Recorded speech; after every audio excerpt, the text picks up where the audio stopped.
A little Irish girl, there's THIM that'll not forget I page/I 182, there's THIM that'll not forget page 182. A Little Irish Girl by J.M. Callwell, author of A Champion of the Faith, Little Curiosity, The Squire's Grandson, and C. Blackie and Son Limited, London and Glasgow, printed in Great Britain by Blackie and Son, Limited, Glasgow. Contents Chapter 1. The Miss Clarksons' Educational Establishment for Young Ladies 2. Cousin Auntie's Legacy 3. Nora's Freak 4. Within Sound of the CV, English Ideas and Irish Ways 6. Cousin 7. Moyross Abbey 8. Balintagart Cave 9. The Ghost in the Monk's Walk X, Captain Lester, RM 11. Andrinain Head 12. Discomfited 13. Malachi's Oration 14. Mr. O'Brien Sees a Vision of the Past 15. It Was All Nora's Idea 16. Peace and Harmony. A Little Irish Girl. Chapter 1. The Miss Clarksons' Educational Establishment for Young Ladies. A goodly number of years ago there stood in one of the northern suburbs of London a large, old-fashioned red brick house. In former days, somewhere about the middle of the last century, it had been a stately family mansion.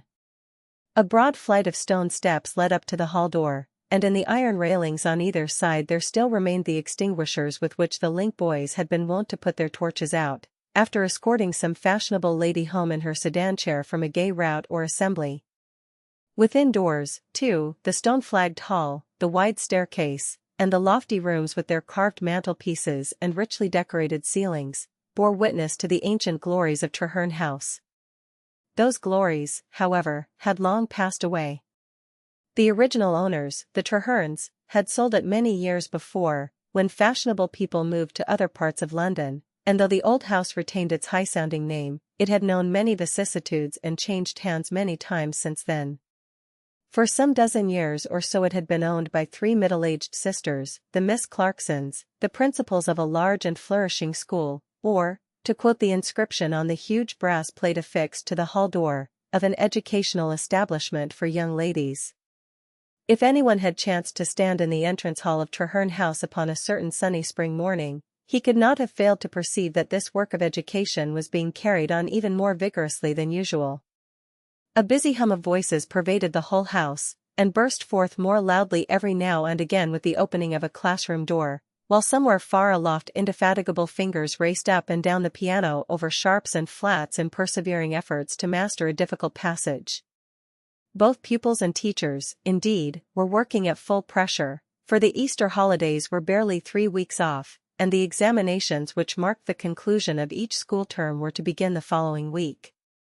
To Miss Euphemia, the youngest of the three Miss Clarksons, the care of the juniors of the school was specially confided. She was at present giving a geography lesson to her class, which numbered 14 or 15 girls of ages ranging from 11 to 13, in a large and dingy room on the ground floor. Turkey in Asia lies between latitudes 30 degrees and 41 degrees north, longitudes 26 degrees and 48 degrees east, a flabby-looking, flaxen-haired girl was drawling out. It is bounded on the north by the Dardanelles, the Sea of Marmora, the Bosphorus, the Black Sea, and the Caucasus, upon the east by Persia, upon the south by the Persian Gulf and Arabia, and on the west by the Mediterranean. Very correctly answered indeed, Louisa, my dear. Constance Lane, which are the principal rivers of Turkey in Asia? The Euphrates and Tigris, falling into the Persian Gulf, the Kizil Irmak, into the Black Sea, the Sihun, Jayan, and Orontes, into the Mediterranean, and the Jordan into the Dead Sea. Quite right also. Nora O'Brien named the chief towns in the order of their relative importance. This time there was not the same ready response. Miss Euphemia rapped her desk sharply with her pencil and spoke again. Nora O'Brien, be good enough to attend to the lesson instead of staring out of the window. What have I just asked you? A well-meant nudge from a neighbor's elbow helped to bring the little girl addressed to herself with a sudden start. She was the youngest in the class, but sat nearly 2/3 up the row of girls, and her eyes, as Miss Euphemia had said, had wandered away from the dismal classroom, with its well-worn school furniture and walls hung with smoke-stained maps, out through the window opposite to her. There was not much to be seen there, only a wilderness of roofs and walls, with the spring sunshine lying bright and hot upon them, and 3 smutty sparrows chirping with might and main on the solitary plane tree that grew in the back garden, and which, notwithstanding London smoke and soot, was sending out fresh green buds all along its grimy branches. "Chief Towns," good-naturedly whispered a big girl who sat beside Nora, the one who had already given her that friendly midge. But Nora, whose thoughts had strayed away far beyond the back garden and its sparrows, and who had only been brought back to stern reality by the rapping of Miss Euphemia's pencil and the sudden, sharp question fired off at her like a pistol shot, was too confused and bewildered to profit by the kindly hint. The silence of the class made her aware that a reply of some sort was expected from her, and answering, not Miss Euphemia's question, but the train of thought in which she had herself been engaged, she stammered out, "Tuesday fortnight, Miss Euphemia." There was a general titter from all the girls. Tuesday fortnight was the day on which the school was to break up for the Easter holidays, so no one had any difficulty in guessing where Nora's thoughts had drifted to. A frown from Miss Euphemia and another tap of her pencil brought instant silence, however. "Nora O'Brien, go to the bottom of the class. You will not accompany the rest of the school upon their walk this afternoon. You will remain indoors and write out the geography lesson instead. If I have to call you to order again for inattention, I shall be compelled to report you to Miss Clarkson." There was no penalty more dreaded by all the girls in Treherne House than to be reported to Miss Clarkson, the severe and stately ruler of the educational establishment, and to be summoned to appear in her special sanctum for reprimand and admonition. It was with no little dismay, therefore, that Nora gathered up her books and moved down the class to the place assigned to her, seating herself below a little girl with pretty pink cheeks and long silky curls, who till then had occupied the lowest place with all apparent contentment. Lily Allardyce was the next youngest girl in the school to Nora, and they were close friends and companions. She gave Nora's hand a little consolatory squeeze as she moved up to make room for her, and whispered, "Never mind, Nora, it's ever so much nicer when we're together than when you're up near the top of the class. It's Fräulein's turn to go out with us today, and I'll coax her to let me buy something to bring home to you." Lily was the little heiress of the school, and always more abundantly provided with pocket money than anybody else. Her parents were wealthy people, who delighted in heaping presents of clothes, of books, of playthings, and of expensive trifles of every kind upon their only child. It was strange that she and Nora should have come to be such allies, for not only in their appearance, but in their tastes and dispositions, and in all other respects, they were as great a contrast as two children nearly of an age could possibly be. Lily, as already said, was a soft, fair, pink and white little thing, always beautifully dressed in the daintiest of frocks.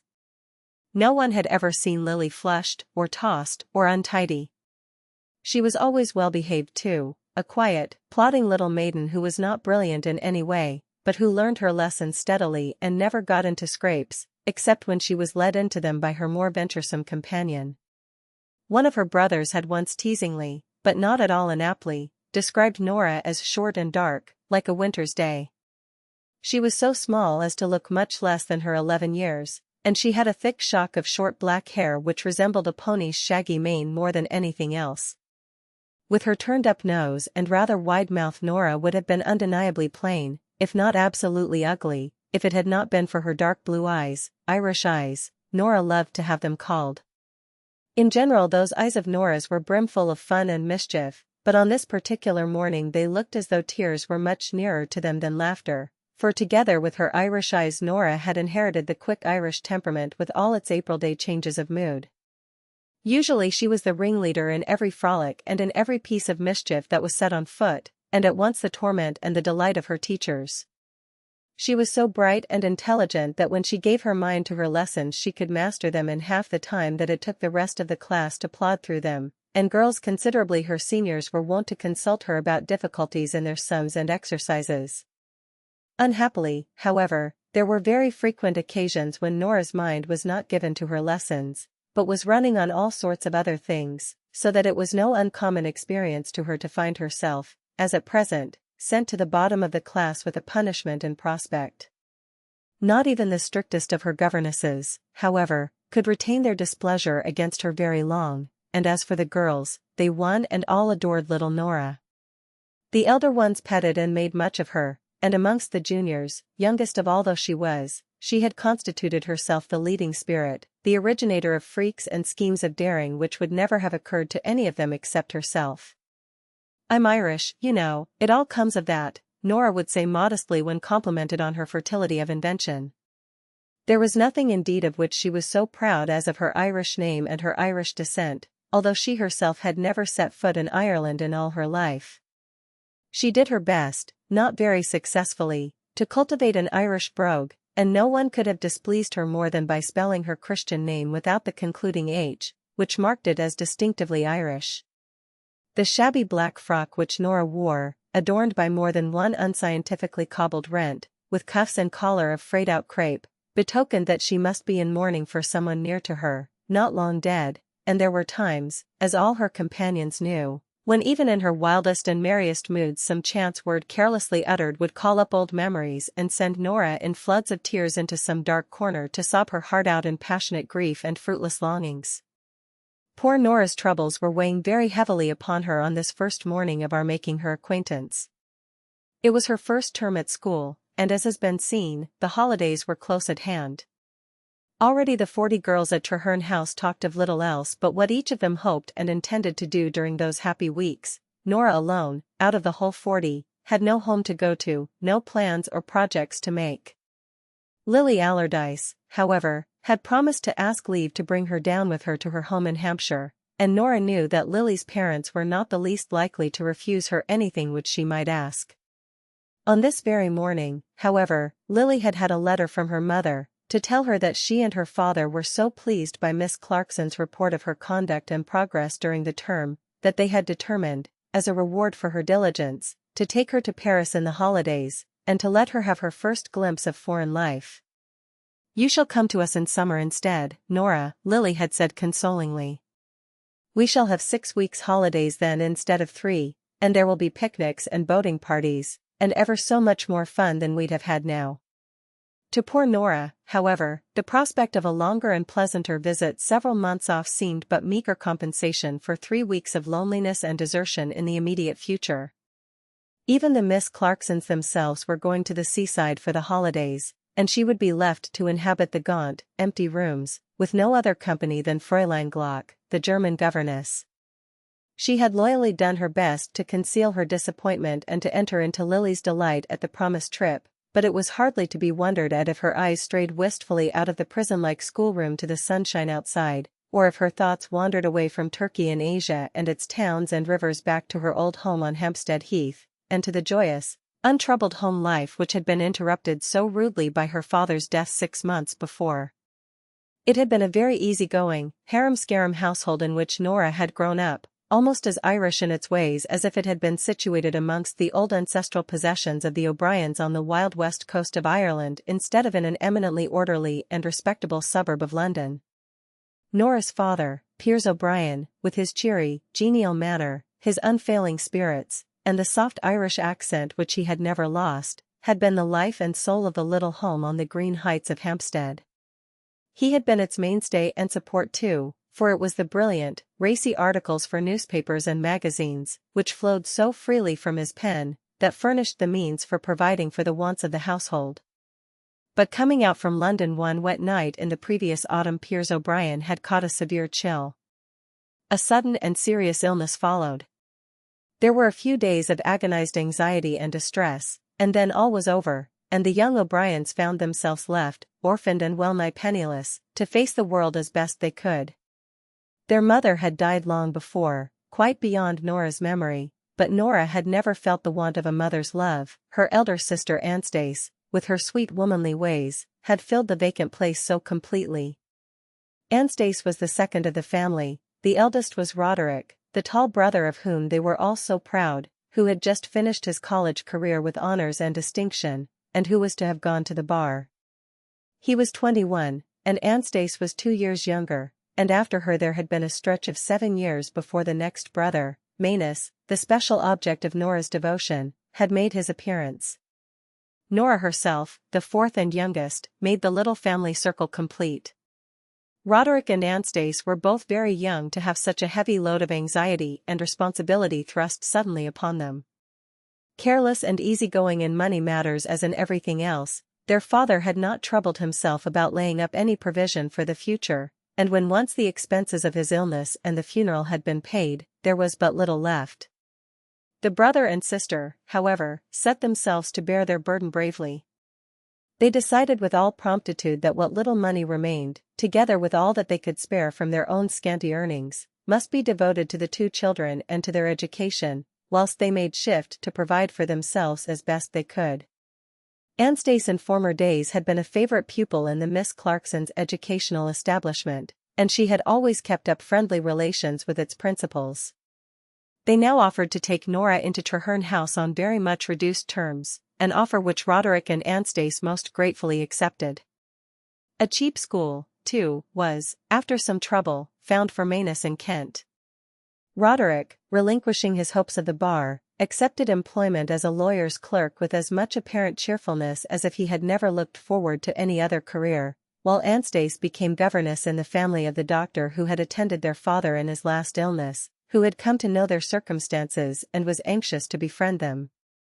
Chapter 2 Cousin Auntie's Legacy. Nora did not let her mind wander again during the rest of the geography lesson.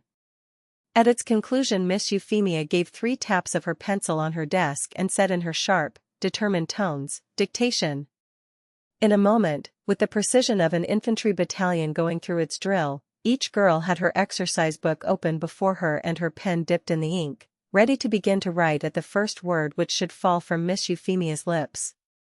Before that word had been spoken, however, the door opened and the neat parlour-maid appeared. "If you please, Miss O'Brien is in the drawing-room, and she hopes you'll excuse her, but she wishes to see Miss Nora most particular if you'd kindly give her leave for a few minutes." Miss Euphemia hesitated. "Really, Nora, your conduct this morning has not been such as to entitle you to any indulgence," she was beginning, when she caught the imploring glance fixed on her by Nora, who had sprung to her feet at the first words of the parlour-maid's message. She paused involuntarily. There was something pathetic about the little figure in its well-worn mourning, and in the pleading blue eyes, and Miss Euphemia, strict disciplinarian though she was, had yet a kindly heart. "As, however, your sister wishes so very specially to see you, I suppose you may be allowed to go to her. I hope you will show your gratitude by increased application to your studies afterwards," was the manner in which, after a moment's hesitation, she ended her speech. It was doubtful if Nora heard the concluding words at all.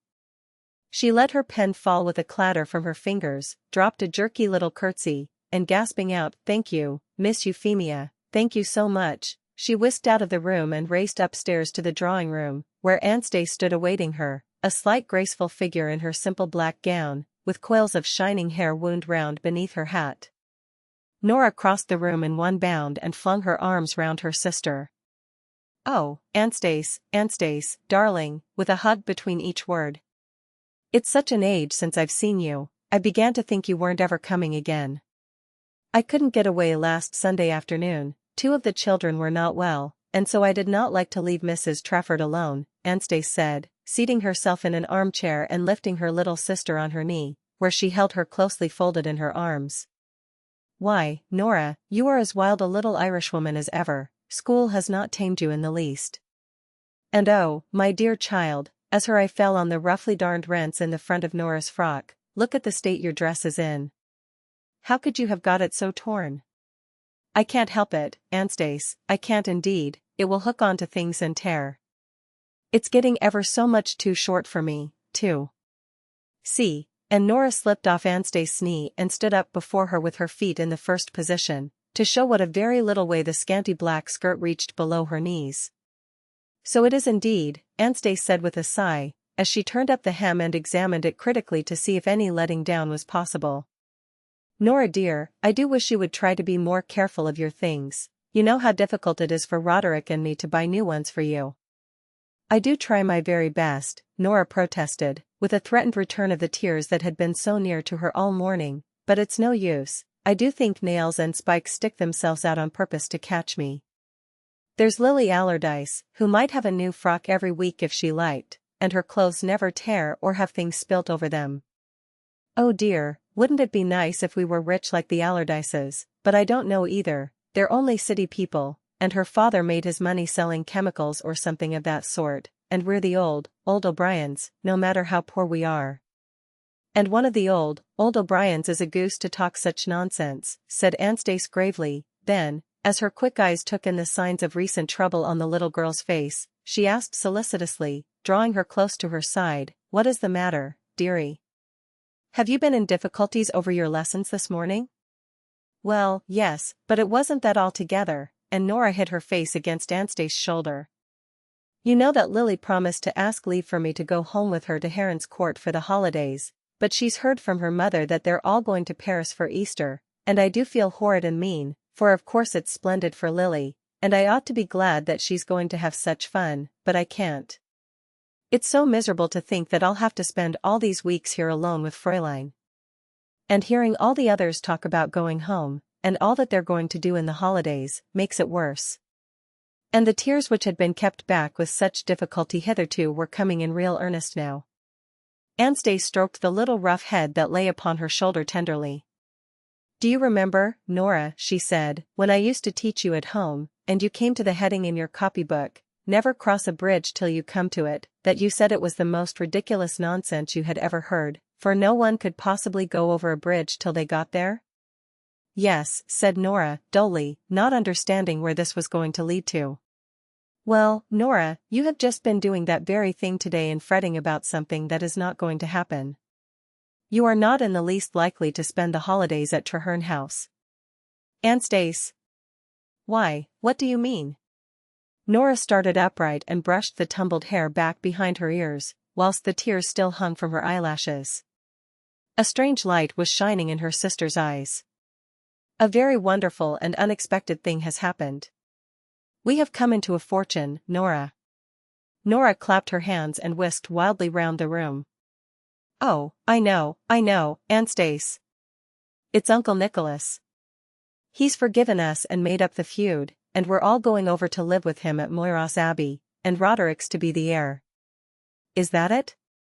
"No, dear," Anstice returned a little sadly, "that is not it, nor is it at all likely to happen, as far as I know. It is only a little property which has been left to us, a very small one which I dare say a great many people would despise, but we are only too thankful for it.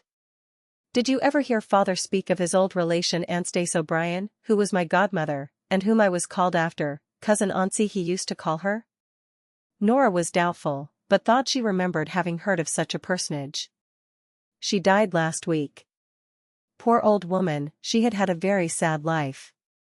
Years ago, when she was quite young, she was engaged to be married, and her lover went out to America to make his fortune and then come home and marry her. Perhaps he died out there, or perhaps he forgot poor Cousin Auntie and married someone else, but at any rate no one ever heard of him again, and Cousin Auntie kept waiting and watching for him for years and years, till she had grown to be an old woman. She lived on in the place that had been her father's, and where her lover had known her, so that when he came home he might have no difficulty in finding her, but come there straight. Her mind gave way at last, and they had to take her away and shut her up in an asylum in Dublin, and she lived 12 years there. I only saw her once. She came to see us when I was quite a little girl, but she would only stay a day or two. I must go home, Piers, I remember her saying to father. I cannot tell what day Hugh might walk in, and so back she went. It was soon afterwards that she went out of her mind. And about the fortune, oh quick, Anstice." Nora cried eagerly, and then hung her head with some shamefacedness as she caught her sister's reproving look. "Oh yes, I know, Anstice, but you can't expect me to be sorry for someone just because she was my cousin, when I never even saw her, and she was mad before I was born. I think if she was shut up all those years she must have been rather glad to die." "Perhaps she was, poor thing," said Anstice, with feeling in her voice. "She certainly had not much to live for. However, Nora, she had always been very fond of our father, and so when her will was opened, it had been made long ago when she knew what she was doing, it was found that she had left everything she had to him and to his children, if Hugh Masters, the man she was to have married, should not have been heard of before her death." "And he hasn't been, so of course we get it," said Nora promptly. "Yes, dear. The little property is only worth about 100 a year, but there is a small old-fashioned house upon it with a garden and a few fields belonging to it. It is called Kilshane, and is about 2 miles from Moyross Abbey. It was part of the O'Brien estate, and was sliced off to be a younger son's portion for cousin Auncie's father. And we're all going to live there in that little old house, and be together again, and be done with school, and London, and everything that's horrid, cried Nora, skipping gleefully about. Anstice could not help laughing. I hope so, Nora. Roderick came to have a long talk with me last night. He has been over at Moyross Abbey attending poor cousin Auncie's funeral. At Moyross Abbey? Oh, Anstice, why didn't you tell me sooner? Did he see Uncle Nicholas? And what is he like? And is he going to be friends? My dear child, how could I possibly answer so many questions all at once? He only went to Moyross Abbey because all the O'Briens for generations have been buried there. The old abbey is close to the house. Don't you remember how Father used to describe it all to us? He himself is the only one not buried there. And Anstice's eyes filled with tears as she thought of the crowded cemetery where her father's last resting place had been made. Uncle Nicholas was at the funeral. He is an old gray-haired man, Roderick says. He evidently noticed Roderick and asked who he was, for he turned quite white when he was told, but he never spoke to him, or took any notice of him. Roderick felt it a good deal, I think. It was so sad for him to be actually at Father's old home and not to be asked even to come inside the door. If it had not been for Mr. Lynch, the old clergyman, who knew Father long ago, and who made Roderick come to the rectory with him, Roderick would have had to drive straight back to the railway station. As it was, he walked over with Mr. and Mrs. Lynch the next day to see Kilshane. He says the house stands almost on the edge of the cliffs, and looks out right over the Atlantic. It is small, and rather out of repair, but that cannot be wondered at, for no one has lived in it since poor cousin Auncie was taken away. Still, it is quite habitable, and the furniture and everything remains in it just as it was in her time. Roderick thinks he could farm the land that belongs to it. And he wants to know if we would be satisfied to go over and live there with him. Satisfied? I should think so. How can he ask anything so silly, the dear old delightful donkey? Why, Anstice, it's almost too wonderful to believe, we four all living together again in a lovely old house of our own, no more London streets, and schoolrooms, and lessons, and going out 2 and 2, yes, Nora, but it is just about all that I want to speak to you, Anstice interposed gravely. If we go over to live at Kilshane we shall not be at all well off. As I told you already, the little property is not worth much, and though Roderick thinks he could make a little by writing, he has had 1 or 2 articles accepted by magazines lately. I don't suppose it would bring him in a very large sum. We must try to keep Manus at school whatever happens, but we could not possibly pay for his schooling and yours too. We should be obliged to take you away from this. Oh, but I shouldn't mind that in the least, Nora hastened to assure her sister. I dare say not, dear, but Roderick and I would mind your growing up a wild little ignoramus very much indeed. However, I am quite willing to teach you if you will only try to be steady and attentive. Will you promise to do your best, Nora? Oh yes, Anstice, I will indeed. It's so glorious to think of, and then to have heard of it today just when I was so miserable. And Nora once more spun madly about the room in a manner that argued none too well for the promised steadiness, till she came into violent contact with the grand piano, and subsided, panting, onto the sofa. I cannot tell you what a weight it has lifted off my mind, our coming in for this little property, Anstice went on, speaking more to herself than to her little sister. I have been so anxious about Roderick of late. He has grown so pale and thin, poor fellow, and has had that nasty hacking cough ever since the winter. Dr. Trafford examined him 2 or 3 weeks ago, and told me afterwards that it was the close confinement and long hours of desk work which were telling upon him, and that though his lungs were not actually affected, there was an undoubted delicacy which might develop into something serious if it were not checked. But at the time it was impossible to see how he could give up his employment, and I have been so wretched and so worried about it. We shall find it hard work, I dare say, to make both ends meet over in Ireland, but that will be a trifle if Roderick gets well and strong again, and Dr. Trafford says that nothing could possibly be better for him than the outdoor life that he will lead there, on the very edge of the Atlantic. Of course there couldn't, It would be enough to make anyone ill to be shut up in an odious pokey office all day, said Nora, with as much decision as if she were an authority on medical matters. She sat silent for a minute or two, and then asked suddenly, Aunt Stace, why does Uncle Nicholas hate us all so? What did Father or any of us ever do to him? Aunt Stace hesitated before she answered. It's a very old story, Nora, and Father never cared to talk much about it, so I only know it in a vague sort of way from things he once or twice said to me. Uncle Nicholas was only Father's half-brother, you know, and years older than he. They didn't see very much of each other either, for Uncle Nicholas lived at Moyross Abbey always, and Father came to London and took to writing when he was quite a young man. However, Uncle Nicholas became engaged to a girl whom he met when he was over in England once on some business. I don't believe she cared much about him. She was quite young, and Uncle Nicholas must have been a man of 40 or more at the time. It was more to please her father than for any other reason that she promised to marry Uncle Nicholas.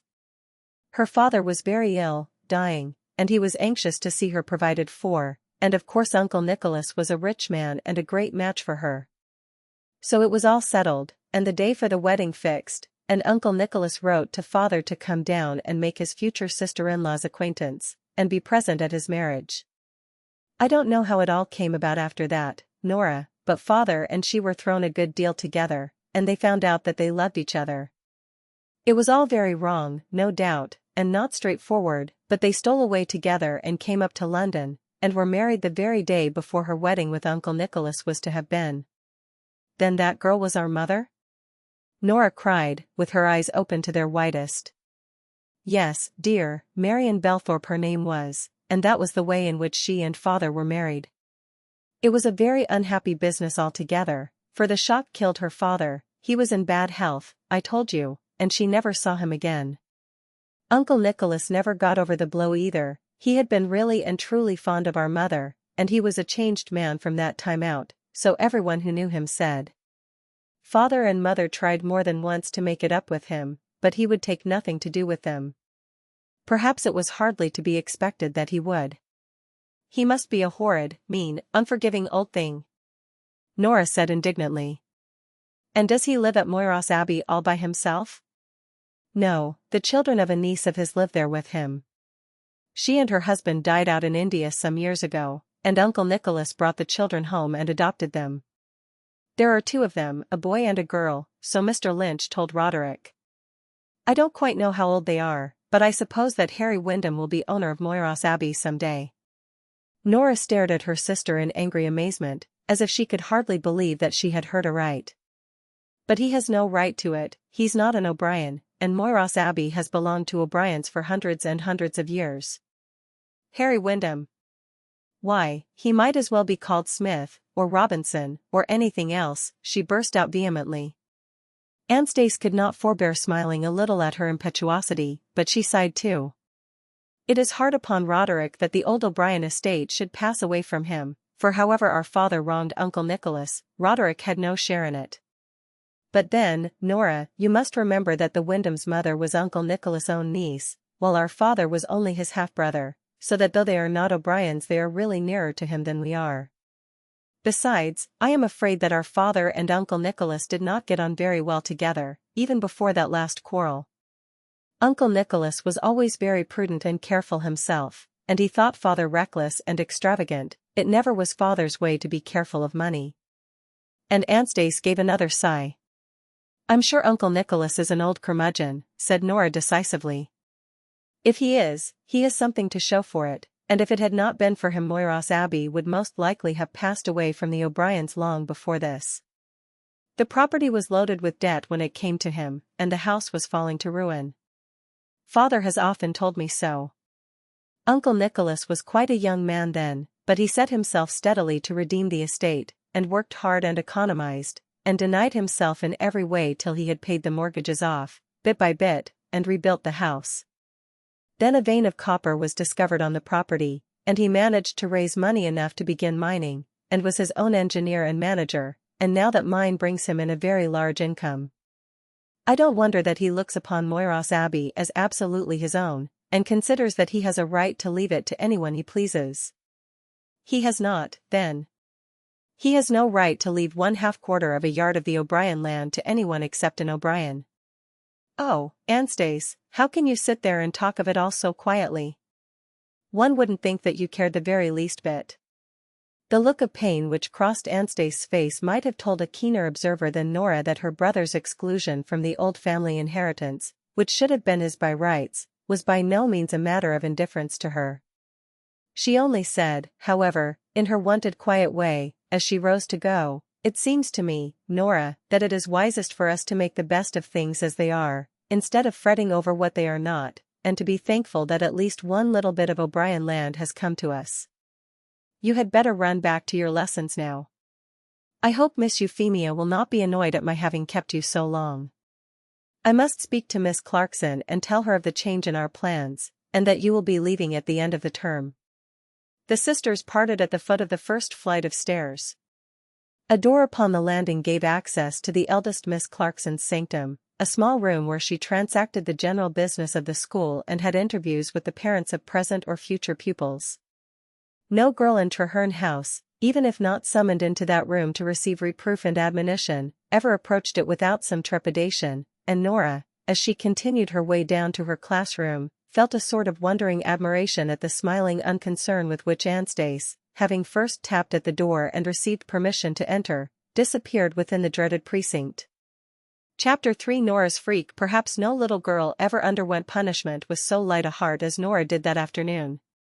She was quite cheerful as she watched the long train of girls file out 2 and 2 through the hall, Fräulein Glock and Miss Euphemia bringing up the rear, and when they were gone she shut herself up in the empty schoolroom, and whilst she got out pen and copy paper she hummed gaily, "St. Patrick was a gentleman and come of decent people, he built a church in Dublin town and on it put a steeple." Miss Euphemia might not have approved very highly of the song if she had heard it, but it is to be feared that Nora did not trouble herself very much about that. She did not make very rapid progress with Turkey in Asia and its latitudes and longitudes. Her pen was laid aside very frequently, and Nora either sprang from her seat and capered round the room as if the spirit of gladness had got into her very feet, or else leaning back against the form she gave herself up to long and delicious daydreams. She pictured to herself the happy life which they would all lead in that little old house of which Anstace had spoken, and how she and Manus would wander by the seashore and climb the rocks and crags of that wild, western coast upon which her father's boyhood had been spent, and of which he had told them so many stories. The click of a latchkey in the lock of the hall door brought her back to sober reality again, and warned her that the walking party had returned. Worse and more dire disgrace would await her if her allotted task were not accomplished. Scratch, scratch, scratch. Nora's pen absolutely raced over the paper in her efforts to make up for lost time, whilst she could hear the girls laughing and chattering as they trooped upstairs to take off their outdoor things. The blotting paper had just been passed over the last page of copy, and Nora with a huge sigh of relief had laid down her pen, when the door opened and Miss Euphemia sailed in. She had laid aside her bonnet and mantle and resumed the high white cap, which within doors lent severity and classic dignity to her features. "Is the lesson written out, Nora?" she inquired. "Yes, Miss Euphemia," Nora replied, handing over the written pages, though not without some anxiety that in the haste with which the last portion had been copied out, errors and omissions might have crept in. Miss Euphemia's scrutiny seemed to satisfy her, however, and she gave the paper back to Nora, saying only, "Very well, my dear, put everything away tidily before you go upstairs. I trust one shall not be again driven to such a painful necessity as keeping you indoors." Nora reddened and fidgeted uncomfortably. "I hope not, Miss Euphemia," she said awkwardly. In the overflowing spirits which she was in, it was not possible to her to speak in a tone of proper penitence, and perhaps Miss Euphemia had expected a greater appearance of contrition and was disappointed. "If I had mentioned the matter to Miss Clarkson she would have been very gravely displeased," she began, as she moved towards the door, "and if you should show yourself so inattentive again, I shall feel obliged to do so, but I hope it will not occur again, Nora." "I hope not, Miss Euphemia," once more responded Nora, and Miss Euphemia quitted the room, closing the door rather sharply behind her. It was opened again a minute later, and this time it was Lily Allardyce who appeared, her pink cheeks pinker than ever, after her walk in the spring wind, holding something very closely clasped in both her hands. "Poor Nora," she said, in her pretty, cooing way. "I took my things off ever so fast, and ran down before any of the others were ready. I kept thinking of you, shut up here by yourself and writing that horrid punishment lesson, all the time that we were out. See what I've got for you." A woman was selling a whole basket full of them in the street, and Miss Euphemia let me stop and buy one. And opening her hands, Lily disclosed a large pincushion shaped like a sunflower, with rays of yellow calico all round it, and the center stuck, hedgehog fashion, with pins. Nora rewarded her by a boisterous hug, more perhaps as an outlet to her feelings than from any special delight in the pincushion. "Lily, Lily. I'm the luckiest girl in the whole world," she cried. "I couldn't get a chance before of telling you why Anstace, that's my sister, you know, came to see me this morning." "Anstace, yes," said Lily meditatively. "It's such a funny name, Nora. I never heard of anyone called that before." "It's Irish, all our names are Irish," Nora answered, with a touch of pride in her voice. "There have always been Anstaces and Noras among the O'Briens. And we're all going over to Ireland, Lily, going to live there forever, and never come back to London any more. What do you think of that?" Lily's eyes grew big with wonder and dismay. "Going away forever, and we're never to see each other again? And you're glad?" This last with much reproach and a sound as of gathering tears. Nora bestowed another hug by way of comfort. "I wish you could come and live in Ireland too, but you can't, and you're going to Paris. That's luck enough for you, though I wouldn't take 50,000 parises for Kilshane. That's what our own place that we are going to live in is called," and Nora drew her small stature up to its tallest. "Come along now," as she flung geography book and paper into her locker with a reckless air. "I shall only just have time to get ready for tea." As the two children crossed the hall, hand in hand, Nora's attention was arrested by the large wooden tray, in which the cups and saucers for the school tea had been carried up from below stairs. It stood empty now on its trestles outside the dining-room door, and from within could be heard the clatter of china as the servants moved about, laying the table. Nora, in her present mood, was ready for any freak, no matter how daring. "Lily," she exclaimed under her breath, "did you ever toboggan down the stairs upon a tea tray?" "Did I ever do what?" questioned Lily in perplexity. "Toboggan down the stairs, slide down, you know. It's the most awful fun. Manus and I used to do it at home sometimes, but it was such a poky little staircase it wasn't much good. The stairs here would be splendid, and that tray would hold us both most beautifully." "Oh, Nora, just think how angry the Miss Clarksons would be," gasped Lily. "They won't know anything about it. Everybody is upstairs in the dormitories, and it always takes the other girls half an hour to take their boots off and wash their hands. We'll just have one go, not down this flight, the one above. No one will see us there, and if Jane and Ellen miss the tray they won't know where it's gone, so they can't tell tales." Grasping the heavy tray in both hands, Nora was already halfway up the stairs. Lily followed in much alarm, but too timid to resist Nora's stronger will. As Nora had said, the fine staircase in Treherne House, with its broad shallow steps and long flights of stairs, was eminently suited for a toboggan slide, though it was hardly likely that it had ever been put to that use before. She set her burden down with a triumphant air at the top of the flight which led down from the drawing-room. "Get in quick, Lily, while I hold the tray to prevent it slipping down," she whispered imperatively. "Oh, Nora, I couldn't," faltered poor Lily nervously. "Just think if Miss Clarkson happened to be in her sitting room and heard us." And Lily cast a terrified glance at the closed door on the landing below. "You little goose. Did you ever know Miss Clarkson to be down here at this hour? The tea bell will ring directly, and she'll come sailing from upstairs with her evening cap on and her handkerchief in her hand." And Nora lowered her eyelids in imitation of the air of serene self-importance with which the head of Treherne House was wont to lead the procession into the dining-room. Then, breaking into her brusque tone once more, "Now, Lily, pack yourself in, and sit tight." "I couldn't, Nora, I couldn't indeed, I'd be too frightened," protested Lily more tremulously than before. "Nonsense, you've no idea how jolly it is. I'll go in front, and then if we do get spilt you can't be hurt, you'll only fall on the top of me." Now then, are you in? Hold on by the banisters till I get in too, and then catch me by the shoulders." Lily obeyed trembling, her powers of resistance as usual not being proof against Nora's determination. "Tally-ho," cried Nora joyously, as the improvised sledge flew downwards on its mad career. At that very moment, however, the door upon the landing opened, and out came Miss Clarkson with evening cap and handkerchief, just as Nora had described her. She stopped, absolutely rigid with amazement, as she beheld the two youngest of her pupils seated in the tea tray and shooting down the stairs.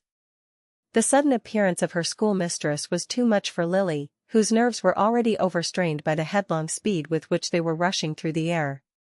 She uttered a piercing shriek, and clutched desperately at the banisters. The sledge, thus suddenly arrested on its downward course, slewed to one side and tilted over. Both its occupants rolled out, bumped down the remaining steps, and fell in a heap upon the landing, the big wooden tray tumbling over on the top of them. The crash of their fall reverberated through the house, doors opened above stairs, exclamations and questioning voices were heard, and the whole school came trooping down to find out what had happened, while the servants left their work and ran up from below.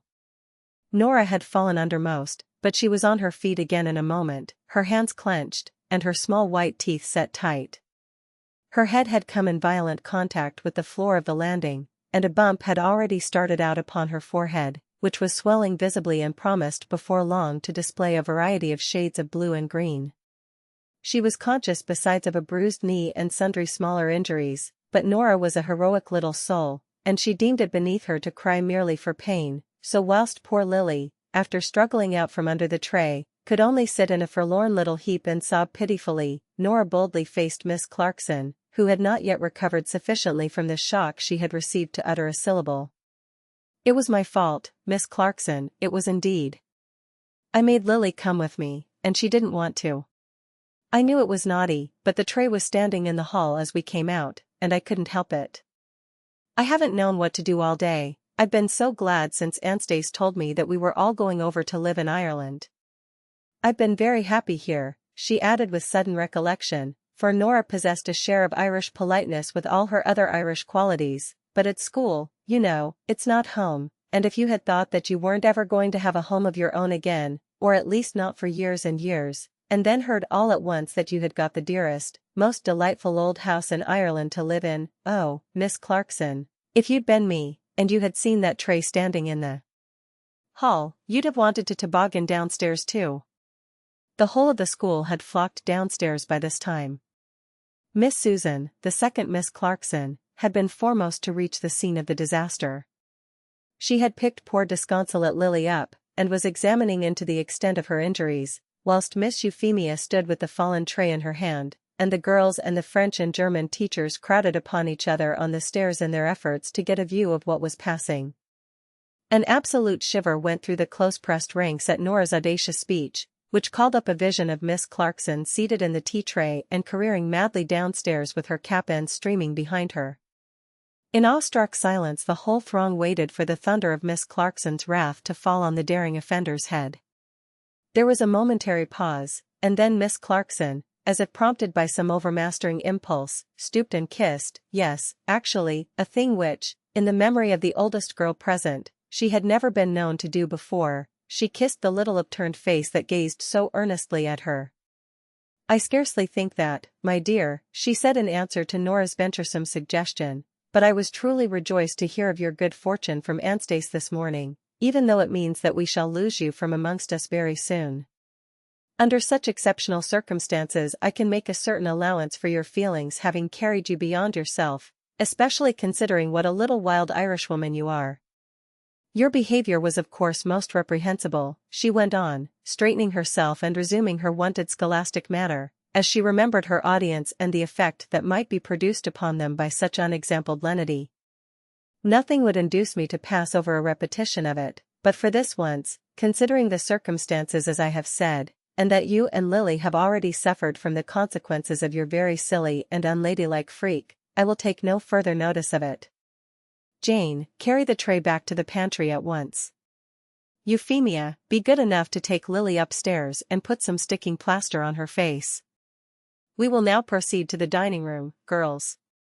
When Nora and Lily have made themselves tidy and fit to appear at table, they will join us there." And Miss Clarkson swept downstairs with her most stately air, the girls exchanging wondering glances and whispered comments as they followed, 2 and 2, to take their places at the long table in the dining room. Chapter 4. Within sound of the SEA, the remainder of the school term passed quickly over. To Nora's credit, it must be recorded that she bore in mind what pleasure it would give Roderick and Anstice if she were proved to have made good progress during her stay at Treherne House, and notwithstanding the intoxication of delight that she was in, she worked away assiduously at her lessons during the time which still remained to her.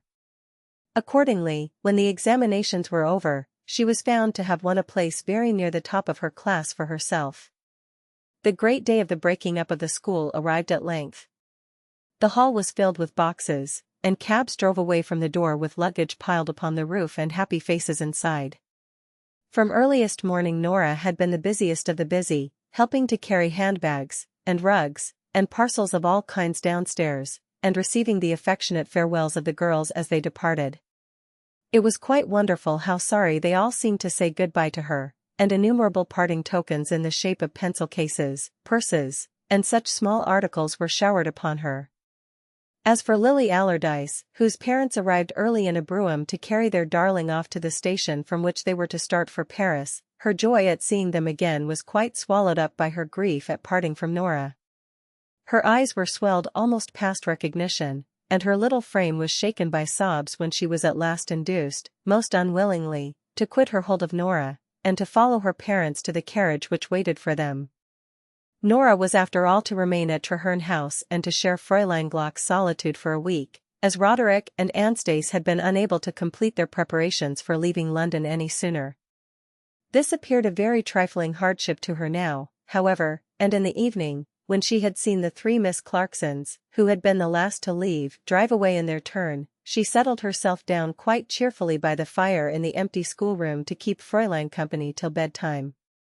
Fräulein Glock, for her part, seemed amply contented whilst she had her days to herself and was not required to give her usual dreary round of lessons in German grammar and translation.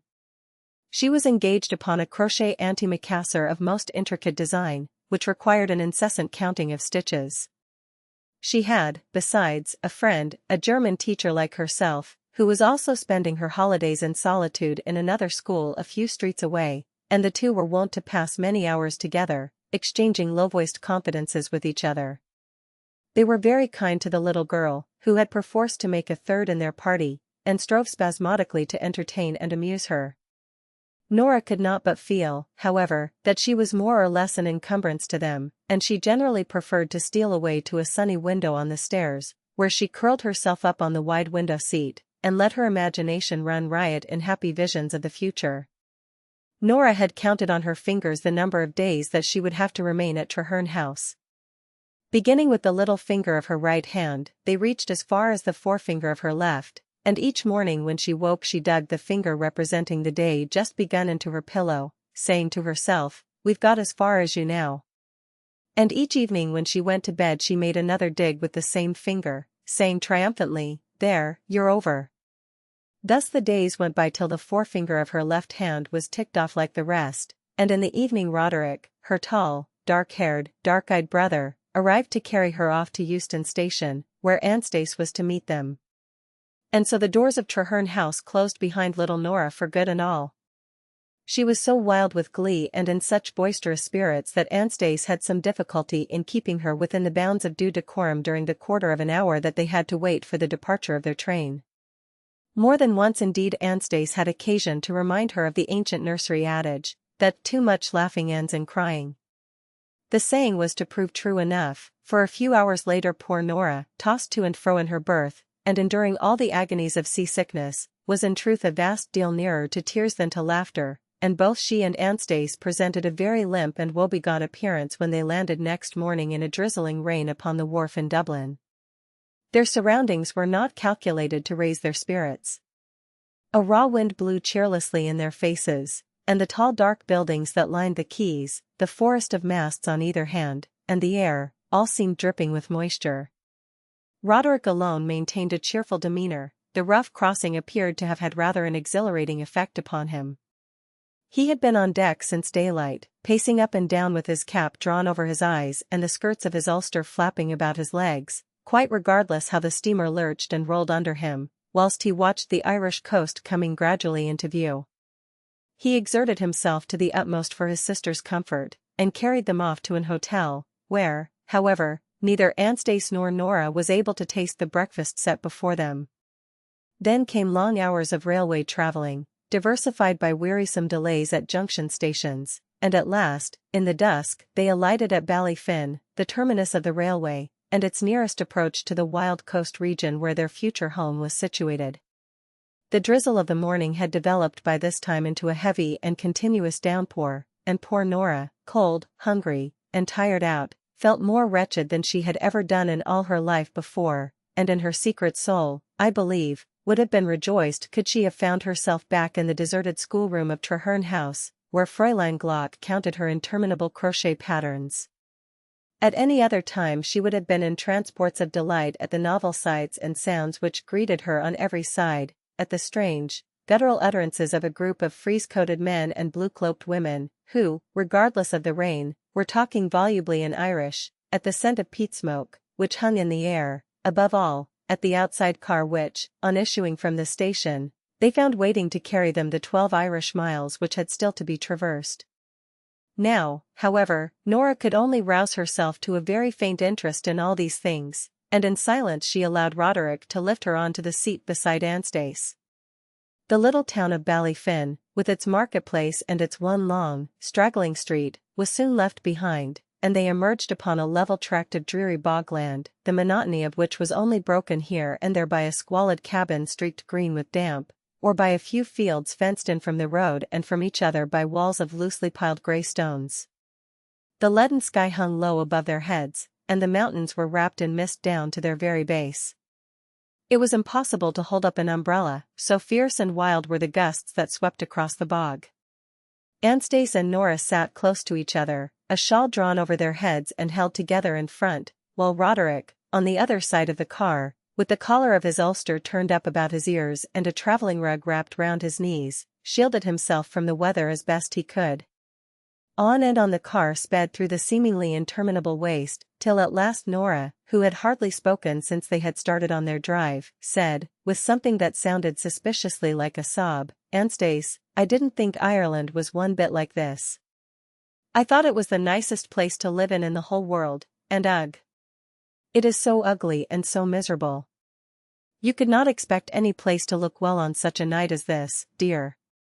If it were a beautiful sunny evening it would all have seemed quite different to us," Anstice returned as cheerfully as she could, though her own heart sank within her as she looked out from under the fringe of the shawl at the sodden, treeless plain stretching away till it was lost in the fast-gathering twilight, and wondered if it was indeed in this desolate region that their future home was to be made. 9 miles were laid behind them thus, and it had become wholly dark, when the car made a sudden bend, branching off apparently upon a crossroad, and a sound which hitherto had mingled indistinctly with the wind and rain, a hoarse, deep murmur, now falling, now swelling out louder, seemed of a sudden to fill all the air. Even Nora roused herself to ask what it was. "You'll never have that noise out of your ears, little one, while you live here," Roderick answered good-naturedly from the other side of the car. "That's the Atlantic, Nora, 200 feet below us, singing a song to itself. If it were daylight you would see that the road comes out here just above the cliffs. Another mile will bring us home now. Troth, and if 'twasn't that the wind is off over the shore, it's not sing-songin' that fashion the say would be, 'twould be thunder and fury wid it, and dashin' agin the racks as if 'twould swape the whole morsel earth away," the driver struck in. "When your honours has been a winter at Kilshane ye'll have no need to be asheen what sort the roar of th Atlantic is." A few minutes more, as Roderick had said, and they turned in at a gate left open in evident anticipation of their coming. With a hurroo, "Stir yourself now," and a cracking of his whip, the driver urged his steed on to its utmost pace, and they tore up the avenue at such a frantic gallop that Nora, desirous though she was to prove herself a true Irishwoman, and therefore able to sit upon an outside car as to the manner born, could not refrain from clutching the iron rail beside her with all her might. The trees and shrubs on either hand flitted past like shapeless black phantoms. One long straggling branch which stretched itself out into the roadway struck Anstace and Nora a sudden stinging blow in their faces, sending a shower of cold spray over them from its rain-laden leaves. Before they had recovered themselves and had had time to dash the water out of their eyes, the car rounded a corner and pulled up with a jerk before the house, of which only a vague outline could be distinguished in the darkness. At the same instant the hall door was flung wide open, letting a flood of light stream out into the night, and two black figures came hurrying out. One held a sod of blazing turf aloft in a pair of tongs, to light the travelers, and waved it in wild whirls of welcome, regardless how the primitive torch hissed and sputtered as the raindrops fell on it, while the other, springing forward with an uncouth yell, caught Nora in his arms and bore her in triumph into the hall, exclaiming as he set her down, "Begorra, and it's meself that'll carry one of the O'Briens in over the thrashel of their own door.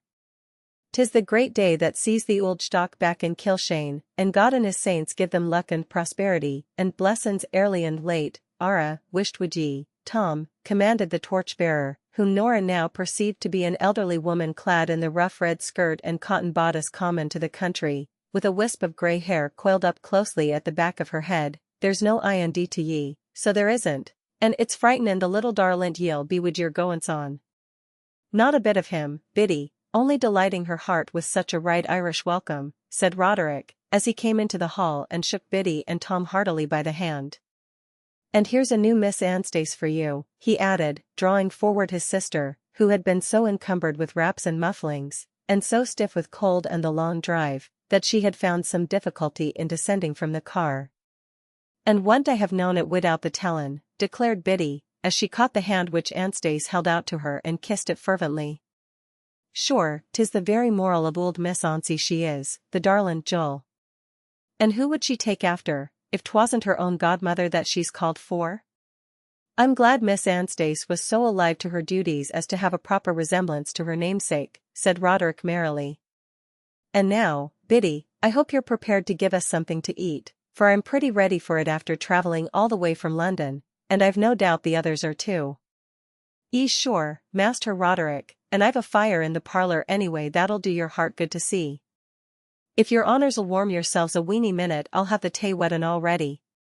"Musha, go long wid ye, Tom, and help to carry the luggage upstairs, instead o' standing there, not able to take your eyes out of Miss Nora." And with this last authoritative utterance Biddy flung the parlour door open, revealing a cosy interior, heavy curtains closely drawn, a snowy-covered table laid for supper, and at the end of the room the blazing turf fire of which she had spoken. Biddy herself disappeared down the passage leading to the kitchen, where a vigorous hissing and spluttering was presently heard, betokening that preparations for the meal were being pushed forward with all possible speed. Nora retained but a very confused recollection of the after-events of that evening. The warmth of the parlour made her drowsy, there was a buzzing in her head as if she were still in the train, and at times the floor seemed to heave and stagger under her feet as the steamer had done. She roused herself in some degree when Biddy reappeared with tea and a smoking dish of eggs and bacon, but even during supper her head was nodding forward, and it was with difficulty that she kept her eyes from closing. She was only too glad, as soon as the meal was over, to let Anstace lead her upstairs and help her to undress. And almost before she had stretched her weary little limbs out in the huge four-post bedstead, with faded chintz curtains, which filled half the room, she had sunk into the oblivion of a deep and dreamless sleep. Chapter 5 English Ideas and Irish Ways. It was broad daylight when Nora woke next morning, and she sat up and stared about her, bewildered for a moment by finding herself in the strange, old-fashioned room, with its low ceiling crossed by heavy beams, and its dark mahogany furniture. The next instant, however, she remembered that this was Kilshane, and that they were really at home in Ireland at last. Soft regular breathing by her side made her aware that Anstace was still wrapped in soundest sleep, but Nora was fully awake now, and quite too much on fire with excitement and curiosity to yield herself to slumber again. The room had only one lattice-paned window, opening in casement fashion, and even that was darkened and encroached on by the luxuriant growth of clematis and climbing roses which mantled the walls outside and flung their long trails across the narrow window space, so that but a comparatively small amount of cool, greenish light could find its way in.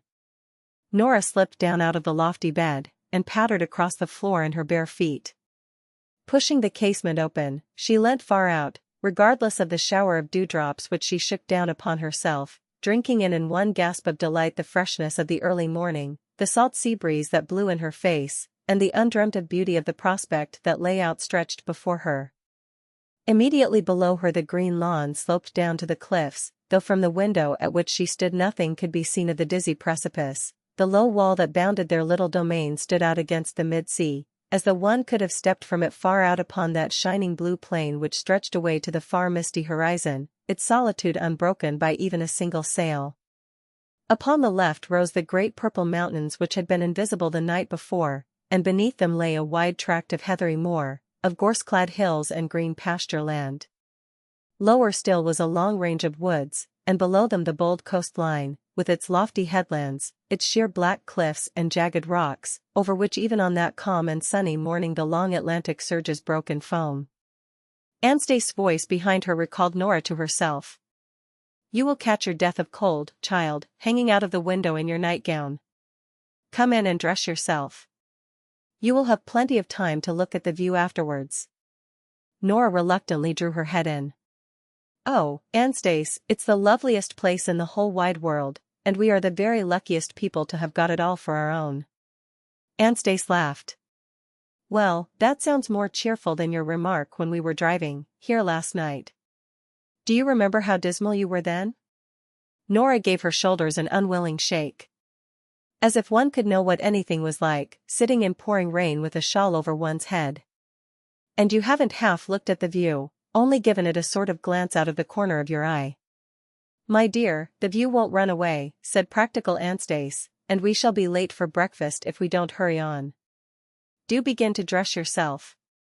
The dressing operations partook something of the nature of the famous race between the hare and the tortoise. Nora's toilet should have occupied far less time than Anastasia's, seeing that she had no long tresses of hair to brush out, to plait and coil up, but there was so much to attract her attention in the room, that she was making dives hither and thither to examine some fresh object of interest between each garment that she put on. Now she was perched on a chair peering at one of the discolored prints in black frames which hung upon the wall, now exploring the drawers and pigeonholes of the tall old mahogany bureau which stood in one corner, and now she was scrutinizing her face in the little clouded mirror above the chimney-piece, so that Anastasia, proceeding steadily all the while with her dressing, had put in the last hairpin, and stood faultlessly neat from her smoothly parted hair to the tie of her shoes, in the same moment that Nora, wriggling into her frock after a fashion peculiarly her own, and dragging the buttons and buttonholes together in haste, proclaimed herself ready. Just then, too, Roderick's door was heard to open, and his step and whistle sounded on the stairs, so Anastasia and Nora lost no time in following him down to the little parlor where they had had supper the night before. The window, which was embowered in green, like that of their bedroom above, stood wide open, letting in the fresh morning breeze and all the sweet springtide scents, but there was no appearance of breakfast, and Biddy, who came from the kitchen in a state of morning deshabille, declared she'd never had a thought their honors would be that early, and they destroyed would Caldon hardship the night before. Seeing that there was likely to be some delay before their morning meal was ready for them, the newcomers strolled out of doors and down by a moss-grown path which led to the edge of the cliffs.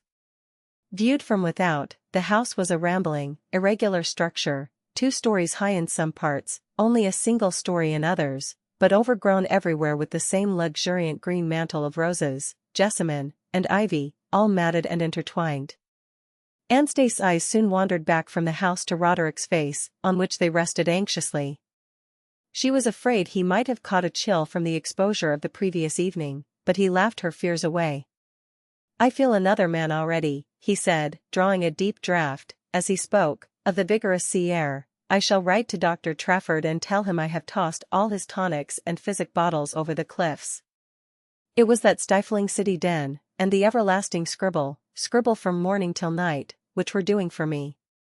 Whilst toil had been needful, Roderick had worked on bravely and uncomplainingly, but now that those months of drudgery were laid behind him, he could not conceal how irksome his life in the lawyer's office had been to him.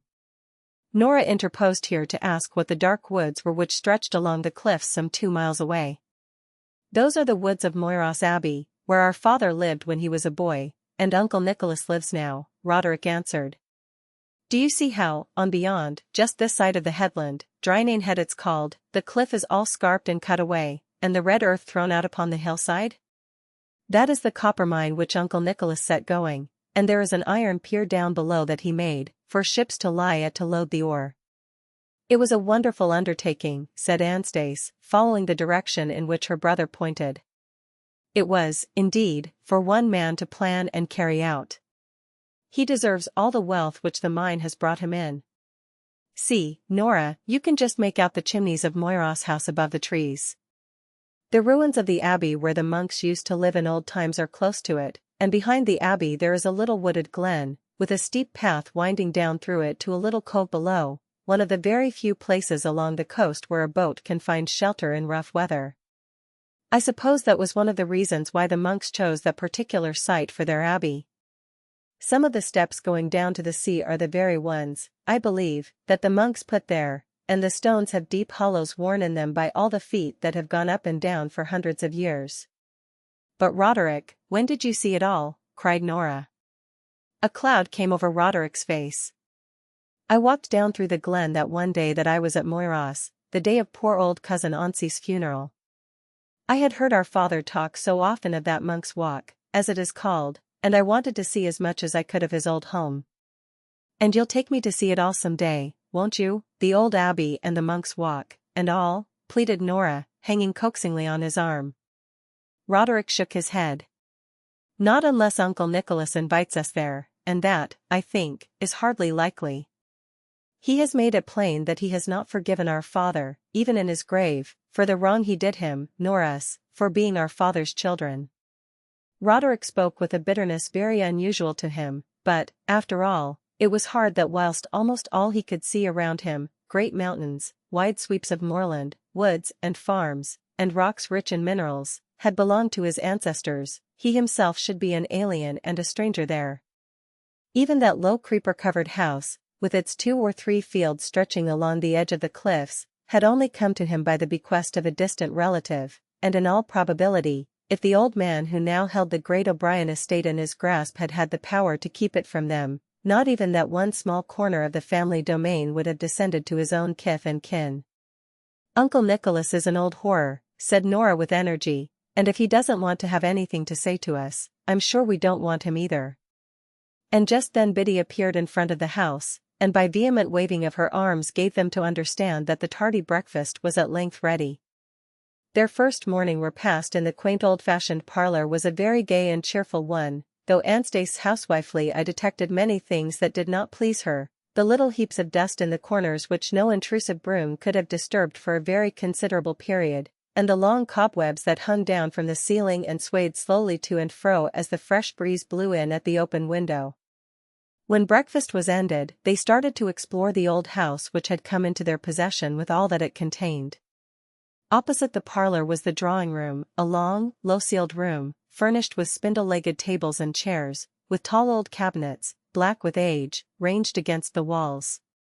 A glass door opened out into what had once been the garden but was now a wilderness, where evergreen shrubs, tall weeds, and a few hardy flowers which had survived years of neglect struggled with each other for the mastery.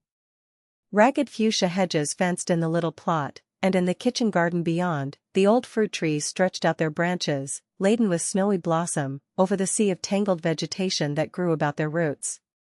There will be no lack of work there for some time to come, said Roderick cheerily.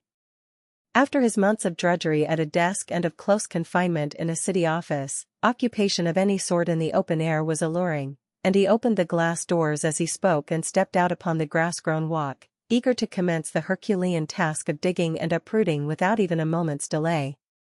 Anstice turned down the flagged passage which led towards the back of the house, in quest of Biddy, and Nora followed her. At the kitchen door Anstice stopped short and gave a little exclamation of dismay, involuntarily gathering her skirts about her, and undoubtedly anyone accustomed to the neatness and cleanliness of an English kitchen was likely to receive a shock at the first sight of the premises presided over by Biddy. A cavernous fireplace without a grate occupied almost the whole of one wall. The turf fire was built upon the hearthstone, and a huge 3-legged pot was suspended over it by a hook and iron chain, whilst a low stone hob in front kept the burning peats from falling onto the floor. The walls had once been whitewashed, but time and turf smoke had mellowed them to a warm yellowish tint, which deepened near the hearth to a rich dark brown, and it must have been long, very long indeed, since the floor had made acquaintance with soap and water or a scrubbing brush. Biddy had not allowed herself to suffer from loneliness, at least in so far as dumb companionship went, for a large and motley family were lodged within the kitchen. A mongrel collie, blind of an eye, had been arrested on its way in from the yard by Anstace and Nora's sudden appearance, and stood regarding them mistrustfully out of its remaining orb.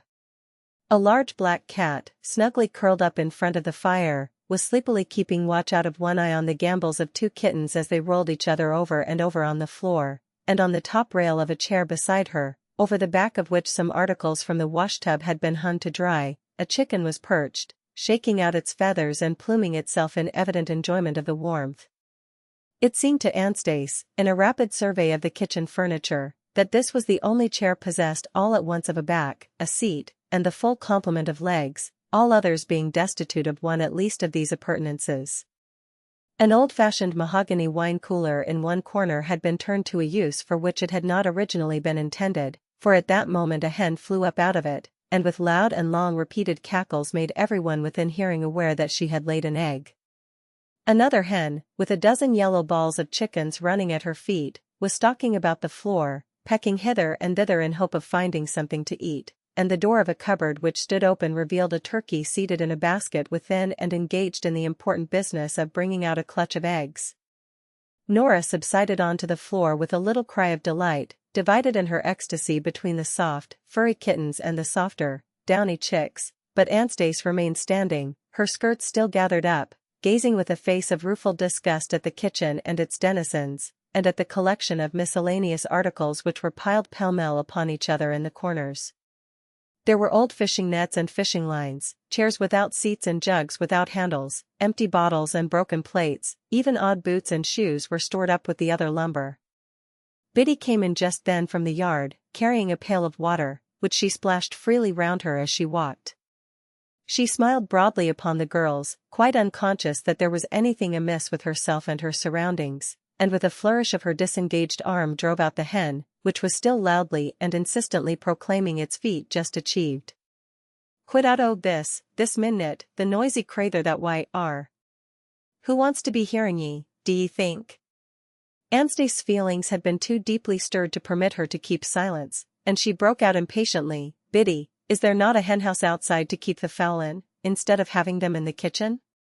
"Och, sure, Miss Anstace, but the roof's been off at this long start. Tom tucked the raft hers away for fire in one winter when the turf was scarce.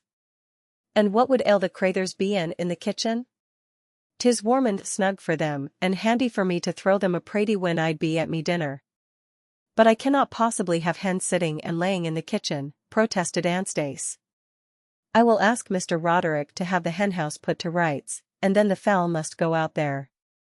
"Well, plaise yourself, Alana," said Biddy resignedly, "but 'tis kilt they'll be with the cowld and the lonesomeness." "And Biddy," went on Anstace, with all the zeal of a young reformer, not understanding that it is sometimes well to introduce reforms gradually, and one at a time, "there is surely no need to have all this litter piled up here. Why, one can hardly turn round with the quantity of things collected in the kitchen." "Och, darlin' dear, 'tis just for convaniency, that they'd be there for me to put me hand on when I'd be in a throng of a hurry. But there are some things here which you could never want to put your hand on, whether you were in a hurry or not."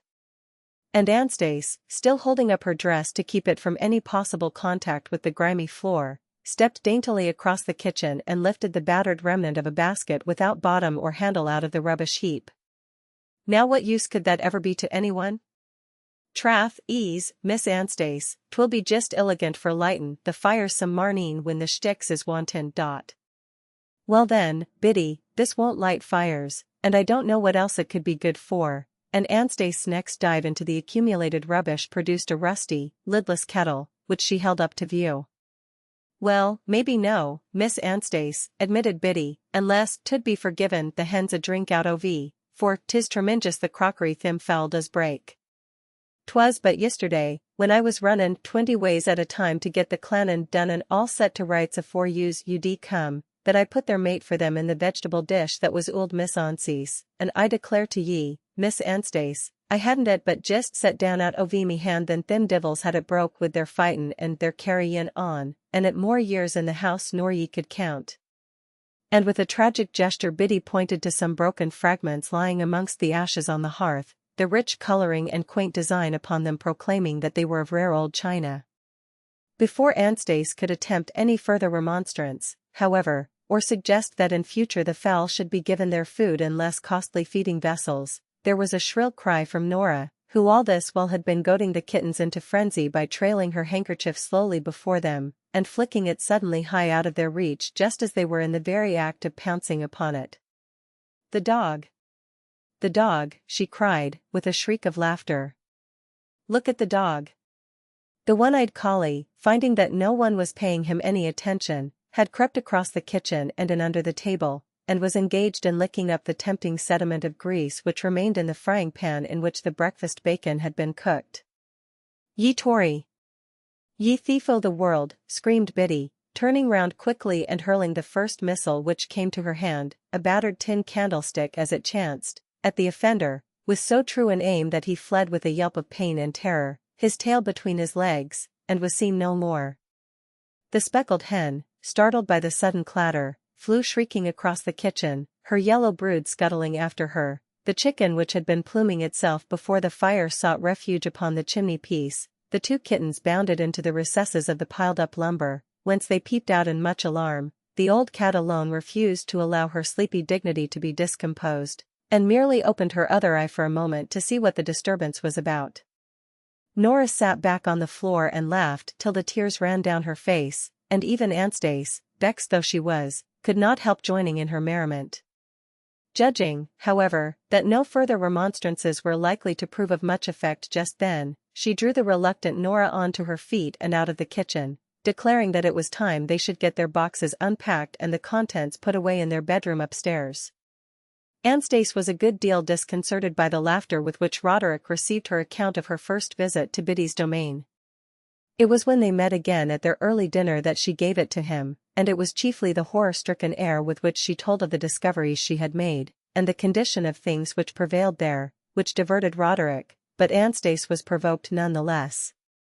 And when Nora, looking up from her mutton chop, said, "I suppose all Irish people keep their kitchens like that, Anstice, and the best we can do is to get used to Irish ways as fast as we can, then it will seem quite natural to us too," she answered, with a sharpness very unusual to her, "My dear, you and Roderick can do as you please, but I must remind you that our mother was an Englishwoman, and we are as much English as Irish. For my own part one trust one shall always remain sufficiently English in my ideas not to find it natural that hens should lay in wine coolers, and dogs lick the frying pans clean."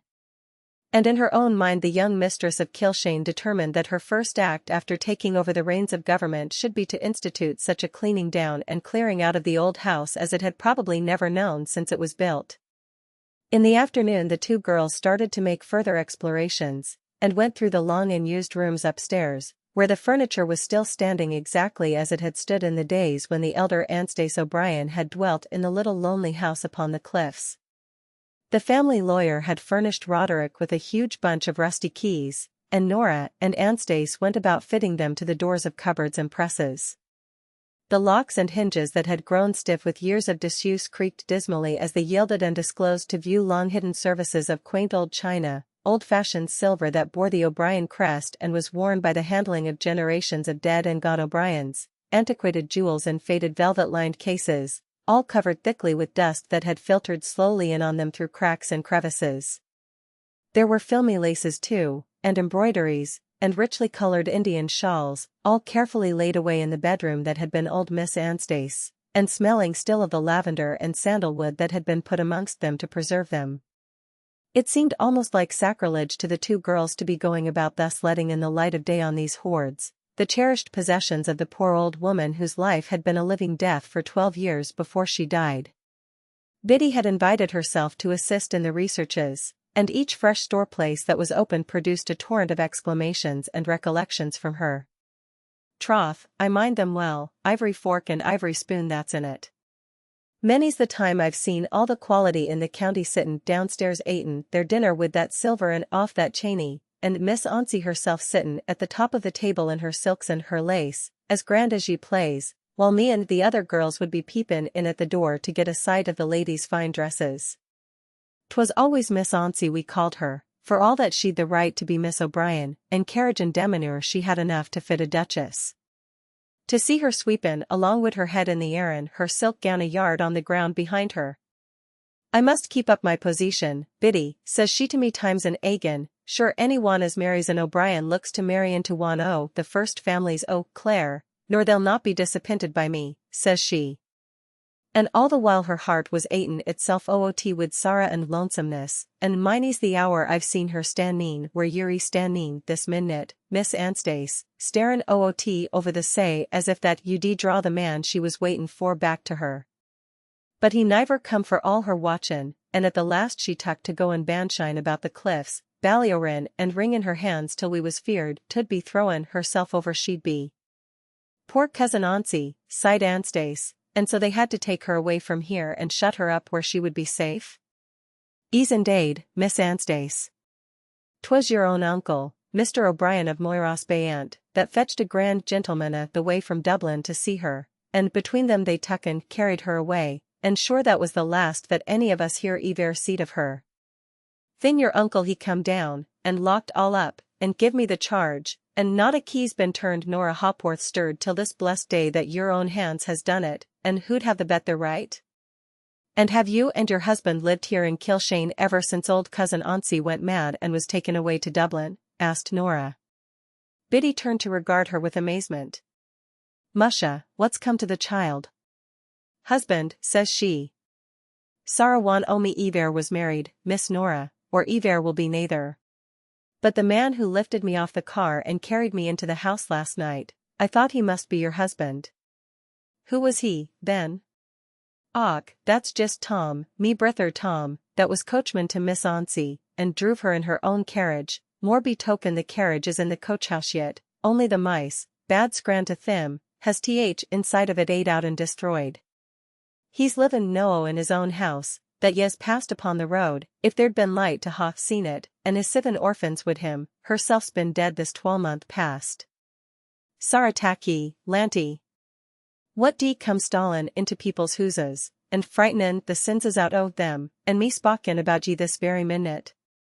They had descended by this time from the upper regions to the pantry beside the kitchen, and Anstice had been opening the presses in the wall and bringing to view dusty hoards of glasses and decanters of the fashion of 50 years before.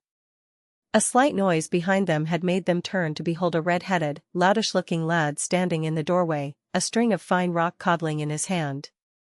With an awkward bow to the young ladies, he muttered something about having been at the fishing with his father, and thinking their honors might like a few fresh fish, and having deposited the codling on the flagstone at his feet, he lost no time in making off, without awaiting Anstice's thanks. "Ease, that's Lanty, that's the oldest of the 7, and not his equal in the country for divilment and mischievousness," said Biddy, looking dispassionately after her nephew's retreating form. "He's for evers threlin and shravagin abood instead o' doin' an honest day's work. There, if it's not 5 o'clock as I'm a livin' woman, and the hins, the crathers, niver fed yet." And away Biddy hurried. 2 or 3 days passed over very busily and very happily.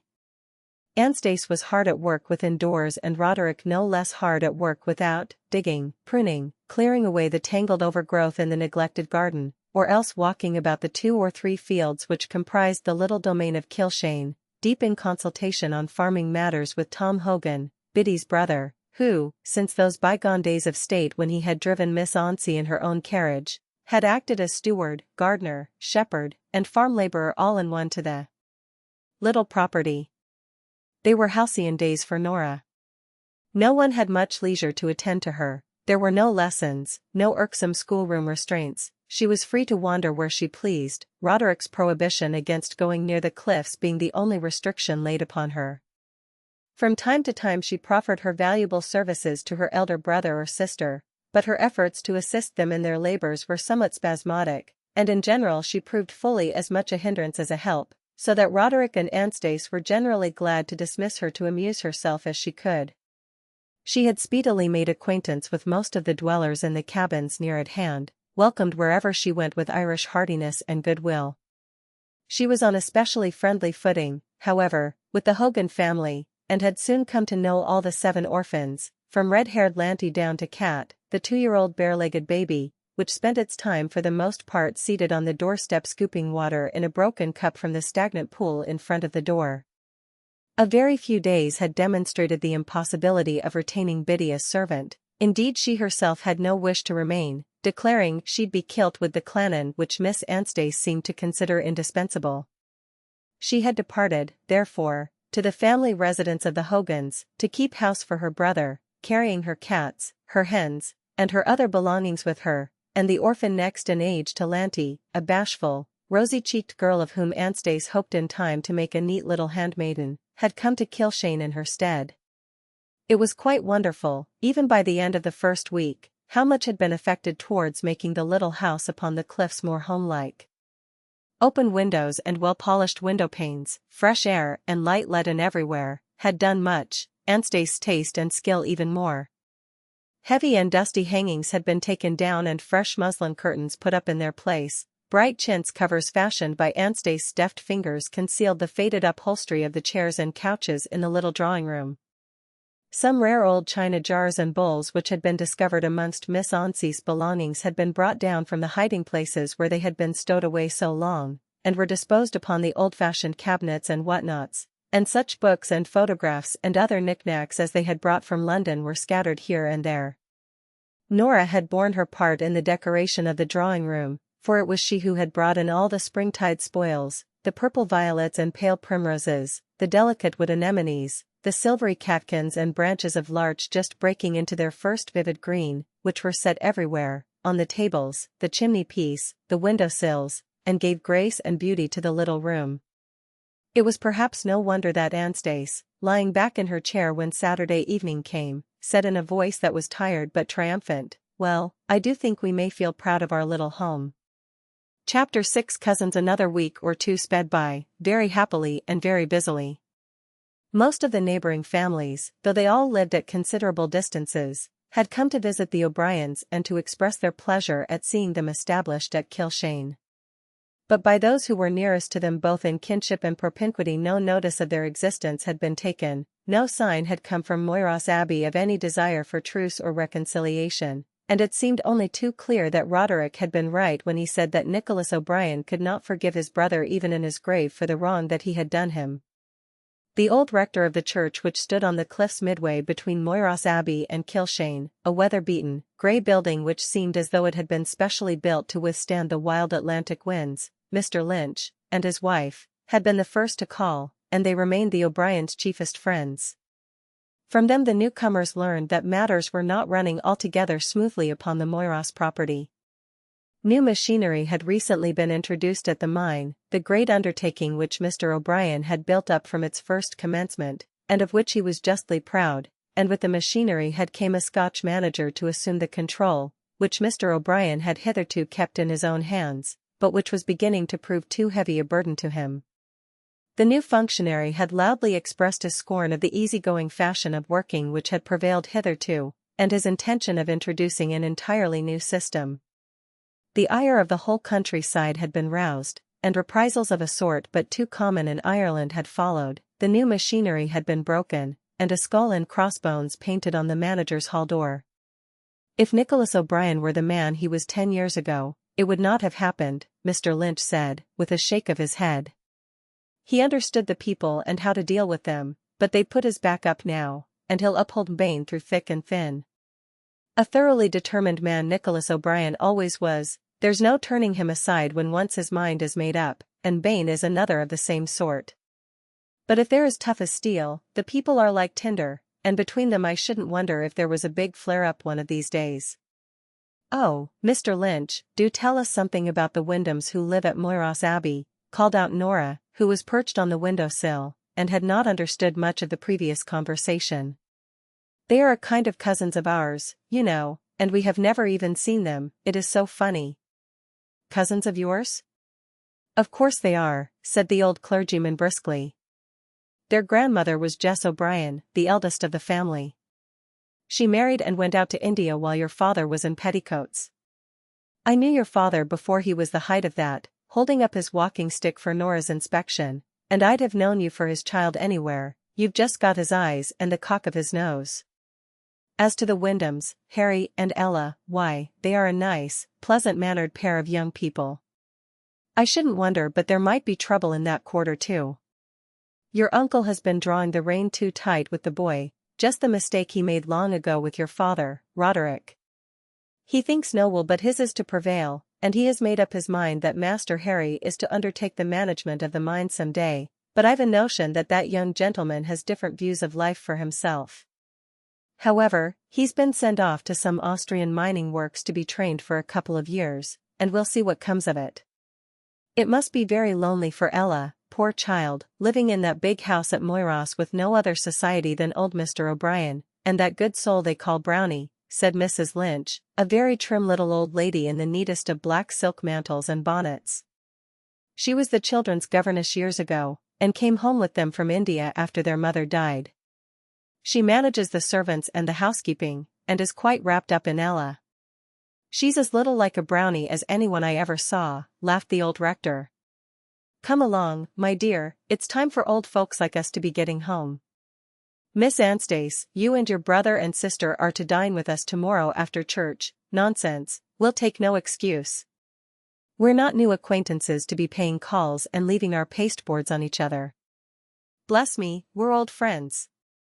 I boxed your father's ears over his Latin grammar 40 years ago. And the kindly old pair trotted off together. Anstice and Nora, and indeed Roderick too, had a great curiosity to see the relatives of whom they had heard so much and who were so closely connected with themselves, but there did not seem much likelihood of their desire being gratified.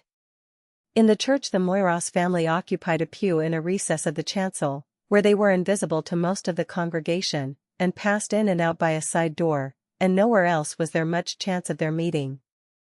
The trio at Kilshane were at breakfast one morning when the post brought a letter to Roderick addressed in Manus's round schoolboy hand. Roderick opened it, and a look of some vexation gathered on his face. "There is nothing wrong with Manus, I hope?" asked Anstice, pausing in her occupation of pouring out the tea.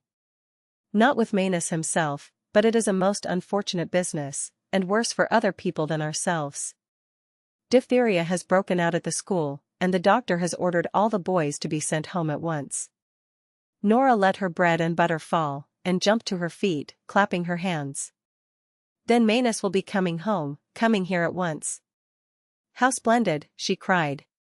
"Oh, Roderick, don't sit with that terrible long face, as if it was a misfortune." "It is certainly a misfortune for poor Dr. and Mrs. Ford, and for the boys who are ill," said Anstice. "Does Manus say whether any of the cases are serious?" "No, the young rascal is so taken up with the idea of coming over here that he does not seem to have been able to think of anything else." Roderick picked up Manus's letter, and read it through again with a frown. "Really, Manus's writing is disgraceful, the lines are all up and down the paper. Surely a boy of 12 ought to know better than to spell diphtheria with an F, and holidays with 2 LLs. I must try and find time to give him some teaching while he is here, for I suppose we shall have him on our hands for 3 months at least." "Oh, but Manus need not begin lessons at once. I'm sure after all the hard work he's had at school a little rest will be good for him," said Nora, with the funny old-fashioned manner she put on at times. "I don't think Manus is likely to have worked hard enough to injure himself," said Roderick grimly. "It's about the last thing we need be afraid of." "It is very unlucky this interruption coming just after Dr. Ford had written to you that Manus was beginning to settle down properly to his school work. However, we can only be thankful that he has not fallen ill himself," remarked Anstice. "Does he say what day he will be over?" "He speaks of starting tomorrow, whatever day that may be," said Roderick, turning over the leaf. "I suppose as usual he has not dated his letter, so that we might know what he meant." "Yes, he has though, Monday." "Why, that's 2 days ago. The letter hasn't been posted in time, of course. Then in that case, he must have started yesterday, and he'll be here today, this very, very day," cried Nora, jumping from her seat and skipping round the table, almost beside herself with joy. "My dear Nora, do sit down and finish your breakfast like a reasonable mortal," said Anstice. "I suppose she is right, Roderick, and Manus will arrive this evening. Someone must drive into Ballyfin to meet him. Will you go?" Roderick shook his head. "I have to go off with Tom after breakfast to arrange about letting the grazing of a couple of the fields for the summer, and there's that article for the Piccadilly besides, which must be finished tonight." Roderick had inherited a considerable share of his father's talent as a writer, and his contributions to newspapers and periodicals promised in time to bring in material aid to the slender resources of the family. "I don't think I can go either," said Anstice. "Mrs. Lynch is bringing Lady Louisa Butler over to tea this afternoon. She knew father in old times, and wants to make our acquaintance. But there's not the least necessity for anyone to go to Ballyfin. I'll tell Connor, who drove us here the night we came, to meet Manus at the station. That's all that's needful. But I can go." "Oh, Roderick, do let me drive in to meet Manus," cried Nora eagerly. "Well, I suppose there is no reason why you should not," said her brother good-naturedly. "You won't tumble off the outside car, I suppose?" "Of course not." "How can you be so silly?" returned Nora, drawing her little self up with much dignity. "All right, I didn't mean to offend your ladyship. I'll tell Connor to be here with his car at 3. And Roderick left the room laughing. Probably there was no prouder little girl in all Connaught than Nora that afternoon, as she drove from the door, sitting up very straight on one side of the car, her hands folded on the rug which Roderick had wrapped round her before starting. She and Connor, who was sole occupant of the other side, had become quite confidential before the 10 miles drive was accomplished. Connor had acquainted her with all his family affairs, and Nora had promised to pay a visit on the earliest opportunity, partly to his old mother, but more especially to the litter of a dozen little pigs which had been born only a few days before. Very important Nora felt, too, as she went in and out of the 2 or 3 shops of which Ballyfin boasted, executing various small commissions with which Anstice had entrusted her. She had more than an hour in which to wander about the little country town, as Connor's horse required rest and a feed before commencing the homeward journey.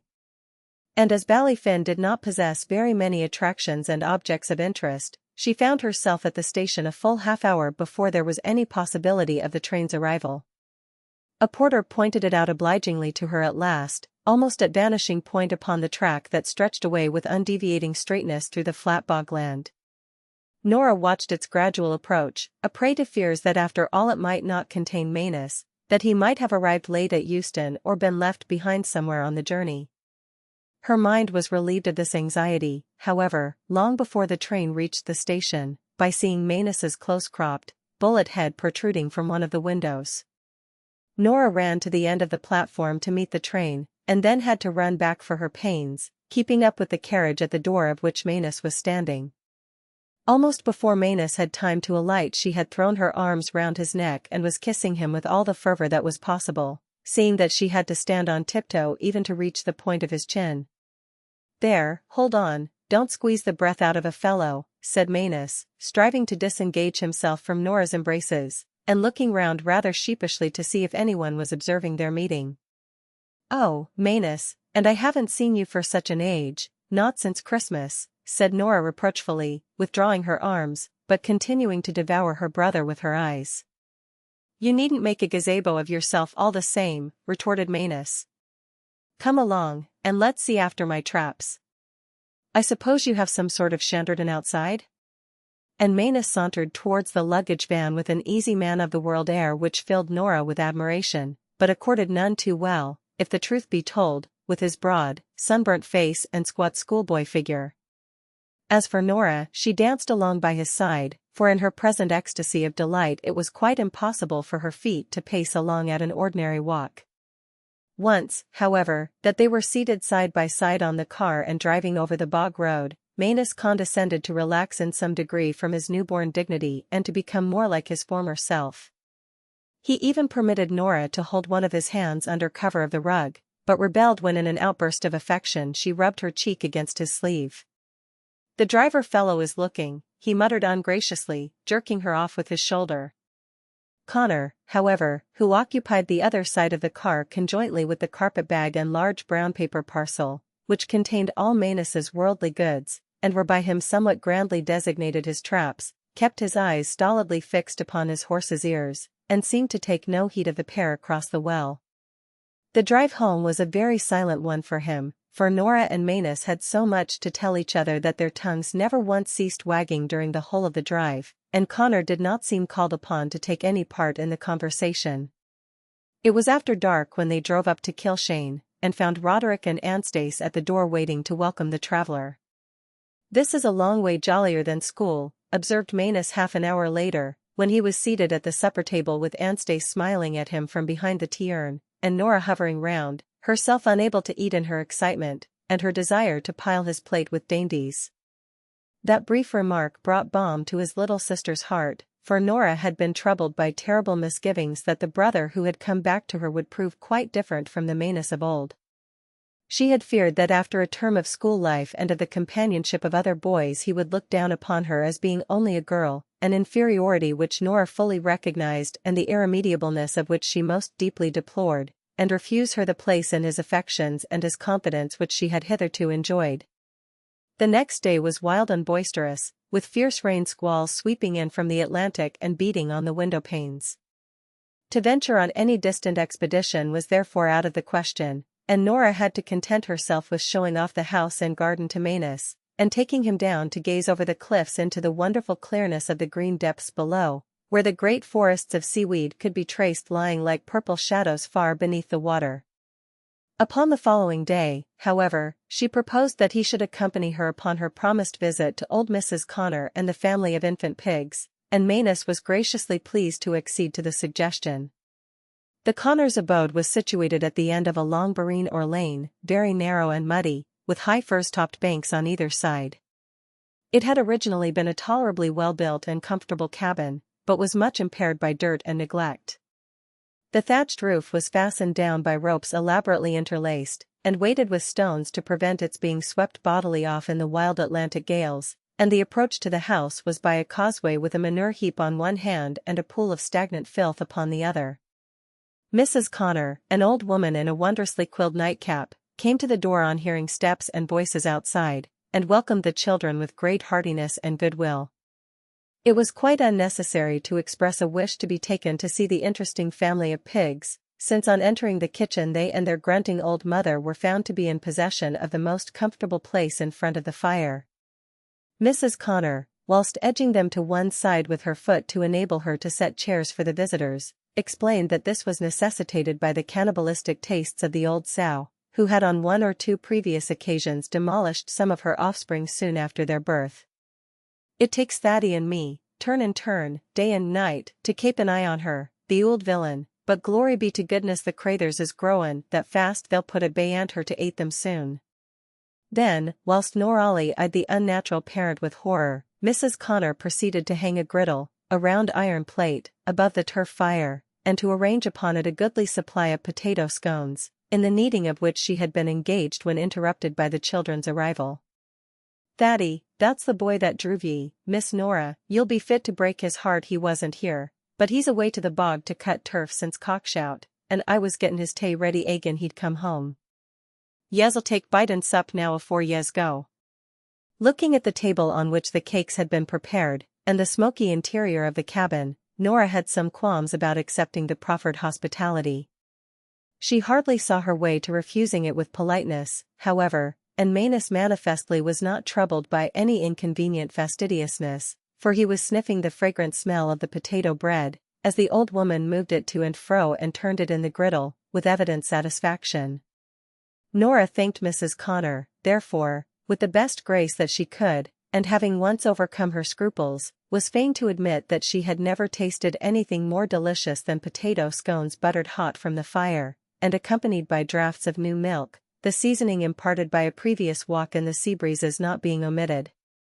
It was with promises of paying another visit before long to see the progress of the little pink porkers that Manus and Nora took their leave at last. They had reached the confines of Kilshane, and were discussing whether to go round in orderly fashion by the gate, or to attempt a short cut by scrambling through the hedge, when they heard the sound of horse hoofs coming full gallop down the road. "Whoever that is, they're going a stunning pace," observed Manus. The next instant a black pony, stretched out like a greyhound, came tearing round a bend in the road. The girl who rode it was sitting back in the saddle, pulling with all her might on the reins. Her hat was gone, and her fair hair had become loose and was flying in a cloud about her. As she flashed past them, Manus and Nora had an instant's glimpse of a white, set face and eyes wide with terror. Even to their inexperience the peril of the situation was manifest. A few hundred yards farther on, the road ran steeply downhill, turning sharply at the foot of the descent over a bridge which spanned a little stream. Going at its present pace, it would be little short of miraculous if the pony took that turn in safety. "That girl will be killed, she will indeed," gasped Nora, clutching her brother by the arm. "Oh, Manus, can't something be done?" "Nothing whatever," said Manus, from whose ruddy face the color had faded. "Cart ropes wouldn't stop that pony." Then in a tone of sudden relief, "Oh look, Nora, there's Roderick, he's rushing across the field. Oh, I say, I do hope he'll be in time." Nora said nothing, she only tightened her hold on Manus's arm, and in silence both children strained their eyes on their brother as he raced at top speed towards the road. Would he reach it before the pony in its frantic gallop had passed him by? Another minute would bring it to the brow of the hill. There was a second or two of sickening suspense, then they saw Roderick vault over the gate of the field and almost in the same instant catch the pony by the bridle. He let himself be dragged along by it for a few paces, then with a sudden jerk brought it up short in its career. The terrified animal made an attempt to rear, but Roderick's hand was at its nostrils, squeezing them with an iron grip, and feeling itself mastered it dropped on its 4 feet and stood still, panting and quivering all over. "She's saved! Hooray! Hooray!" 3 cheers. "Well done, Roderick," cried Manus, beginning to run, and Nora ran too, keeping up with him as well as she could. When they came up, the stranger was sitting in her saddle, deadly pale and trembling from head to foot. It was evidently only by a great effort that she succeeded in keeping back her tears. Roderick, somewhat out of breath, and hardly less pale, stood at the pony's head. "You saved my life, I think," the girl said tremulously, as soon as she had regained sufficient self-control to speak. "I should have thrown myself off in another minute if you had not caught Sheila. I knew it was my only chance." "I am very, very grateful to you." "There is nothing to be grateful about," Roderick returned lightly.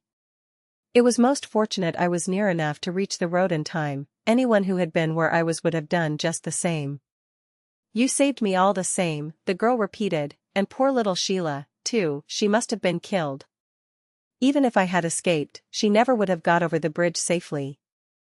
And she leant forward to pat the pony's mane. "The little brute hardly deserves so much commiseration after running away with you," said Roderick. "Oh, but it was not Sheila's fault," the girl cried eagerly, "it was mine quite as much as hers. She has not been out of the stable for 2 or 3 days, and that made her fresh and fidgety. She is generally as quiet as a mouse. I was riding carelessly, not keeping a lookout as I ought to have done. A wheelbarrow which someone had left upside down on the road frightened her and made her shy, and before I knew what I was about she had got her head and was tearing down the road." She stopped short with a shiver she could not repress. "Don't think any more about it," Roderick said cheerily. "Our house is close by, and you must let me lead the pony there and give you into my sister's charge till you have recovered from the shock you have had." "Oh, thank you, I must go home. Brownie, Miss Brown, I mean, would be so frightened if I did not come back at the right time. She is always nervous when I am out by myself, and she would be sure something dreadful had happened to me," and the stranger laid her hands on the reins as if she wished to take them into her own keeping again. Roderick, however, held them fast. "Something dreadful very nearly did happen," he said gravely, "and you are quite too much shaken to attempt riding anywhere at present. I can send a message to Miss Brown to assure her of your safety, and meanwhile you must rest at Kilshane. But, and the girl's eyes grew big with alarm, you must be Mr. Roderick O'Brien." This time Roderick could not forbear laughing. "So I am, but I am not a very formidable personage notwithstanding." "Oh, indeed, it is not that," and confusion and distress brought the color back into her cheeks. "But I ought to tell you who I am. My name is Wyndham, Ella Wyndham, and I live at Moyross Abbey."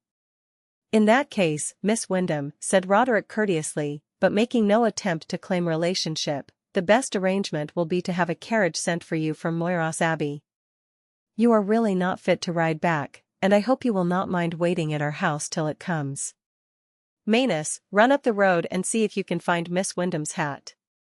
Perhaps Ella was too shy to make any further resistance. Perhaps in her secret soul she was not sorry that fate had willed that she should make acquaintance under their own roof with the kinsfolk from whom she had hitherto been kept apart.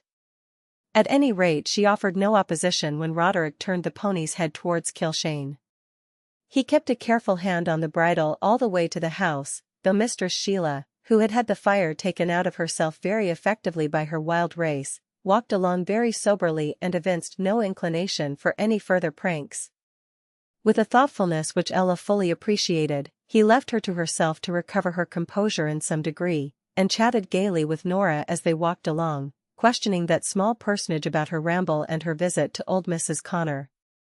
Anstace was nailing up a rose tree on the porch when the party arrived, but she took prompt possession of Ella, and conveyed her upstairs to the quiet of her own room, where she made her lie down upon the bed. Ella submitted very docilely. She was very young and evidently still accustomed to be looked upon and treated as a child. When, however, Anstace, having seen her comfortably settled, was about to leave the room, she stretched out imploring hands to detain her. "Do stay with me," she pleaded, "and don't call me Miss Wyndham, it sounds so cold and distant. We are cousins, you know, though we have never seen each other before, and why should we not be friends, you and I?" "Why not indeed," said Anstace pleasantly, "that is, if you will do as you are told, and not talk or excite yourself, otherwise I shall have to be angry and scold you, as I do Nora." "I don't think I should mind being scolded by you," returned Ella, looking up into Anstace's face. "Nora is your little sister, I suppose, and you are Anstace. I heard your brother call you so downstairs. It is such a pretty, quaint name, and it suits you so well. No, I will not talk any more if you will sit where I can see you." And with a sigh of contentment Ella lay back amongst her pillows. Roderick meanwhile had written a hasty note to Miss Brown at Moyross Abbey to tell her what had occurred. Pride forbade his thrusting himself in any way upon the notice of the uncle, who hitherto had not deigned to take any notice of his existence. A messenger to convey the note to Moyross Abbey was found in the person of Lanty Hogan, Biddy's red-headed nephew, who, since Manus's arrival at Kilshane, was generally to be found hanging about the back door or the out-offices. Lanty had already fired Manus's imagination full by the accounts he gave of the breeding places of the seabirds upon the coast, well-nigh inaccessible spots all of them, where the gannets, the gulls, and the kittiwakes in thousands laid their eggs on narrow ledges high above the boiling surf, fastnesses which could only be scaled by the most experienced and most daring climbers. Manus saw himself in fancy returning to school the possessor of a collection of birds' eggs which should make him the envy of every other boy there. Lanty threw out other hints, too, that were no less alluring, about the enormous trout which peopled a trout stream a couple of miles away, real breedhounds in Lanty's speech, who seemed acquainted with the exact haunts of each of these monsters of the finny tribe and with the fly that would infallibly land him in the angler's basket. "He knows a good deal more about it than he has any business to do, I'll be bound, the poaching young rascal," was Roderick's comment when some of these wondrous tales were repeated to him by Manus, but that did not cause Manus to take any less delight in Lanty's society. Half an hour's rest had so far composed Ella's nerves that she would not allow Anstace to bring tea up to her as she proposed, but insisted on accompanying her down to the little drawing-room, where she was received with general acclamation. Roderick pulled the most luxurious chair which the room boasted of forward beside the tea-table for her, and Nora, who was always ready to strike up friendships upon the briefest acquaintance, established herself upon a footstool at her side, with her small black head on a level with the arm of Ella's chair and her eyes fixed admiringly upon her. Manus had returned triumphant from his search after Ella's hat, which he had found reposing in a pool by the roadside. As he and Nora had already had their afternoon repast at Mrs. Connor's, and as not even Manus's powers, though prodigious in that direction, were equal to commencing a second meal after so short an interval, They were able to contribute even more than their usual share to the conversation, and their tongues ran on so persistently that Anstice asked Ella, laughing, if she had ever heard so much nonsense talked before, and Roderick proposed to banish them both summarily from the room. "Oh, don't stop them, please don't," Ella said earnestly, laying her arm round Nora's shoulders. "I like to listen to them. I wish I had a little sister like Nora to live with me at home. It's so quiet and so silent at Moyras since Harry, that's my brother, went away. Uncle Nicholas lives almost entirely in his own rooms, and there are only Brownie and I to sit together in the evenings." She stopped short and flushed painfully, afraid that she had betrayed more than she had intended of her home life to these strangers. In truth, she had been contrasting the cozy, home-like air of the little drawing-room, shabby and faded though its furniture might be, with the chill stateliness of the great rooms at Moyras Abbey, where tables and chairs and ornaments were set out with the formality and precision which Miss Brown deemed correct. Before another word could be said, the crunching of wheels was heard outside, and an open carriage, with a grey-haired lady as its solitary occupant, drew up at the door. "That is Brownie, she has come for me herself." "Oh, I do hope she has not been frightened about me," exclaimed Ella, starting up anxiously. Miss Brown on her part had alighted almost before the carriage had drawn up. She entered the house without any of the ordinary formalities of knocking or ringing, and came straight into the drawing-room. She was a tall, thin woman with a slight stoop, and light blue, nearsighted eyes which compelled her to wear glasses.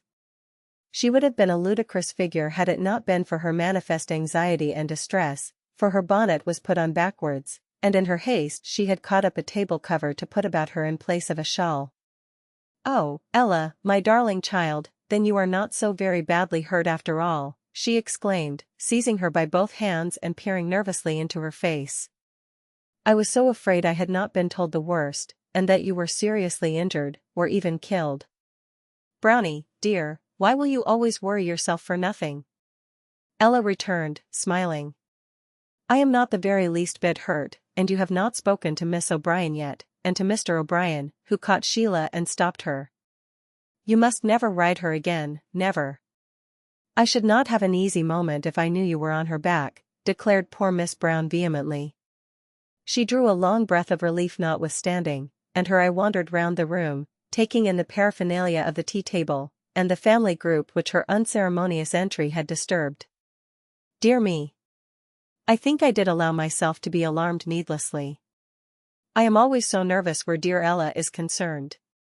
How do you do, Miss O'Brien? We have not met before." "How do you do, Mr. O'Brien? I am most obliged to you for your services to Ella."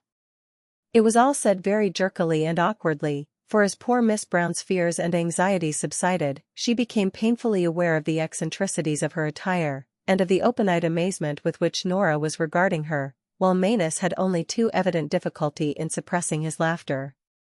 Ella, too, looked annoyed, and made one or two furtive but vain attempts to pull the unlucky bonnet right. Miss Brown prided herself on her neatness and her habits of order, and to have appeared in such guise before strangers was therefore to her unspeakably mortifying. "No, thank you, we cannot stay," in answer to Anstice's invitation to sit down and partake of tea.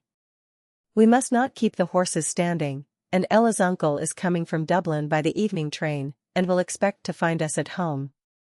If you have finished your tea, dear, we had better start at once. I must thank you once again, Mr. O'Brien, for the assistance you rendered Ella this afternoon."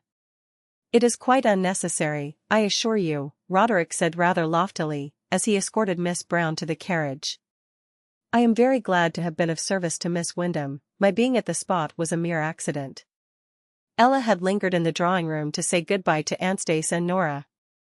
"Thank you so much for all your kindness to me," she said, holding out both her hands to Anstice. "It was so nice to be here with you all." "Then I hope you will come and pay us another visit before very long," said Anstice cordially, as she kissed her. "We shall always be very glad to see you." "Oh yes, you must come back very soon," chimed in Nora, holding up her face in turn to be kissed, "and when you do, I will show you the bantam cock and hen which Mrs. Lynch gave me, and the cliffs, and the garden, oh, and lots of things besides." "I should like dearly to come and see you again," said Ella, but as she spoke she looked round the little room into which the westering sun was streaming, and wondered if she would be allowed to enter it again. "Ella, my dear, make haste, I am waiting for you," came from the carriage, in which Miss Brown was already seated, and with a brief nod of farewell the girl hurried out. Chapter 7 Moyras Abbey. Miss Brown's feelings, as she drove homewards with Ella, were of a somewhat mixed nature. Roderick in his note had made as light of Ella's adventure, and of his own share in it, as possible. He had not the least wish to glorify himself, or to endeavor to pose as a hero in his uncle's eyes. None the less, had he been anyone else, Miss Brown would have been ready to fall at his feet in her gratitude to him for having rescued Ella from any position of peril. She had made up her mind from the first, however, that the O'Briens of Kilshane were an artful, designing family, who had come over to the little lonely house upon the cliff specially to work their way into their uncle's good graces, and to oust Ella and her brother from the place which they held in his affections. Miss Brown, ordinarily the most simple-minded and unsuspicious of mortals, was almost inclined to imagine that it must have been by some crafty and deeply laid plot that Ella's pony had been made to run away just at the gate of Kilshane, thereby forcing on an acquaintanceship between the two families. Poor Miss Brown had been left an orphan without near relations, and had therefore become a governess at a very early age. She had taken charge of many children, and had been tossed to and fro in many directions before fate drifted her out to India to Mrs. Wyndham's bungalow at Dinapore upon the Ganges. For the first time in her lonely and unconsidered life she found herself treated with real kindliness and thought, for it was gentle Mrs. Wyndham's way to endeavor to make everyone dependent on her happy. Miss Brown repaid her employer's goodwill by lavishing all her starved affections on her, and on the two fair-haired children who were in her charge.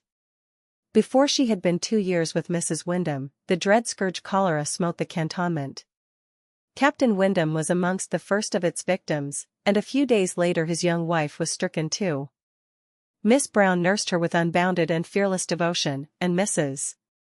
Wyndham's last whisper to her was, "You love the children, Brownie, and there is no one else. Promise me to stay with them always, promise." Miss Brown had promised, and had kept her promise faithfully. Indeed, it might be doubted if their own mother could have devoted herself to the two children, gentle dreamy Ella and her handsome high-spirited brother, more unselfishly than she had done. She had come home with the two little orphans from India, and for their sakes she had dwelt for the past dozen years in what was to her a wilderness, shut in between the wild mountains and the wilder sea. For the grandeur of the scenery she had no appreciation. A trimly kept suburban road would have been a far more pleasing prospect to her than the wide stretch of rugged coast that Moyras House looked out upon, and the Irish peasantry, with their guttural language, and their disregard of dirt and disorder, repelled her almost more than the dusky natives of India had done. If Miss Brown had ever had any hopes or aspirations for herself, they were dead long ago. All her aims and ambitious projects were for the charges whom their dying mother had left to her care. From her first coming to Moyras Abbey she had made up her mind that Harry was to be his granduncle's heir, and succeed to the old heritage of the O'Briens. She was certain that Piers O'Brien had been a very worthless and undeserving person, and that his family were no better than himself. Indeed, Miss Brown entertained but a poor opinion of Irish people in general, the only flattering exception she made being in favor of old Mr. O'Brien himself, and the commendation that she was wont to pass upon him to Ella was, "Indeed, my dear, no one would ever imagine that your uncle was an Irishman." During the past few months poor Miss Brown had been painfully aware that the fair castle in the air which she had built up was only too likely to fall in ruin. There had been serious differences between Harry Wyndham and his uncle, since the former had left school and come to live permanently at Moyras Abbey. The boy was hot-headed and willful, and not inclined for either the steady work or the implicit obedience which Mr. O'Brien expected from him. As an outcome he had been dispatched to Austria for a couple of years' training in practical mining. "He's likely to come to his senses there," Mr. O'Brien had remarked grimly. And now whilst Harry was absent, banished, and more or less in disgrace, here were these formidable rivals of the old name established close by, and eagerly on the watch, no doubt, to seize every advantage for themselves. Quite unconsciously to herself, Miss Brown's prejudice against the newcomers had been aggravated just a little by the mortifying recollection of the laughable figure she had cut in the drawing-room at Kilshane. Nature certainly had never intended her for a conspirator, but just as a timid moorhen will ruffle up her feathers and peck fiercely at the enemy who menaces her brood, so, for what she conceived to be the interests of her charges, poor Miss Brown was ready to plot and scheme, and accordingly, as the carriage turned in at the entrance gates of Moyross Abbey and bowled up the smoothly gravelled drive, she said impressively to Ella, "My dear, I would say as little as possible to your uncle of what took place this afternoon. Of course you were not to blame in any way, still, I am afraid he will not be pleased to hear that you have made the acquaintance of a family with whom he evidently wishes to have nothing to do." "But that is such a pity," said Ella, looking at her with wide, innocent eyes, "and if he could only see them, and how nice they all are, I am sure he would wish to be friends. Their father was his own brother, and they are the only relations he has of his own name. Oh, Brownie, wouldn't it be delightful if we could persuade Uncle Nicholas to make up that dreadful old feud, you and I?" Miss Brown gave an embarrassed cough. This was hardly according to her mind. "One must be careful not to let one's self be influenced too much by outward appearances, dear," she said in judicial tones. "I am sure the young O'Briens were very pleasant and polite to you this afternoon. They would be anxious to make as good an impression as possible. Their father was not Mr. O'Brien's own brother, you must always remember, but only his step-brother, which is quite a different thing, and we all know how shamefully he behaved, after your good, kind uncle had educated him, and done everything for him. Indeed, he was a very extravagant, good-for-nothing person, from all I have ever heard. He wrote for magazines and newspapers and things of that sort." Miss Brown brought this forward as if it were an undoubted proof of an idle, ill-regulated life. "I should doubt if his children were much better than he," she went on. "They have no sooner inherited that little property of Kilshane than that young Mr. O'Brien throws up whatever employment he had in London, and comes over here, no doubt to set up as an Irish country gentleman, and lead the same sort of spendthrift, wasteful life that too many of his ancestors did. I am very glad he was on the road today, and not in London, or Sheila and I would have fared very badly," Ella answered, rather more sharply than was usual to her, and in her heart she thought that whatever the sins and follies of bygone generations of O'Briens might have been, Roderick and Anstice did not look as if they were likely to embark on any wild career of debt and dissipation. The carriage swept round the last bend of the avenue and came in view of the house, a square erection, solidly built of grey stone. On one side, and separated only from the house by a stretch of smoothly shaven greensward, rose the old abbey from which Moyross had its name, with its broken arches and cloisters, grand even in its desolation. Behind it lay an old graveyard, with great beech trees stretching their long branches out over moss-green tombstones. And at the back, where the path wound down through the little glen to the shore below, an opening in the trees allowed the blue plain of the sea to be seen, tracked with glistening streaks and wavy tide marks. The butler, who came down the steps to open the carriage door for the ladies, informed them that Mr. O'Brien had arrived from Dublin half an hour previously, and had asked for Miss Ella. "I will go to him at once then, before I change my dress," Ella said, gathering up her riding habit. "I am not very untidy, am I, Brownie?" "No, my love, you look very nice, as you always do," said Miss Brown, gazing at her with fond admiration.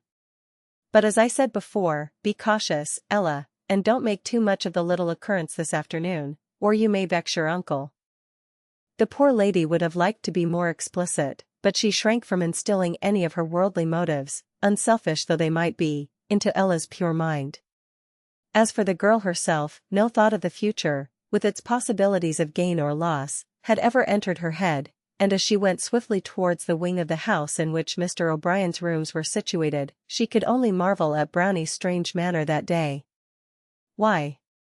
One of her most frequent complaints had been of the utter absence in the neighborhood of Moyross of any suitable companionship for Ella, and Ella herself had often longed for a friend of her own age.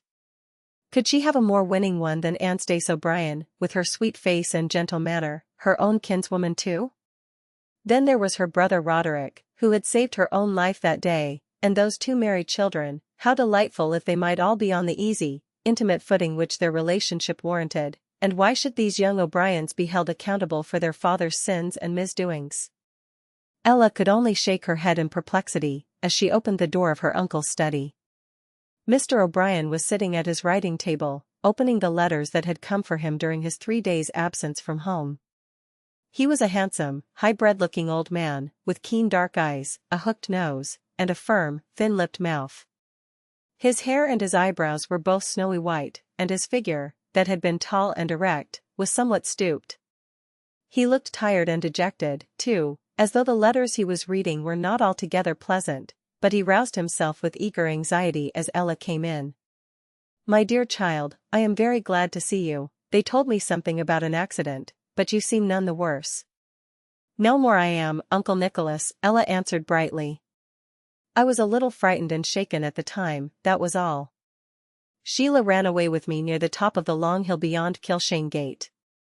Mr. O'Brien started. His superior knowledge made him understand the peril of the situation much more thoroughly than Miss Brown had done.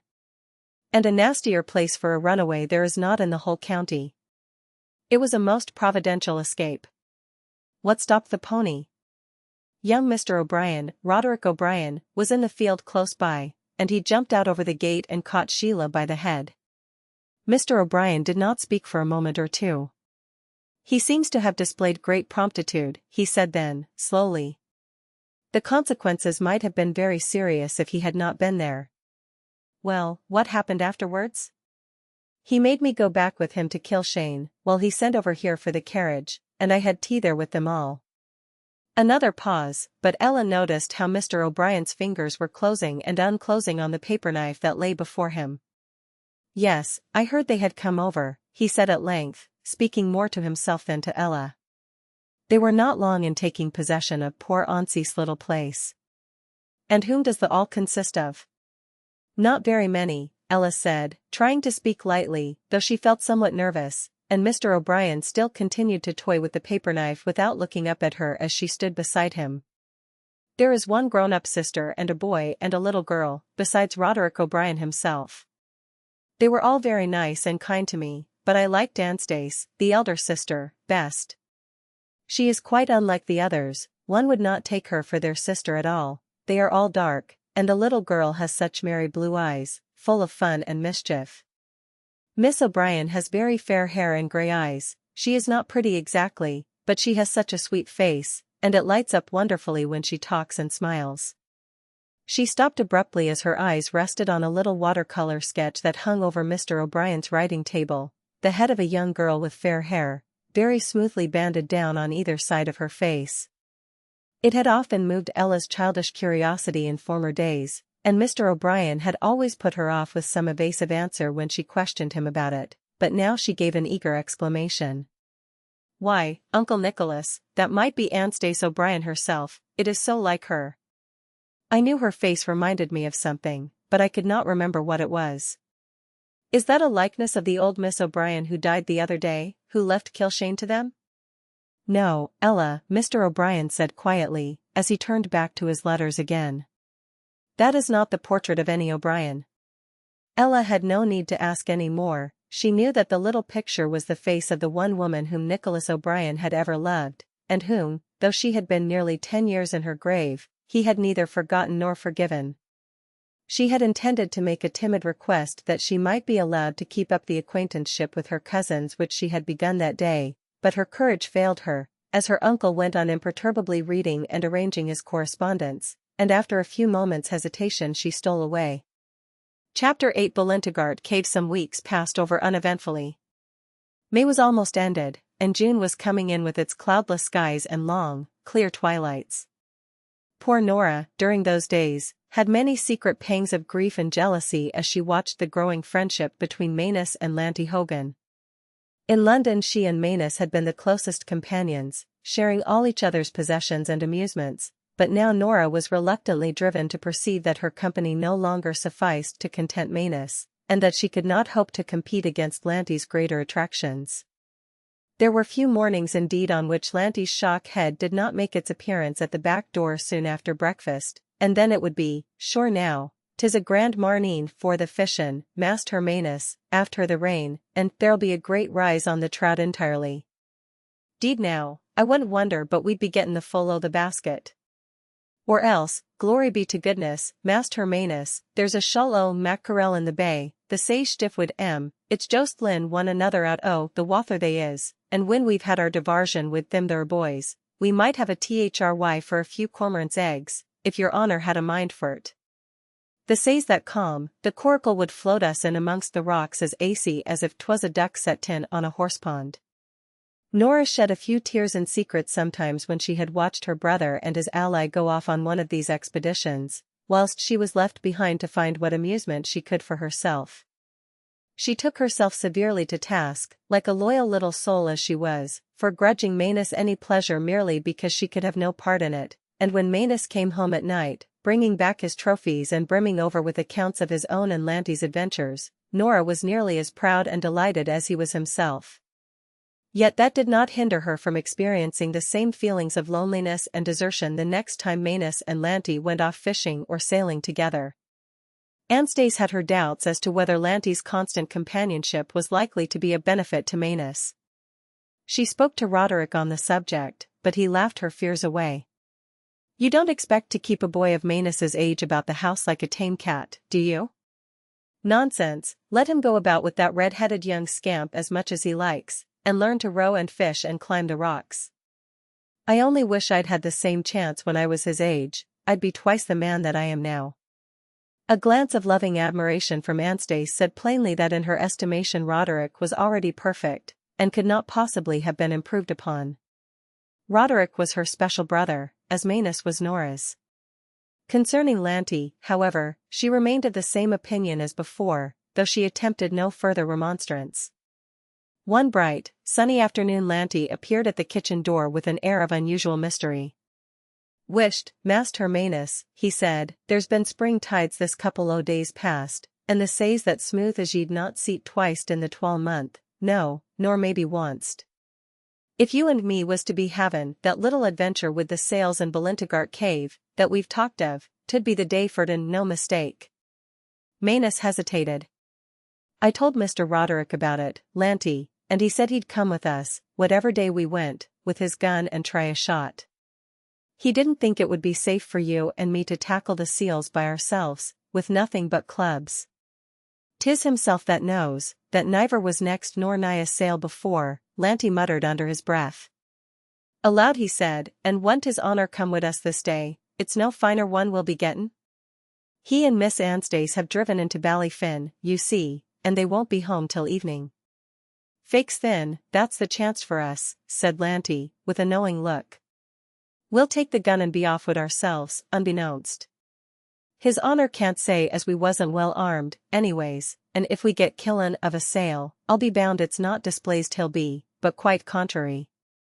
Manus still hesitated. He had some qualms as to whether he ought to venture on the enterprise in Roderick's absence, and without his leave. But a visit to Balintagart Cave, famed as the resort of seals, had been one of the most alluring schemes which Lanty had held out to him. Manus knew that the cave could only be visited on rare occasions, at extreme low tide, and only then when the state of the weather permitted, so that few even of the fishermen upon the coast had ever entered it, and a chance once lost might not recur again. "All right, I'll come," he said briefly, and Lanty intimated his satisfaction by a nod. "We'll have no need to be burnin' daylight over the job," he said. "Once the tide turns, 'twill be hurry out and no mistake.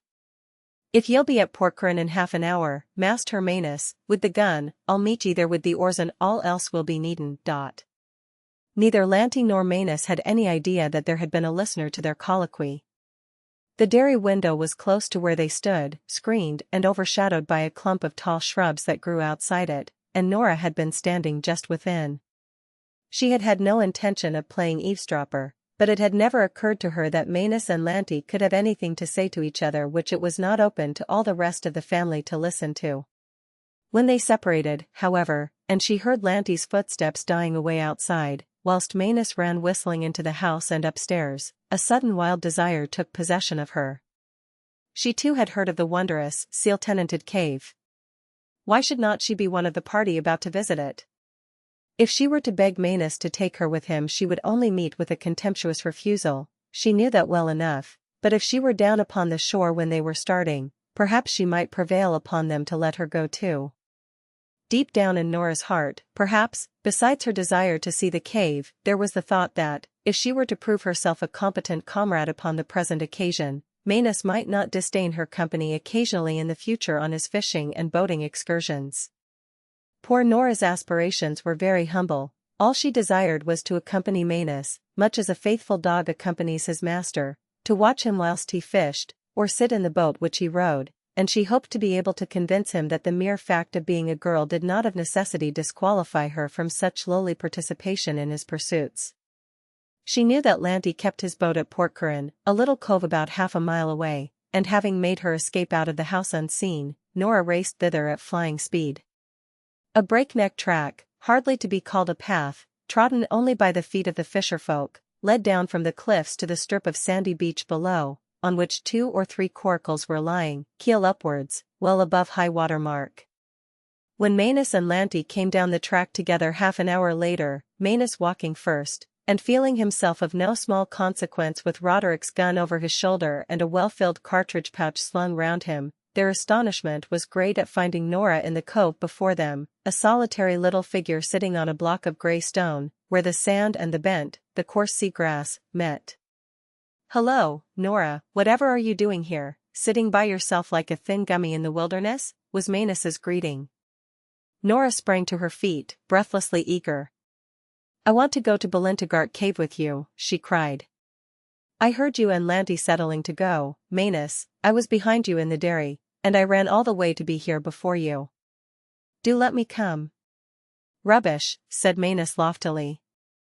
"Do you suppose you're fit to go after seals? A fine funk you'd be in when it came to going into the cave, and you'd scream if the gun were fired." "I should not," Nora retorted indignantly. "I was standing close to Roderick when he shot a magpie the other day, and I didn't scream. I didn't even put my fingers in my ears, and I don't mind going into dark places either." "And why shouldn't she come if she's minded for't, the darlin' young leddy?" broke in Lanty. "Afeard? Troth, not she, and her an O'Brien born. Ease, come along, Miss Nora, and I'll take care of ye, niver fear." Nora repaid his championship of her cause by a look of the most rapturous gratitude. Lanty hoisted the coracle onto his back, and started off towards the sea with it, looking to the 2 children, as they followed him, very much like a gigantic black beetle reared upon its hind legs. Nora essayed to make herself useful by bringing the oars, which Lanty had been obliged to lay down, along with her, but as she carried them awkwardly, crosswise in her arms, not sailor fashion over her shoulder, she provoked some uncomplimentary remarks about the butterfingeredness of girls from Manus, who stalked airily along, only carrying the gun. Manus, to say the truth, was in a somewhat ungracious mood, for it seemed to him that this visit to the seal's cave would not appear at all as tremendous a feat to have achieved if it became known that his younger sister had accompanied him. However, by the time the coracle was launched, and they were floating out upon the deep, green water, his ill humor had evaporated, and he was laughing and chatting gaily with Lanty. There were only seats for the 2 rowers in the frail little craft. Nora had to sit down flat in the stern, with her feet straight out in front of her, and her head not far above the gunwale. At first she could not help feeling some internal tremors as the coracle skimmed the sea, its very buoyancy, as it topped the waves and slid down into the hollows between them, giving it a peculiar dancing motion which was painfully suggestive of instability. It was somewhat alarming, too, to look at the tarred canvas stretched over the rude wooden framework, and to reflect that it was all that separated her from the deep sea all round, and that the smallest injury, a pinprick even, would bring the salt water gurgling in. However, after a few minutes, finding that the coracle, bob as it might upon the waves, showed no inclination to upset, Nora's fears subsided, and she even began to enjoy the lapping of the wavelets so close beside her, and to gaze up in awe at the black cliffs that towered above their heads, and which looked so much loftier from below than when they were viewed from the top. They had 3 miles to row to the cave of Balintagart, and it took them the best part of an hour to accomplish it. They passed Moyross Abbey on the way, with its little glen wooded to the water's edge, and the house standing high on the cliff above. A little farther on Lanty pointed out to Nora the ironwork pier which Mr. O'Brien had constructed years before for the shipping of the ore from his mine. It jutted out into the sea, protected from the great Atlantic rollers by a long wall of rock, which seemed as though it had been specially designed by nature for a breakwater. A zigzag track had been cut out of the face of the cliff, and the trolleys ran down it to discharge their loads into the holds of the ships lying at the pier below. No ship was in waiting there now, and an ugly scowl came upon Lanty's face as he looked over at the scarped rocks and the slender framework of the pier. "The the crows on bane, and the notions he's puttin' in old master's head," he muttered. "'Tis a cliver pair they thinks themselves, but maybe the boys might larn them that they was cliverer yet." Nora remembered that she had overheard Roderick speaking very gravely to Anstice a few days ago about the disagreement between Mr. O'Brien and the miners, concerning the innovations introduced by the new manager. "I fear there will be bad work before all is over," he had said. No questioning on her part or Manus's could elicit anything more from Lanty, however. "'Twasn't manin' anythin' in particklar he was, but just a manner o' spakin'," he declared, and relapsed into a dogged silence. Balintagart Cave, which they reached at length, was situated at the end of a narrow inlet, a fissure in the cliffs, guarded by a ridge of rocks which showed above the water like a row of jagged teeth, and round which the sea swirled and foamed. It required extreme care to guide the coracle through the narrow passage, for a touch from the rocks on either hand would have ripped the canvas open as with a knife. Once within the reef, however, they floated in calm water in a tiny natural harbor. Before them was a low, dark opening, the entrance to the cave, which was generally covered by the sea, preventing any access to the interior. Now, however, the sea had receded sufficiently to leave bare not only the mouth of the cave, but also a narrow strip of firm, white sand, which sloped to the water's edge. Lanty leaped overboard, and dragged the coracle up this little strand by main force, lifting Nora out carefully afterwards. He stooped and examined the sand, and pointed with much exultation to tracks that led upwards into the darkness of the cave. "Thim thar boys is at home, sure enough," he whispered. "'Twill be a poor thing an' we don't give an account o' 1 or 2 o' thim. The tide's flowin' too," he went on, looking critically at the margin of the sand. "We'll need to hurry ourselves and we won't be wantin' to swim out." The preparations for the adventure were speedily made. Lanty produced a torch made of pieces of split bogwood tied together and saturated with inflammable oil, and a few chips besides, similarly soaked, which he stuck in his hat, and signed to Manus to stick into his. Then, still in silence, he placed 2 cartridges in the breech of Manus's gun and handed it back to him. "Keep close to me, and don't fire till I give the word," he whispered. "Miss Nora, will ye stop out here and wait for us while we go in?" But no, Nora was determined to prove her courage and go through with the adventure to the bitter end. Perhaps, if the truth had been told, she was not very willing to be left alone on that narrow strip of sand between the deep sea and the lofty cliffs that towered sheer above her. She preferred to face even the darkness of the cave, and the possibility of a rush of angry seals, so that she had at least living companionship. Nonetheless, however, her heart beat thick and fast as she followed Lanty and Manus up to the low archway which gave access to the seal's retreat. Lanty went first, the blazing torch in his left hand, a short bludgeon, loaded at the end with lead, in his right. There was a yard or two of slimy passage and then the cave opened out into an underground chamber of considerable extent, floored with the same white sand that composed the strand outside. Lanty stooped and examined it closely with his torch. The tracks were still visible, leading upwards into the innermost recesses of the cave. Without speaking a word he pushed Nora back till she stood in a sort of recess just within the arch by which they had entered, and lighting one of the bogwood chips that adorned his own hat, he stuck it in hers. "Stand ye there, Miss Nora, and don't stir a ha'porth," Ly whispered, with his mouth close to her ear. "'Tis the door they'll make for, and ye're safe out o' their road. Master Manus and me will folly on." Nora stood still as she was bidden, and watched the light of Lanty's torch growing gradually more and more distant till it showed only like a twinkling star far up within the cavern. A moment later it was gone altogether, and Nora was left alone, the strange candle in her hat throwing a feeble radiance on the yellow seaweed that clothed the rock beside her, and on the sand at her feet. She could have screamed aloud, merely for the relief of hearing her own voice in the silence that surrounded her, but the fear of incurring Manus's contempt kept her from uttering a sound, and she stood motionless, clutching the long tangles of seaweed in her hands as if even their cold and clammy touch gave a certain sense of comfort and support.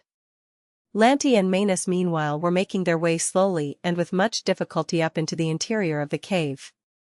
The firm, white sand with which it was floored at its mouth soon gave place to rocky debris and great boulders, over which they had to clamber, as best they could, by the uncertain light of the torch. As they proceeded, the cave gradually narrowed till it formed a mere passage 100 yards or more in length, and so low that they had to bend nearly double to avoid striking their heads against the roof. It was necessary to advance with extreme caution here, since they might at any moment encounter a charge of infuriated seals, for seals, though in general most peaceful and inoffensive animals, yet become savage if they are brought to bay. The passage opened out, as Lanty, who had visited the cave once before, knew, into a circular rocky chamber known as the seal's parlor, and here at last they found their quarry. A large male seal, but fortunately for them only one, the rest of the herd having made their way out again before their visit, was lying at his ease upon a slab of rock.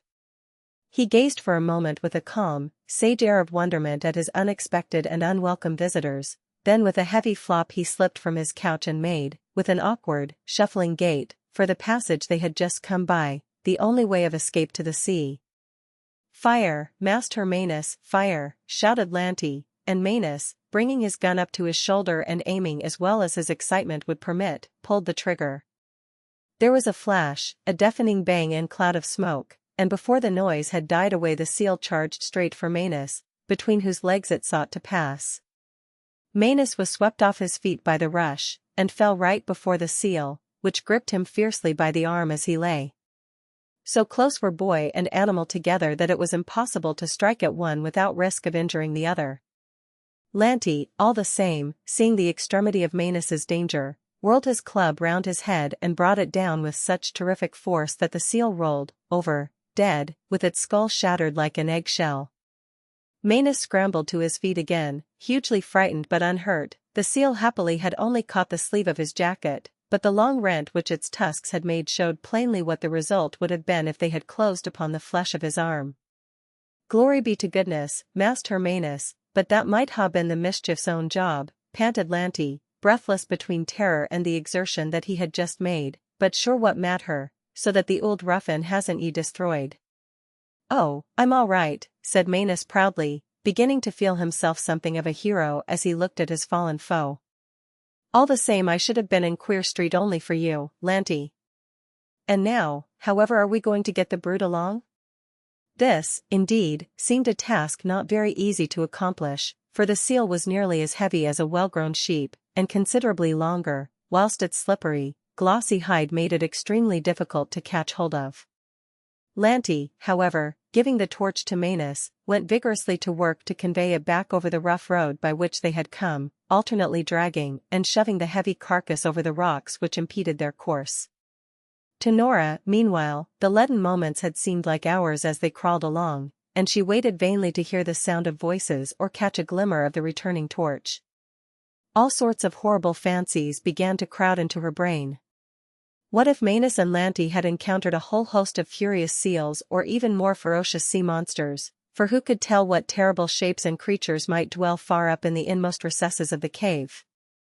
They might be lying wounded or dying somewhere far underground, where no one had ever penetrated before, or perhaps they had lost their way in those subterranean windings and passages, and were vainly trying to retrace their steps. What if she were to be left there whilst the tide came slowly creeping up over the strip of sand outside, and closed the arch by which they had entered, prisoning her and the others within? With trembling hands Nora groped upwards. The rock was covered with seaweed far above her head, as far as she could reach. To that height, then, the tide must rise when it was at its fullest, and Nora, in her terror at making this discovery, would have screamed aloud, forgetful of Manus's disdain, for already she pictured herself shut in the dark cave and drowning inch by inch as the water rose slowly around her. An iron grip, however, seemed to be upon her throat, compressing it and preventing her from uttering a sound. It was an unreasoning panic after all, begotten of the darkness and the solitude, since the way of escape was at any rate still open, and Lanty's coracle floated safely in the little basin outside, and it was ended in another minute by a sharp ringing sound, the shot fired by Manus in the seal's parlor, which pealed and reverberated from rock to rock till the cavern seemed alive with echoes. A pause followed, during which Nora held her breath to listen, and then there came a shout, very faint and far away indeed, but none the less cheering and reassuring, especially as it was followed by another and another, for Manus, now that the necessity for silence and caution was at an end, was endeavoring, by a series of joyous halloos, to apprise her of their whereabouts and the victory which they had achieved. Manus and Lanty were alive then, they were coming back to her, and Nora all at once became ashamed of her foolish fears of a minute or two before, and realized that after all she could not have been left so very long by herself. She had to wait a considerable time longer, however, before the first gleam of the torch reappeared in view, but when it did, rather than bear the suspense any longer, she started off to meet her brother and his companion, stumbling as best she could in the darkness over the fallen rocks and boulders, and guided by the lights which were growing larger and more distinct every moment. "Hello, so there you are," cried Manus jubilantly. "We've got something to show you that'll make you open your eyes. Look here, what do you think of that?" And he held the torch aloft to let its light fall on the dead seal with its long tusks and dark velvety hide. Nora instinctively shrank from contact with the slimy carcass, which emitted a strong and by no means agreeable odor, and contented herself with gazing at it with awe and admiration from a respectful distance. "Did you shoot it?" she inquired of her brother. "Well, no," Manus admitted. "I fired at him, but I'm not sure that I hit him. I didn't kill him at any rate, for he made for me and knocked me over. I'd have been done for if Lanty hadn't come down on him with his club. There, that's something like a whack." And Manus pointed to the seal's battered skull. "Oh, Manus, he might have killed you," said Nora, horror-stricken. "Well, he might, but you see he didn't, he only tore my coat," Manus returned philosophically, displaying the jagged rent which the seal's tusks had made. In his secret soul he felt himself no small hero at bearing off such traces of the conflict, and was already figuring to himself with much pride how high this adventure would raise him in the estimation of the other boys on his return to school. Bodkin Major, who came from Galway, and hunted in the Christmas holidays, had hitherto been regarded as the Nimrod of the school, and a fox's brush, which had been presented to him for keeping up with special gallantry during one most notable run, had been the envy and admiration of all his schoolfellows. But Manus felt, with much inward elation, that beside the slaughter of the seal deep in the bowels of the rocks, even Bodkin Major's fox-hunting exploits would fade into nothingness. The wavelets were lapping almost up to the mouth of the cave when they emerged from under the low arch, winking and blinking as their eyes once more encountered the full light of day.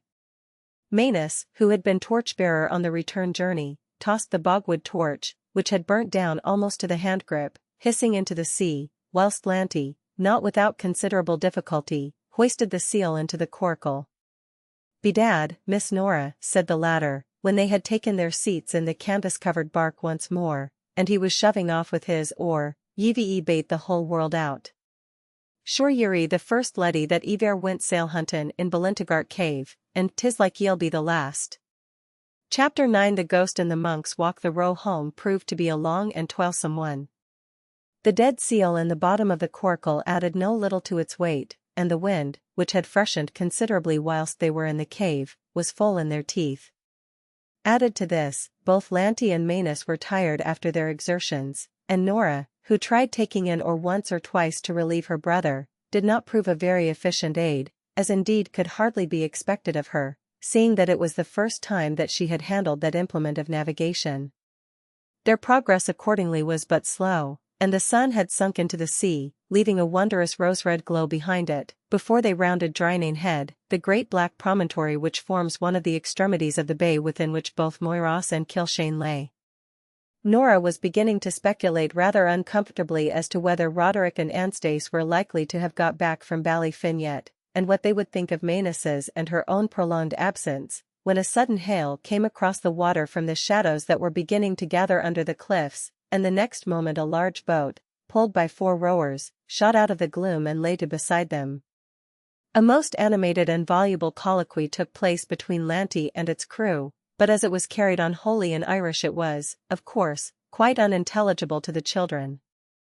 However, it was plain from the manner in which Lanty pointed to the dead seal and gesticulated, that he was giving them a graphic account of the slaughter in the cave, and the men, catching hold of the gunwale of the coracle, peered over at the slain sea monster and evinced their astonishment and admiration by uncouth and guttural exclamations.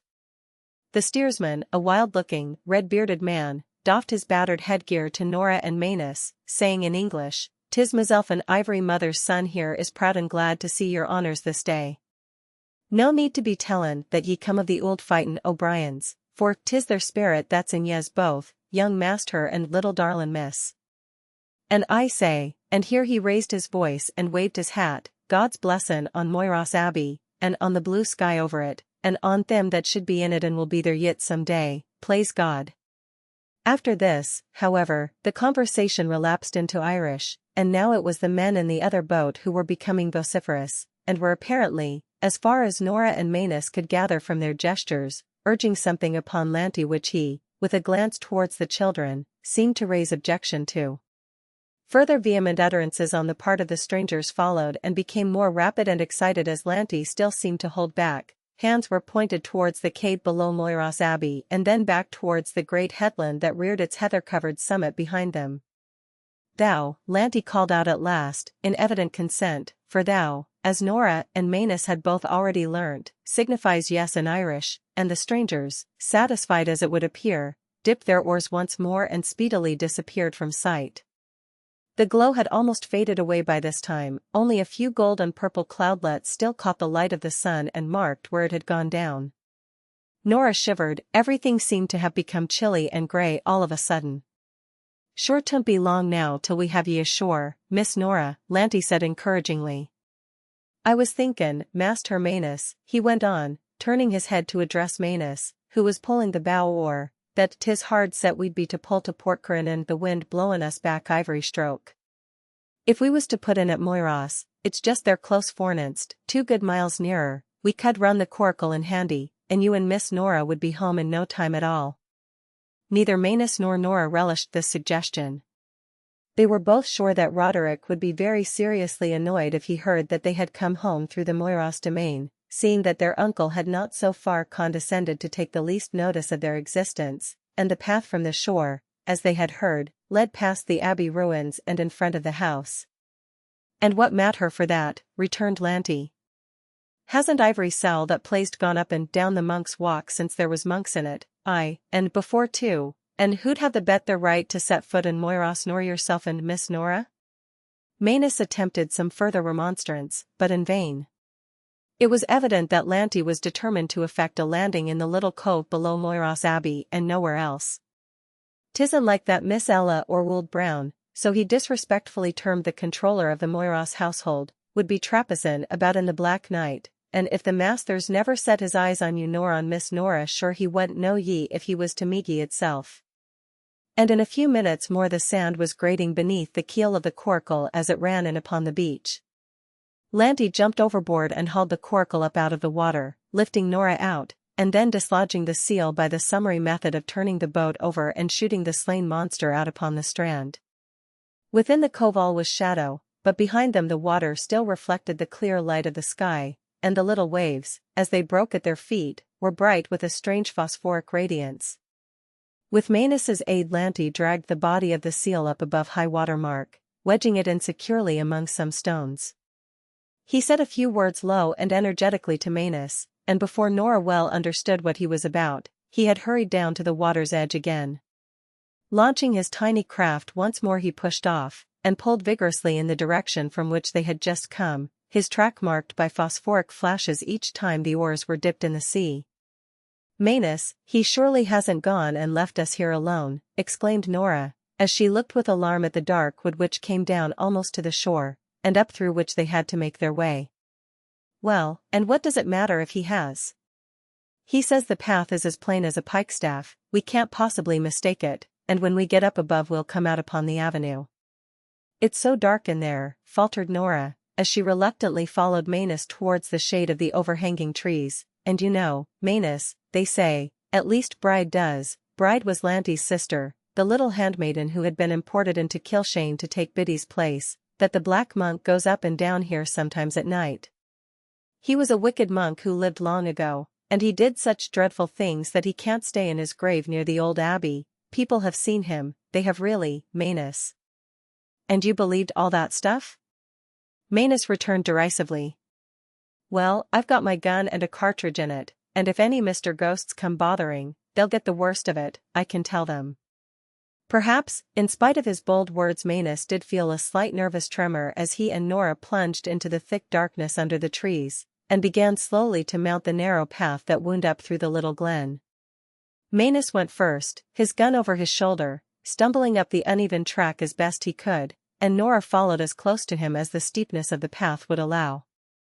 Upwards and upwards they went, Manus sometimes feeling his way with his hand up the rocky steps of which Roderick had spoken, or else edging carefully, foot by foot, along the rough path.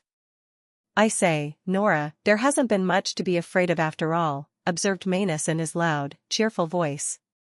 "Your friend, the Black Monk, doesn't seem to be on the prowl tonight, perhaps." The words died upon his lips, for at that moment they turned the corner of the last zigzag and came in sight of the abbey ruins, their outline clearly discernible against the pale sky. Before them on the path, one arm uplifted threateningly, as if to warn them back, stood a tall white figure, taller, as it seemed to Nora and Manus, than any living man could be. They both came to a dead halt, and stood as though they had been rooted to the ground, staring with dilated eyes at the motionless form which barred their way. Nora's heart was sending the blood up in suffocating thuds into her throat. She caught Manus's jacket, and clung to it with the grasp of despair. Manus's courage did not forsake him altogether, perhaps the knowledge that there was no retreat, and that the path behind them only led down to the seashore, helped to brace his nerves.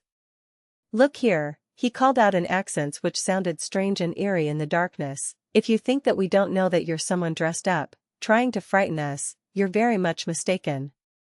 I've my gun with me, and it's loaded, and if you don't clear out of that double quick, I'll shoot you." Manus's voice quavered a little towards the end, as if, for all his bold words, his teeth had had a certain inclination to chatter in his head. No answer was returned, only in the silence a little breeze crept sobbing through the treetops, and the figure seemed to lower its arm for an instant and then to raise it again more threateningly than before. Manus had his gun presented by this time, his cheek against the stock, and his finger on the trigger. "I give you fair warning, if you're not out of that before I count 3, I'll fire. Now then, 1, 2, Manus never could be quite sure in his own mind afterwards whether he had really intended to carry out his threat, or whether it had been that his hand had trembled so, as he faced that white menacing form, that he had jerked the trigger involuntarily. Be that as it may, even as he said 3, there was a crash and flare of light. Nora and Manus both held their breath, for if what Manus had said was true, and it was some practical joker who had waylaid them, it was impossible at such close quarters for Manus to have missed his aim. There was no cry, no sound, however, and as the smoke cleared away, the white figure stood before them for a moment, erect as ever, then seemed to lean forward as though about to rush upon them, and the children waited to see no more, but turned and fled headlong down the path which they had climbed with such difficulty. How they got to the bottom they never knew. They scrambled and plunged downwards, regardless of their footing and unheeding how they bumped and bruised themselves against stones and against the trunks of the trees. They came to a halt at last in a little clearing 100 yards or so above the shore, and there they stood, panting and breathless, partly with the haste they had made and partly with terror, as helpless and disconsolate a pair as could have been found in the length and breadth of the land. Manus had abandoned all attempt at keeping up a show of bravery. He had his arm round Nora, and Nora had hers round him, and they clung to each other so close that they could feel the beating of each other's hearts, and each other's breath hot upon their cheeks. That warm, close contact seemed to give them some little sense of comfort and protection, but in truth their position was a most pitiable one.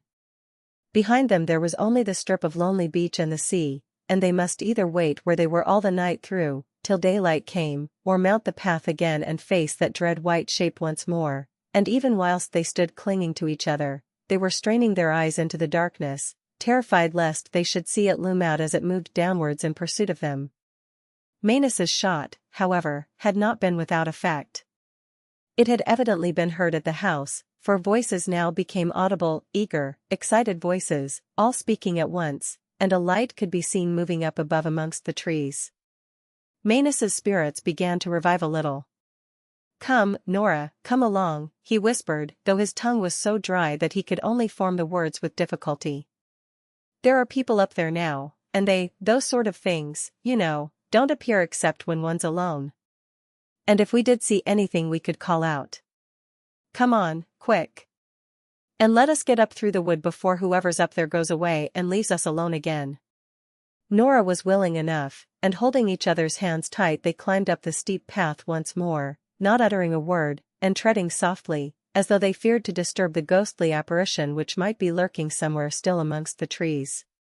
The windings of the track had brought them immediately below the spot where the tall, spectral form had barred their path, and where the search party with their lantern were now gathered. They could hear a shrill voice scolding angrily above their heads, and mingled with it the sound of crying. Instinctively they stopped short to listen. "Don't tell me any such nonsense, you idle, good-for-nothing girl."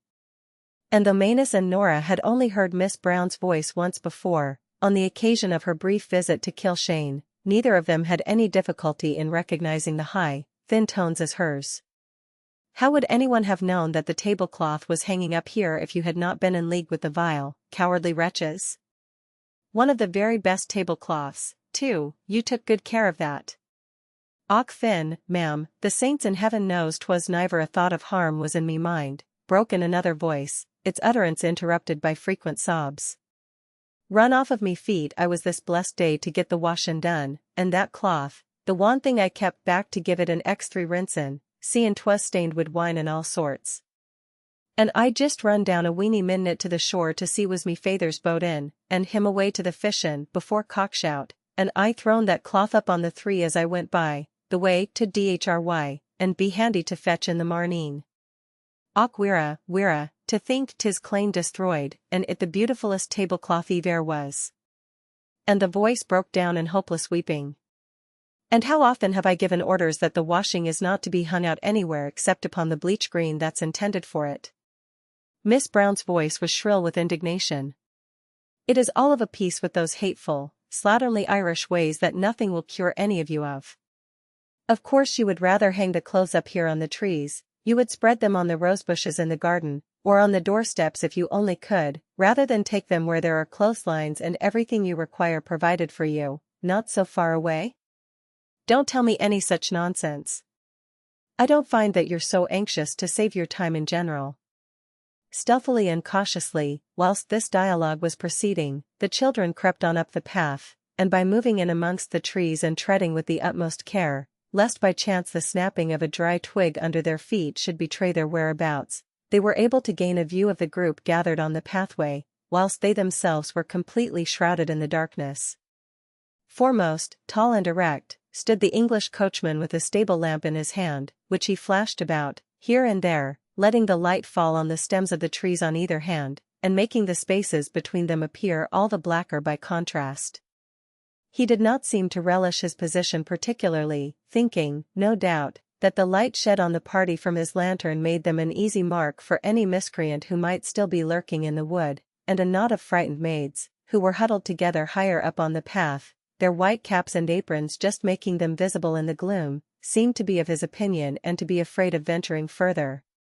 Miss Brown's anger and vexation were too great to let her give a thought to possible danger, and with one corner of the tablecloth in her hand, and the rest of it lying in folds at her feet, she was scolding the luckless laundry-maid, who stood before her holding her apron to her eyes.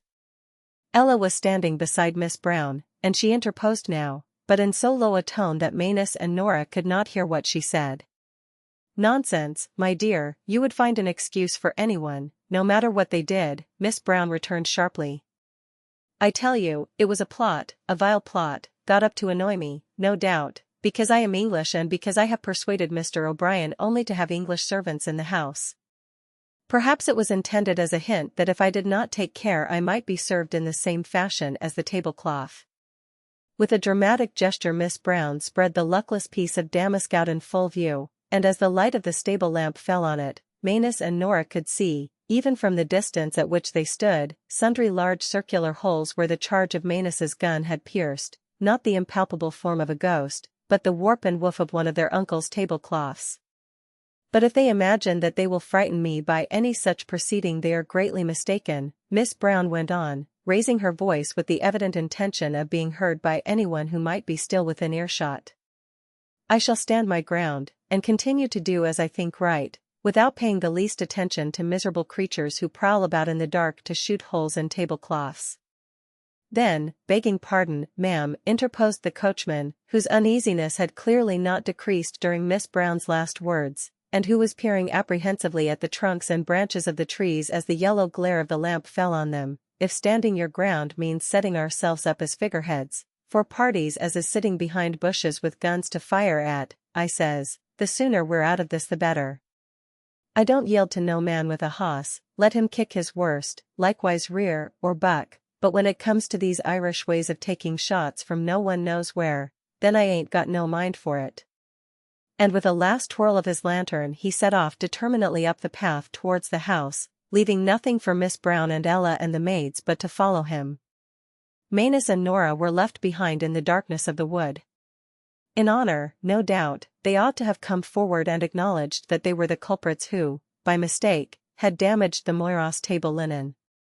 Shyness, however, and a sense of the humiliation which it would be to confess before the whole of the Moyros household that they had mistaken a harmless tablecloth, hanging upon a tree to dry, for a ghost, and had fired at it, held them back, and so they waited till the steps and voices had died away, and the last gleam of the lantern had disappeared.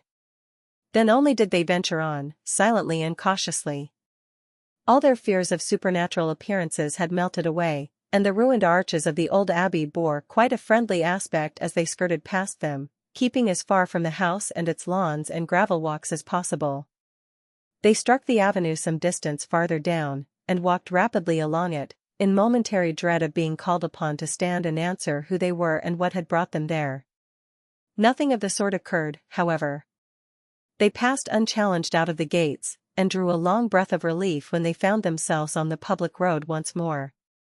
Then only did they venture to speak to each other of their recent adventure, and they could not but admit that they had cut somewhat ignominious figures in the frantic terror with which they had fled from that weird, white object which had loomed up on them in the loneliness of the Monk's Walk.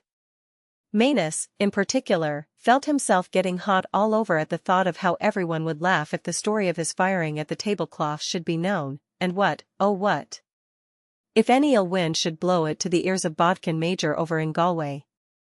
Would there be any end to the ridicule he would have to endure at school? Even the glory of having taken part in the slaughter of the seal seemed but a trifling set-off in comparison. Then, too, Roderick, who, as it was, would most probably be annoyed by their staying out so late, would certainly be extremely angry about the whole business and at their having come home through the Moyros domain. These and other considerations induced Manus to observe to his sister as they were trudging homewards, "I say, Nora, there's no good in our telling Roderick and Anstice anything about our coming up by the Monk's Walk and all that affair. We'd look such a pair of thundering idiots, and Roderick's sure to be horribly angry at our having gone that way at all. He'll pitch into us pretty well, I expect, as it is, for staying out so late, but he'll never think of asking what way we came back, and we needn't say anything if he doesn't."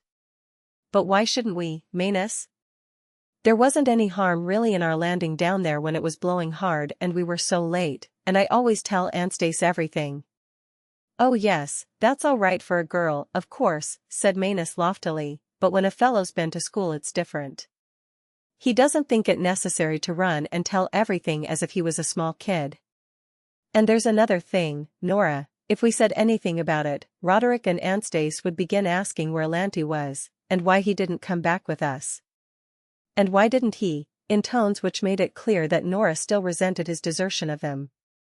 "Oh, well, you see, Manus was becoming rather embarrassed. He'd promised to meet those other chaps in the boat up on Drynane Head, so he was going to get ashore at the iron pier and go up past the mine by the tramway that the trucks come down by. He can get out upon the head that way.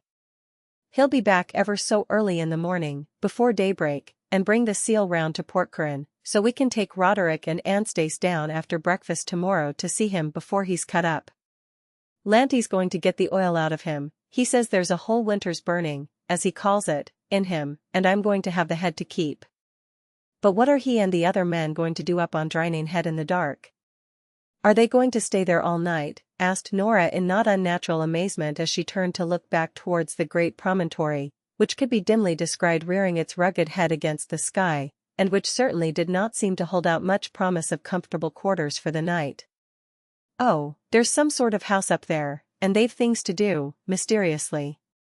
"Lanty's going to take me there someday. He tells me almost everything, because he knows I'm safe, no fear of my blabbing or letting things out." And Manus drew himself erect with the proud consciousness of being Lanty's confidant and the trusted repository of his secrets. "I'm not going to blab either," said Nora in an aggrieved tone, feeling Manus's remarks in some sort of reflection on herself. The children were luckier than they expected, and perhaps than they deserved. They found the house empty when they got back, and no one in it, upstairs or down. Roderick and Anstace had not yet returned from Ballyfin, and Bride, the little maid, had availed herself of the absence of the whole family to slip over and spend an evening at her father's fireside. The sight of their supper laid out and waiting for them in the parlor first brought to Manus and Nora's minds how many hours it was past the usual time of their evening meal, to which in the many and varied excitements of the evening neither of them had hitherto given a thought. Even now, when they saw food laid ready for them, they did not feel any very ravenous desire to partake of it. They sat down, however, at the table, and Manus found his appetite return to him in wondrous fashion when once he began to attack the eatables, whilst Nora, who had not yet recovered from the shock which the apparition in the monk's walk had given her, could make little more than a feint of eating. Their supper was just finished when the sound of wheels upon the avenue proclaimed Roderick and Anstace's return. The children rushed out to the hall door to meet them, and there were questions and answers and explanations on both sides. Roderick and Anstace had been late leaving Ballyfin, it seemed, and halfway home the horse had cast a shoe. The nearest smithy was 2 miles distant, and they had had to proceed thither at a walk, Connor leading the horse.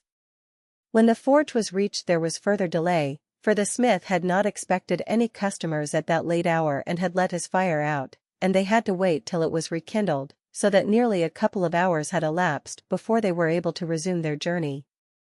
Then Manus, with a modest air of self-consciousness, told of their afternoon's exploit and of the killing of the seal in Ballintigart Cave.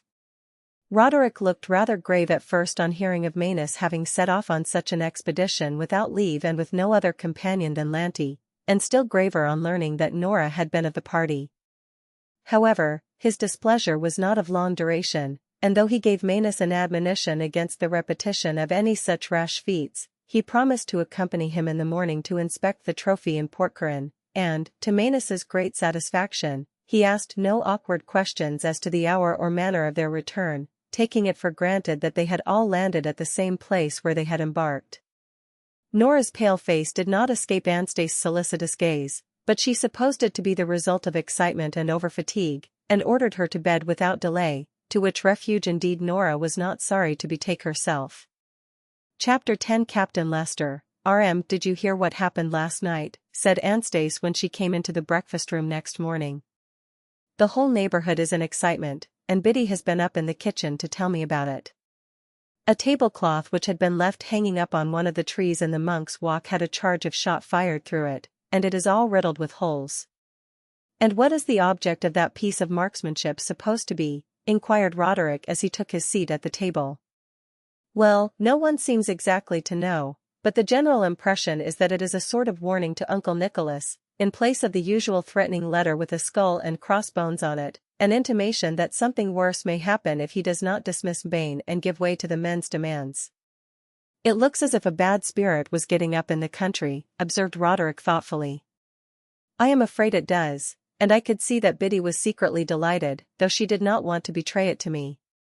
Maybe the boys would serve old master a worse turn yet if he doesn't mind himself," she said. "Uncle Nicholas was out last night. It seems, when the outrage occurred, there were only Ella and Miss Brown at home, but he is furious about it, and says that if the people think he is to be frightened by tricks of that sort they are very much mistaken, and that if the offenders can be discovered he will show them no mercy." Manus and Nora had not ventured to lift their eyes from their plates during this conversation. Fortunately for them neither Roderick nor Anstace noticed this very unusual silence on their part, as in general they were by no means backward in giving their opinion on any topic that might be under discussion. Nora had come down to breakfast listless and heavy-eyed, and evinced a nervous tendency to start at the least noise. Anstace, too, testified that she had been awakened in the night by unaccountable sounds proceeding from the little room of which Nora had lately, at her own earnest request, been put in possession, and going in to see what was the matter, had found her little sister crying out and struggling under the bedclothes in the throes of some unpleasantly vivid dream. Roderick declared curtly that it was clear seal hunting did not suit Nora, and issued an absolute prohibition against her accompanying Manus and Lanty upon any other expedition unless he himself were of the party. Poor Nora, who knew that her troubled night was in no way owing to the seal hunt but to the fright of encountering the supposed ghost, had perforce to submit to the mandate. "If you will be a goose, what else can you expect?" was all the consolation Manus had to give her when she lamented herself to him after breakfast. Nora brisked up, however, considerably under the effects of the bright sunshine and the strong sea wind, as a little later they all four walked across the fields to Portcairn to inspect the seal. Manus looked eagerly this way and that to descry the body of his late adversary as they came down the narrow track into the little horseshoe-shaped bay. "Hello, old chap, don't you know where you left him last night?" was Roderick's inquiry.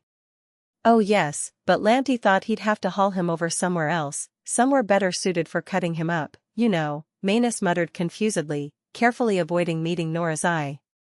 It was Anstace who caught sight of the seal at last, lying on a large flat rock in the shadow of the cliff. He was indubitably a monster of his kind, and his proportions could be better seen now than when he had been lying in the bottom of the coracle. Roderick paced the rock beside him carefully, and pronounced him to be full 5 feet in length. Manus's only and most poignant regret was that he could not be stuffed whole as he was. He consoled himself, however, with the reflection that, even if this could have been done, it would have been quite impossible for him to carry the stuffed monster back amongst his baggage to exhibit to the boys at school. Lanty came down the path at that moment carrying a huge 3-legged iron pot, a formidable-looking knife, and all the other implements necessary for flaying the seal and depriving the carcass of the thick coating of blubber which intervenes between the skin and the flesh, and contains the valuable seal oil. Lanty's eyes were bloodshot, and he looked pallid and disheveled, as if his night upon Dryning Head had not been beneficial to him. Anstace and Nora, who had no desire to witness the skinning and boiling down process, took their leave, and Roderick, too, had soon had enough of the operation. Manus, however, remained to the last, and was able to report, when he came home to dinner, that the yield of oil had been highly satisfactory. He had brought the seal's head with him, tied up in Lanty's red pocket handkerchief, and in answer to Anstace's inquiries as to what he intended to do with it, explained that he was going to preserve the skull by a method, much in vogue amongst the boys at his school, for obtaining skeletons of bats, field mice, and other small animals, namely, by placing it in a vessel of water and leaving it to macerate there till the flesh dropped off the bones. As the process was not likely to be a very agreeable one, Anstace begged that the vessel with the seal's head might be placed at a considerable distance from the house, but to this Manus objected that wandering cats or dogs might find his treasure and carry it off to devour it. Finally, on Roderick's suggestion that the roof of the house offered a secure and yet sufficiently remote repository, the head was carried up thither, and left between the chimney stacks for the sun and winds to bleach it. The affair of the tablecloth made a considerable stir in the country, and an investigation was made upon the spot in the hope of discovering some clue to the perpetrators of the outrage. A force of police were occupied for a day or two in beating the underwood and examining every square inch of ground near the Monk's Walk. They found nothing to reward them for their labors, however, and little by little interest in the matter died away. Most people thought with Anstace that the outrage was a consequence of the dispute between Mr. O'Brien and the miners, and probably an attempt to intimidate him into dismissing the unpopular Scotch manager. There could be no doubt, however, that it had failed of its effect. Age might have enfeebled Mr. O'Brien's bodily powers, but it had failed to rob him of his energy and determination. To sullen threats that if the men were not suffered to work in the old, easy-going fashion to which they had been used they would not work at all, he responded by closing down the mine and summarily dismissing all hands. "If they don't know who is master of the Moyross mine they had better learn," he was reported to have said grimly. Bain, not less resolute, had hinted that, if a few weeks' idling did not bring the miners to their senses, there would be no difficulty in finding others to take their places. Mr. Lynch shook his head over it all in the drawing-room at Kilshane. "We've a bad winter before us, I fear," he said, gloomily. Meanwhile, what remained of the summer was passing over, and August was nearing its end. Dr. Ford, the principal of Manus's school, wrote to Roderick that all needful repairs and alterations having been carried out to the satisfaction of a high sanitary authority, he hoped to see his pupils reassemble early in September. Manus groaned at the thought of his glorious holiday time being so near its close, and of the boating and fishing and other outdoor enjoyments having to be exchanged for Latin and algebra, and the routine of school life.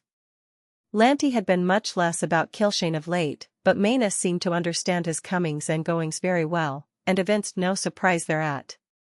Manus's return to school was only a week off when Lady Louisa Butler, who on a former occasion had driven over to make the O'Briens' acquaintance, sent a friendly invitation to Roderick and Anstice to dine and sleep at her house upon a certain evening when she hoped to have a few friends to meet them. "My dear, you must on no account refuse," said kindly Mrs. Lynch, whom Anstice had consulted. "Lady Louisa's little parties are always delightful, and she is sure to have people whom you would like to know, and who will be interested in you for your father's sake." So a note of acceptance was written, and then the question of ways and means had to be considered, as Dromore, Lady Louisa's place, was 14 Irish miles distant. Biddy, though dismissed from active service with the O'Briens, kept herself posted up in all the family affairs by frequent visits to the kitchen, and was always ready to tender advice on knotty points. She was urgent that the old chariot in the coach-house, in which Miss Auncey had been wont to take her drives in state, should be brought out from its retirement for the occasion. And what would the O'Briens be driven in, to mate all the quality o' the county, if 'twasn't their own equipage? She demanded indignantly.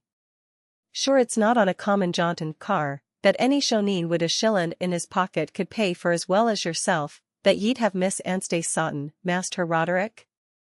I've no doubt that Miss Anstice and I would create a sensation amongst the quality if we arrived in the family equipage, Biddy," Roderick answered with much gravity, though there was a twinkle in his eyes, as he surveyed the crazy, antiquated chariot which had been drawn out into the grass-grown yard for inspection. Cobwebs festooned it inside and out, the ironwork was red with rust, and the lining of the interior mouldy with damp, and perforated by moths. It was hung so high from the ground that it had to be entered by a flight of steps, let down and fastened up from the outside. Roderick shook his head as he turned away with a laugh.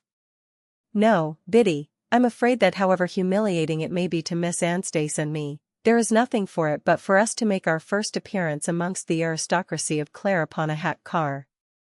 A ragged, shoeless boy came running into the yard at that moment and thrust a note into Roderick's hand. "Captain Lester's compliments, your honor, and I was to give that to you at once." Roderick opened the note and then called to Anstice, who, the carriage parade being at an end, was going back into the house. "Hello, Anstice, what do you say to entertaining a guest? Are your household resources up to the mark?" "A guest? Roderick? Who?" "Lester, the resident magistrate. You haven't met him, but he's a capital fellow, you're sure to like him. Here's what he says, I suppose it's no harm for the children to hear it."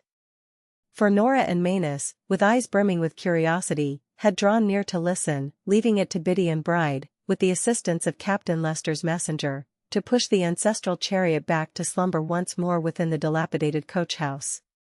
"Dear O'Brien," the note ran, "should I be taking a great liberty if I asked you and Miss O'Brien to give me a shakedown at Kilshane tomorrow night? There is to be a seizure effected in your neighborhood the following day, and in the present state of the country it would be idle to attempt it except immediately after daybreak. I should, therefore, be saved a long night drive by sleeping at your house, and this must be my excuse for troubling you. Yours, N.C. Charles Lester. P.S. I know I can trust you to keep the object of my visit secret, otherwise its purpose would be rendered nugatory." "Well, Anstice, what do you say?" looking at her with the open note still in his hand. "I don't really know," Anstice returned dubiously. "Bride is a good little girl, but she has not got many ideas yet about cooking or attending at table, or anything of that sort, and a man like Captain Lester is accustomed to having everything comfortable and well done." "Oh, nonsense! Lester's not that sort of fellow at all. Give him a good plain dinner and he'll be quite satisfied. I should think a man would prefer any sort of dinner at all to having to drive over from Ballyfin at 1 o'clock in the morning. You can get Biddy in to help, you know, if necessary. Anstey smiled a little at the latter suggestion, but she saw that Roderick was anxious for the invitation to be given, and if Roderick wished for anything it was certain that Anstice would gratify him if it was within her power to do so. "Oh yes, ask him by all means," she said pleasantly, "and we'll do the best we can for him. He knows we're not millionaires, so he won't expect too much." "It fits in first rate, too," said Roderick, reading the letter over again. "If he'd wanted to come the next night we couldn't have had him, as that's the evening we're going to Lady Louisa's. Now remember, you two, to Nora and Manus, not a word of this to anyone." And he walked off into the house to write his answer to the note. Manus and Nora were in quite a tumult of expectation next evening. Captain Lester was the first visitor who had passed a night under the roof at Kilshane, and to their minds a resident magistrate, to whom the peace of the district was committed, and who could incarcerate offenders and order the constabulary hither and thither, was a very tremendous personage to be brought in contact with. Captain Lester, on his arrival, did not appear the least awe-inspiring. However, he was a big, sandy-haired, good-humored-looking man, with a loud voice and cheery manner, and Anstice owned to herself, with a sigh of relief, that she would not mind so very much if Bride did commit a few blunders during the course of the dinner. This was just as well, since Bride, although Anstice had spent a good part of the day in drilling her and rehearsing to her what she would have to do, evinced a capacity for making mistakes which was absolutely marvelous. Manus and Nora were partaking of late dinner for the first time in their lives, and Manus grew purple in the face in his efforts to choke down his laughter, as poor Bride, blushing to the roots of her hair in her bashfulness, went floundering round the table, setting down plates where dishes should have been, and knocking over glasses. It was only by an agonized frown, which Bride fortunately caught just in time, that Anstice brought to her mind that it was the mustard and not the powdered sugar which was to be handed round with the roast beef. All her signals, however, failed to prevent the cauliflower from being presented to the guests as a course all by itself, while the dish of croquettes, which Anstice had prepared herself, with the expenditure of much time and trouble, as an entree, appeared later on in the company of the potatoes. Besides which, Bride persistently left the door open whenever she went out to the kitchen, where Biddy was assisting to the best of her ability, so that scraps of conversation, not intended to be heard in the dining room, were only too audible to the party seated at table. "Bride, will I pull the tart out o' the oven yit? 'Tis the beautifullest brown that ever ye see." "Gora, but it's hot, it has the fingers burned off of me." "Och, but the captain's the fine lump of a man, and I'll be bound he's not talking his two oh yes out o' Miss Anstice this minute. I'll just slip to the door and have a look at her, the darlin', sottin' at the head of her table, as swate as a flower, and as stately as a queen."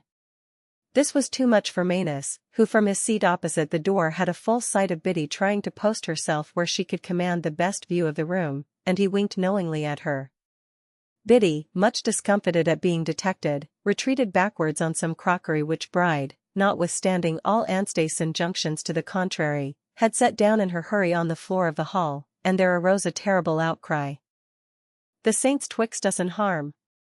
Bride, jewel of me sowl, if 'tisn't the mashed pitaties I've sought me fut in, and the dish gone clane in two under me." Everyone laughed, even Anstice could not prevent herself from joining in the general merriment, though for an instant she had flushed red with mortification. Captain Lester, however, enjoyed the joke so thoroughly, and told so many ludicrous stories of what his own experiences had been when he had first set up house in the west of Ireland, that Anstice speedily forgot her annoyance.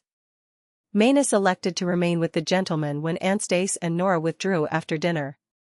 Roderick and Captain Lester must have found something very interesting to talk about, they made such a prolonged stay in the dining room, and Nora, who had only been granted a scanty half-hour beyond her usual bedtime, and who had looked forward to hearing some more of Captain Lester's stories, grudgingly watched the clock upon the chimney-piece as it ticked on towards the fateful 9:30.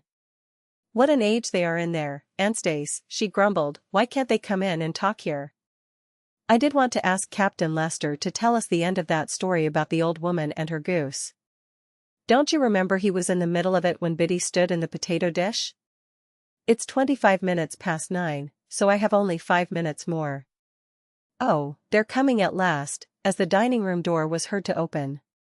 The trio made their appearance. Captain Lester first, with his broad expanse of shirt front and jolly red face, Roderick, taller and slighter, followed, and Manus brought up the rear. To Nora's thinking the last named had become strangely quiet and dispirited. He ensconced himself in a corner, and hardly even laughed at the conclusion of the goose story, which, lest Nora should be disappointed, Anstice begged Captain Lester for. Immediately afterwards, however, she contrived to make a sign to her little sister to come to her where she sat at a small table pouring out the coffee, and whispered to her that it was 9:15, and quite time for her to go to bed. You need not mind bidding good night. Just slip quietly out of the room and run upstairs. I'll send Manus up after you, as soon as I get a chance of speaking to him. He seems half asleep as it is, sitting over there in the corner.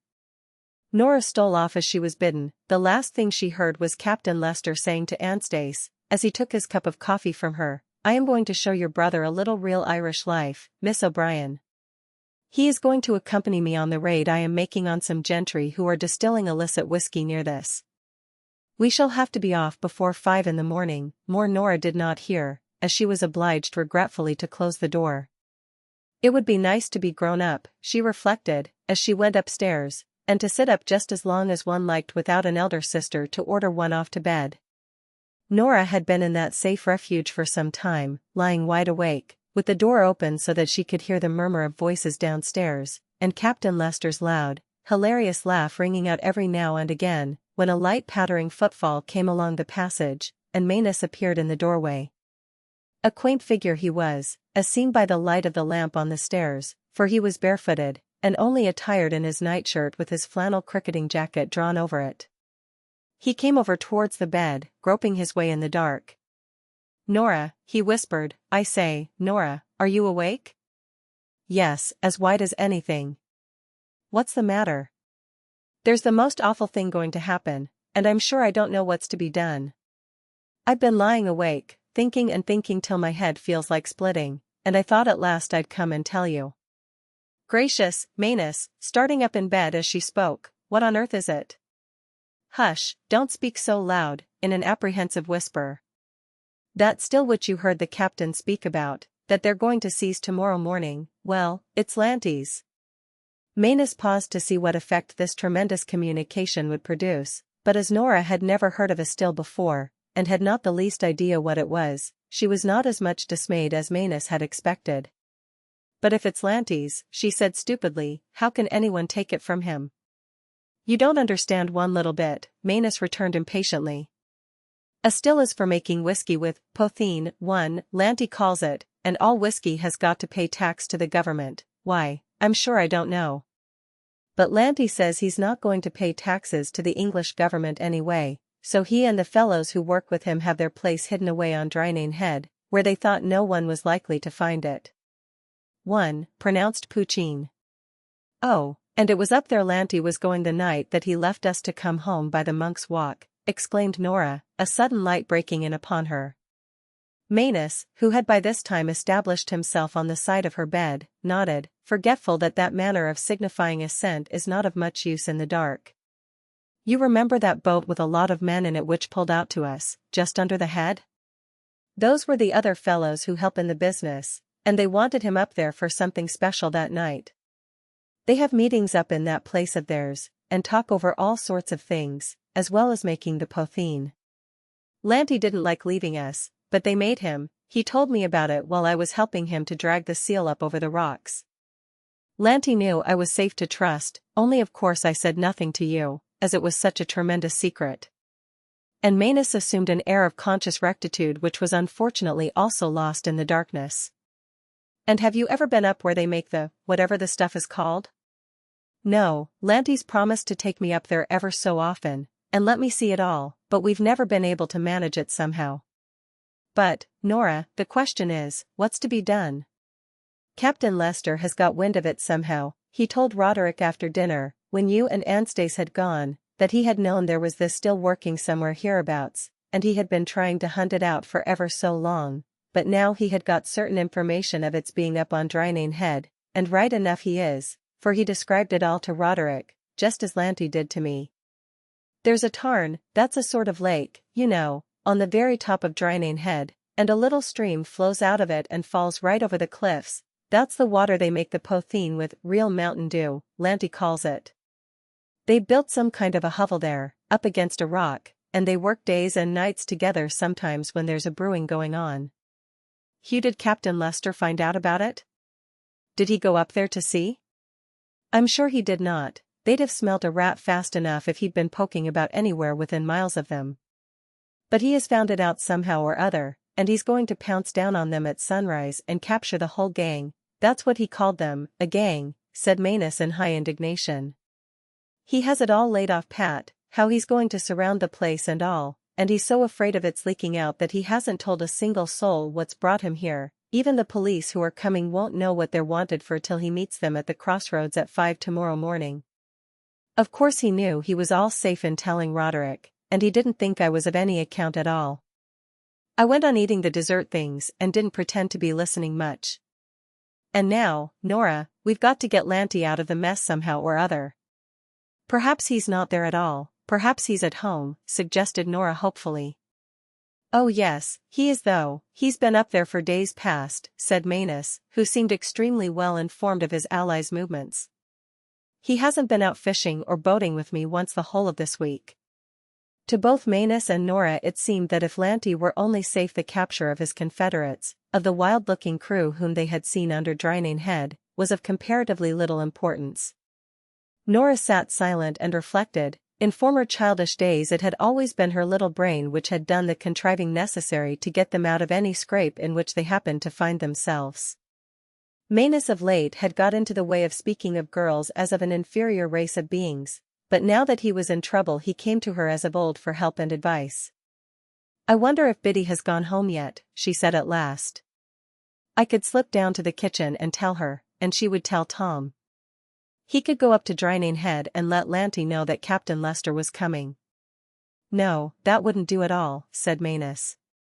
You see, they none of them know anything about it, about Lanty's being in with all those other fellows, and making potheen and all that, and Lanty doesn't want them to find out. He says his father's rail ragin' mad as it is, about his goings-on, as he calls them. Oh. This was a new light on the matter to Nora, whose code of right and wrong was a very simple one. Breaking the law was a thing quite outside any experience of hers, and which she understood nothing about. There seemed something absolutely heroic in Lanty's manufacturing his whiskey on the solitude of Drynane Head, that he might defy Captain Lester and the police in their efforts to make him pay taxes to the English government. But that he should be doing something which his father and Biddy did not know of, and which, if they did know, they would not approve, that was another matter altogether in Nora's eyes. Making potheen must be wrong, Manus, she said gravely, if Lanty doesn't want anyone to find out about it. Well, if you come to that, I suppose it is, Manus admitted. But if Lanty and the rest of them are caught tomorrow, they'll all be marched off to Ennis jail, handcuffed, mind you, and locked up there for months perhaps. Just think of Lanty handcuffed and shut up in jail. I declare I've half a mind to try and get up on Drynane Head now and give them warning to clear out, but it's as black as pitch, not a gleam of light in the sky, and I don't believe I'd find the way. Then it was that Nora had a brilliant inspiration. I'll tell you what, Manus, she cried, Captain Lester and Roderick won't start till 5. I heard Captain Lester tell Anstey so, and it's light, a sort of light, hours before that. I know, because when I was bad with toothache last week and couldn't sleep, I saw everything in the room quite plain before the clock struck 3. If you stole out then no one would hear you, they'd all be sound asleep, and you could go to Drynane Head and tell Lanty the police were coming. Oh, but I say, Nora, if I go you'll have to come too, said Manus. I'll come of course if you want me, Nora rejoined promptly, trying not to let her voice betray her satisfaction at Manus's sudden desire for the feminine companionship at which he was generally wont to rail. I only hope we'll manage to awake in proper time. Oh, I'll wake, no fear. I've never any difficulty in waking up any time that I want to, and I'll come and call you, Manus said valiantly. I don't feel as if I could sleep a wink tonight, thinking of it all, but I'd better be off, lest the others should come up and catch me. They won't sit up late, as Captain Lester and Roderick have to turn out so early. Oh, I say. Won't it be fun? They're going off solemnly all that way and drawing a cordon round the place and all the rest of it, when we've been there before them and given the fellows warning. Be sure and jump up at once, Nora, when I come to call you. I won't be able to make a noise for fear of someone hearing me. And with this parting injunction Manus withdrew.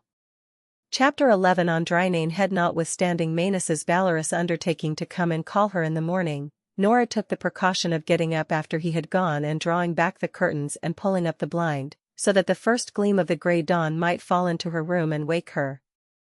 She had but just huddled back into bed again when she heard the drawing-room door open and goodnights being exchanged. A minute later the handle of her own door was softly turned and Anstace came in, carefully shading her candle with her hand to keep its light from falling on her little sister's face. Nora closed her eyes tight and feigned to be asleep. She was afraid of Anstace questioning her about her unusual wakefulness, but it gave her an uncomfortable sense of deceit to feel Anstace with cautious touch drawing the tumbled bedclothes straight, and tucking them in comfortably about her. Then she went away as softly as she had come, and Nora fell asleep and started up, as it seemed to herself, but a few minutes afterwards, to find the window opposite her bed a square of pale greyish light, and the different objects in the room becoming dimly visible. It was only after a minute or two's partial bewilderment that she could remember what it was which impended that morning, and why she ought to be awake. In a moment, however, it all came back to her mind, and she slipped hastily out upon the floor. Manus had not come to call her as yet, but it would be well, all the same, to know whether it were already 3 o'clock or not. A strange, ghostly little figure Nora looked as she stole along the passage and down the stairs in her nightgown and bare feet to where the tall old clock in the hall ticked solemnly on, its ticking sounding ever so much louder now in the silence of the house than it did ordinarily during the daytime. Nora had to mount on a chair so as to bring her face upon a level with that of the clock before she could make out the position of the two hands, and ascertain that it was as yet but 2:30. Back to bed, therefore, she had to journey, but she did not venture to lie down, lest sleep should steal upon her unawares. She sat up straight instead, with her knees drawn up to her chin and the blankets pulled round her shoulders, waiting till, after what seemed to her an interminable time, the clock downstairs told out the hour with 3 ringing metallic strokes. There was still no stir from Manus's side of the house, and so she started off on her peregrinations once more. She crept past the door of Roderick's room, which was next to that of Manus, with bated breath. The handle of the door made what seemed an appallingly loud noise as she turned it. Within all was darkness, and the deep, regular breathing, which was the only sound to be heard, betokened that Lanty's peril had not interfered with Manus's slumbers as much as he himself had expected. "Manus, it has struck 3, whispered Nora from the door. There was no answer. The breathing continued as regularly as before, and Nora had to make her way across the room in dread of tumbling over some of the furniture and making a clatter, which would arouse half the household. "Manus, wake up," she whispered again as she reached the bed. "It's time to dress." Hi, what's the matter?" came in indistinct gurglings from amongst the bedclothes. "It's 3 o'clock, Manus, past it. And we're to go up to warn Lanty, don't you remember?" Lanty, in very sleepy accents. "Oh, bother, Nora, we'll leave Lanty alone." It was quite evident that the enterprise bore a very different aspect to Manus now, just roused out of his warm sleep, from what it had done a few hours before. "But the police and Captain Lester are going up to look for him, and they'll take his still away, and carry him and his friends off to prison." "Nonsense. Not they. Trust old Lanty to look after himself. He'll show them a trick or two if they come making trouble up there. I don't believe they'll find the way, and very likely we shouldn't either." "But we ought to try," urged Nora, not a little taken aback at this unexpected change of front on Manus's part. "Oh, it's too great a fag, and I'm tired. Go back to bed, Nora, it'll be all right, you'll see." And a rustling of the bedclothes betokened that Manus, after giving this comfortable assurance, had turned over and disposed himself to sleep once more. Nora retired baffled from the room. It was full daylight by this time, the cold, cheerless light of dawn, and she stood in the lobby window, looking at the gray world outside, and debating with herself what she should do. Perhaps, as Manus had said, it would be all right, and Lanty's hiding place would remain undiscovered, but on the other hand Captain Lester, for all his jollity and good humor, did not look like a man who would follow a wild goose chase, and probably he had made himself well acquainted with the whereabouts of the still before starting on his present enterprise. Nora thought of Lanty's ugly, good-natured face, and of his kindness to her the day of the seal hunt. She was a little girl who did not forget kindness very readily, and then there were Biddy and Tom and Bride to be thought of. What a disgrace and a sorrow it would be to all of them if Lanty should be marched along the road handcuffed on his way to Ennis jail, as Manus had said he would be. No, the police should not take Lanty if she could help it. That was a determination to which Nora very quickly came, and since Manus would not go with her she would go alone out on Drynane Head, and warn him of his danger. She thought that from Manus's description of the place upon the previous night she could hardly fail to find it.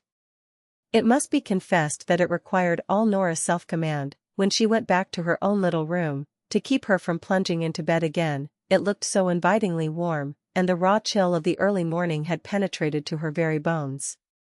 She withstood the temptation bravely, however, and by the time that she had deluged her face abundantly with cold water, and scrubbed it into a glow with a rough towel, and had huddled in all haste into her clothes, the last remnant of sleepiness had disappeared.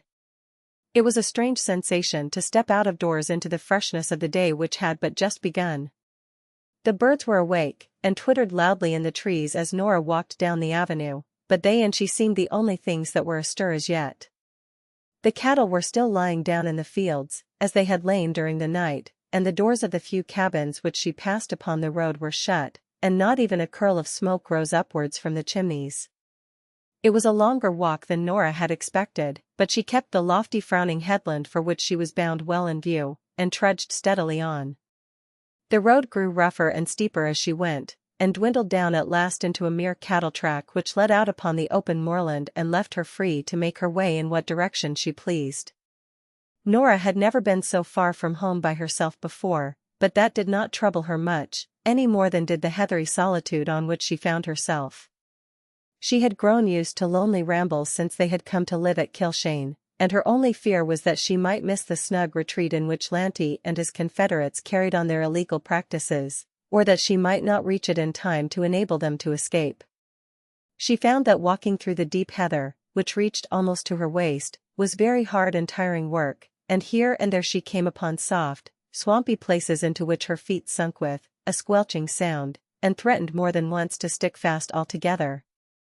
All the same she struggled onwards and upwards valiantly, sometimes helped on her way by a bare slope of limestone which cropped out above the heather, and sometimes having to make a long step to cross a rift or crevice, which seemed to go down into unknown depths, but which was filled almost to the brim with little green ferns and mosses, and trailing brambles, which had established themselves in there out of reach of cutting blasts.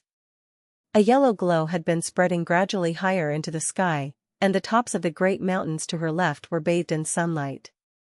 Suddenly, as Nora walked along, she saw her own shadow thrown before her on the rocks. The sun, a red, rayless disk, had risen up over the mountains, and in a moment the dull monotony of the landscape broke into sudden life and color.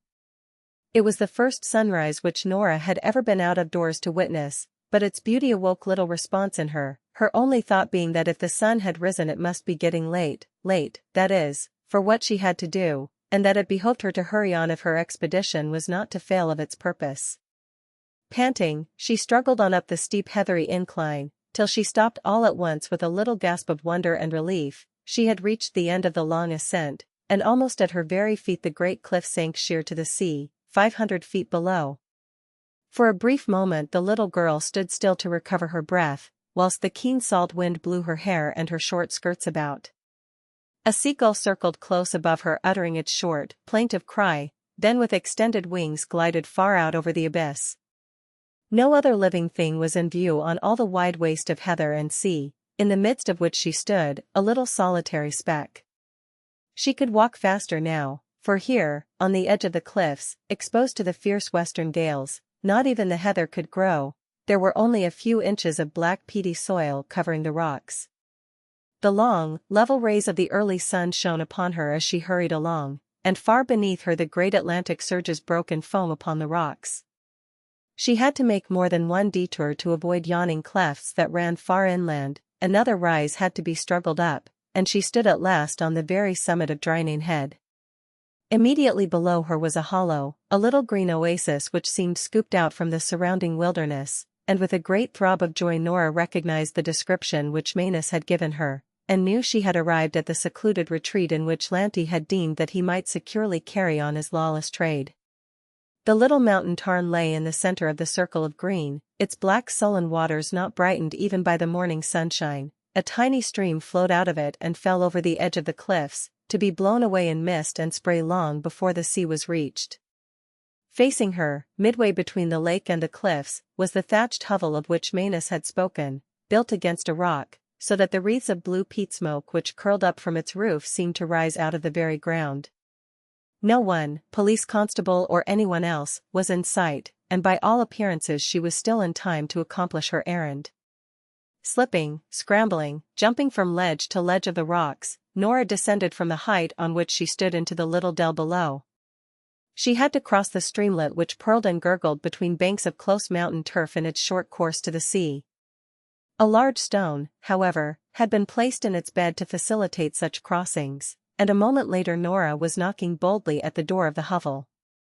A shuffling of feet was heard within, a subdued muttering of voices, then the door was cautiously opened a little way, and a fierce-looking man with unkempt red hair and beard appeared. Nora recognized him at once as the steersman of the boat which they had encountered down below on their return from Balintagart Cave. "Is Lanty Hogan here, please?" she inquired, whilst he stared in speechless amazement at his unlooked-for visitor. "And what would Lanty be doin' up here on the bare mountain, and him wid his father's good house to stop in?" the man returned in true Irish fashion, answering one question by asking another. "But Lanty has been here, I know," Nora said earnestly, "and if he's here still will you tell him, please, that Nora O'Brien is here and wants to see him about something very important? And what ailed ye, Miss Nora, to be runnin' up here after me and it's scarce cockshout yet? Sure there's nothin' gone amiss down in Kilshane?" And there was genuine anxiety in Lanty's face as he unceremoniously thrust the first speaker to one side and appeared in the doorway himself. He was only in his shirt and trousers, and his face had a sodden, smoke-bleared look. "There is nothing wrong at Kilshane, thank you, Lanty," Nora began rather nervously, for 2 or 3 other men in similar attire had clustered at the door, all gazing at her and evidently curious to learn her errand. "Captain Lester, the resident magistrate, stayed at our house last night, and he and Mr. Roderick are coming up here this morning with a lot of policemen to search for your still. Master Manus heard them talking about it after dinner last night, so I came up to tell you." "Terran ages!" Lanty almost knocked Nora over as he dashed out of the house, and in another minute was bounding like a cat up the rocky knoll from which she had just descended. Screening himself behind a block of limestone which topped the summit, he crouched for a moment, gazing about him, his eyes shaded from the sun, then came springing down again as actively as he had gone up. "The child's either right," he ejaculated breathlessly, as he got back, and saw a moment to lose. "The peelers is movin' up to take us backways and frontways and all sides at onct, but with the help o' goodness we'll sarcumvent them there boys yet." The men drew away from the door into the center of the floor, speaking in hoarse, excited murmurs, and Nora, impelled by curiosity, stepped inside, where she could see the interior of the hovel and what was going on there. A roaring turf fire burned at the farther end, making the heat of the room almost unendurable, and a skinny, wrinkled old woman, with locks of grizzled hair escaping from under the red handkerchief round her head, was engaged in tending it. On a tripod above the fire stood a tall, strangely shaped vessel, closed at the top save for a pipe that issued from it and wound in many spiral coils round the inside of a large tub filled with cold water and placed upon the hearth. The pipe passed out again at the bottom of the tub, discharging the freshly distilled spirits which had been condensed within it in its passage through the cold water into a large earthenware pan which acted as receiver. Nora had hardly had time, however, to contemplate this strange and rude apparatus when, at an order given in Irish by the red-bearded man who had opened the door to her, 2 of the other men lifted the still off the fire, and carrying it outside the door, poured the boiling liquor within it into the little stream, another caught up the earthenware pan and emptied it in similar fashion. "A sin and shame to be sendin' the good potheen over the racks to the fishes," muttered the red-bearded man, whom the others called Malachi, and who seemed to exercise some sort of authority over the lawless crew. "Stir yourselves, boys," he went on louder, "or they'll be on ye afore all's done." The still itself, and the tripod on which it had stood, the tub with the worm still coiled within it, and all the other portions of the apparatus were carried up to the tarn and sunk in its dark, peat-stained water, so also were 2 kegs of whiskey which were brought out from the inner room of the hovel. Malachi himself seized a broken spade, which formed part of an accumulation of rubbish in one corner, and carried spadeful after spadeful of blazing peats out of the house, flinging them, hissing and spluttering, into the stream, till the furnace on the hearth had been reduced to the limits of an ordinary domestic fire. A big black pot was suspended over it. In the place where the still had been, water and meal were hastily poured in, and the old woman took her stand before it, an iron spoon in her hand, stirring as composedly as if she had never assisted in any more dubious enterprise than preparing stirabout for the breakfast of her son and his friends.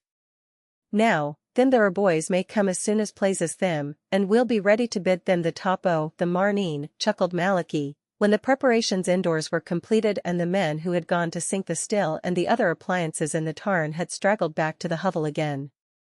Then, as his eye fell on Nora, whom in the bustle everyone had forgotten, but who had remained standing just within the door watching all these proceedings with the keenest interest, he exclaimed, "Murder alive, what'll we do with the child at all, at all?" Strangely enough, this question had not occurred to any of the band before, and at that moment 4 black dots came into view upon the heathery skyline above the little lake. They were the heads of men moving steadily down upon the cabin. A minute or 2 later 2 more dark figures appeared high up on the rocky crest which Lanty had scaled to get a view. Clearly the house was surrounded and escape from it cut off. "Hoid her in there, quick," suggested one of the men, pointing towards the inner room. "And if it's minded to sarch the house they'd be," retorted Malachi contemptuously, "sure the little darlin' would be destroyed for comin' to bring us warnin', and us destroyed along of her." "'Tis the born gomerel that we are," exclaimed the old woman, who had hitherto continued to stir the black pot assiduously, but who seemed now to wake up suddenly to the emergency of the situation. Still grasping the iron spoon in one hand, she caught the terrified Nora by the other, and dragged her unceremoniously towards the fire. "Tak the cheer and sit down," she said authoritatively. Malachi obeyed his mother, as Nora took her to be, by bringing forward the solitary wooden chair of which the establishment boasted, and seating himself upon it by the fire. With a sudden grab the old woman pulled Nora's hat off and flung it amongst the lumber in the corner, then snatching up an old tartan shawl which lay on the window ledge, she put it over the little girl's head and wrapped it hastily about her. "Stand her beside ye and she'll pass for one o' your own," she said, giving Nora a push towards her son as she spoke. "Niver fear, Cushla, neither hurt nor harm shall come to ye," whispered Malachi encouragingly, as he drew her to stand at his knee. "Stand still and kape your mouth shut, that's all that's for you to do." Chapter 12. Discomfited. A couple of minutes of breathless silence followed. Nora stood motionless, with Malachi's arm round her, his bristling red beard close beside her face, and the heavy shawl, saturated with the reek of peat smoke, weighing her down and dragging backwards off her head. Lanty and the other men were endeavoring to stare out over each other's shoulders through the square foot of greenish glass which served as a window. The brush of feet on the short grass outside became audible, someone's iron-shod boot heel struck with a metallic click upon a stone, and the next moment there came a loud, imperative knock against the half-closed door. It was opened wide instantly.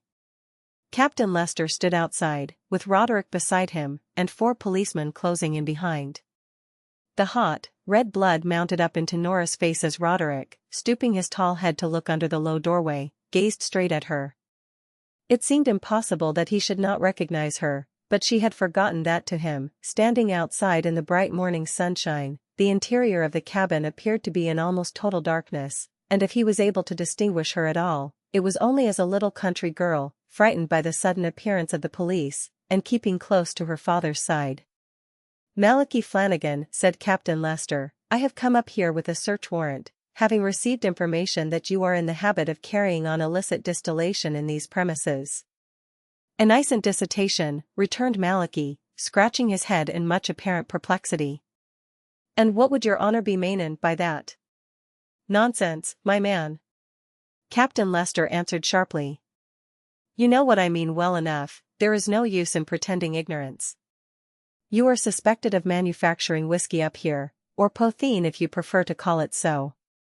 "Arrah, mither, did ever ye hear the likes o' that?" said Malachi, turning in well-feigned astonishment to the old woman.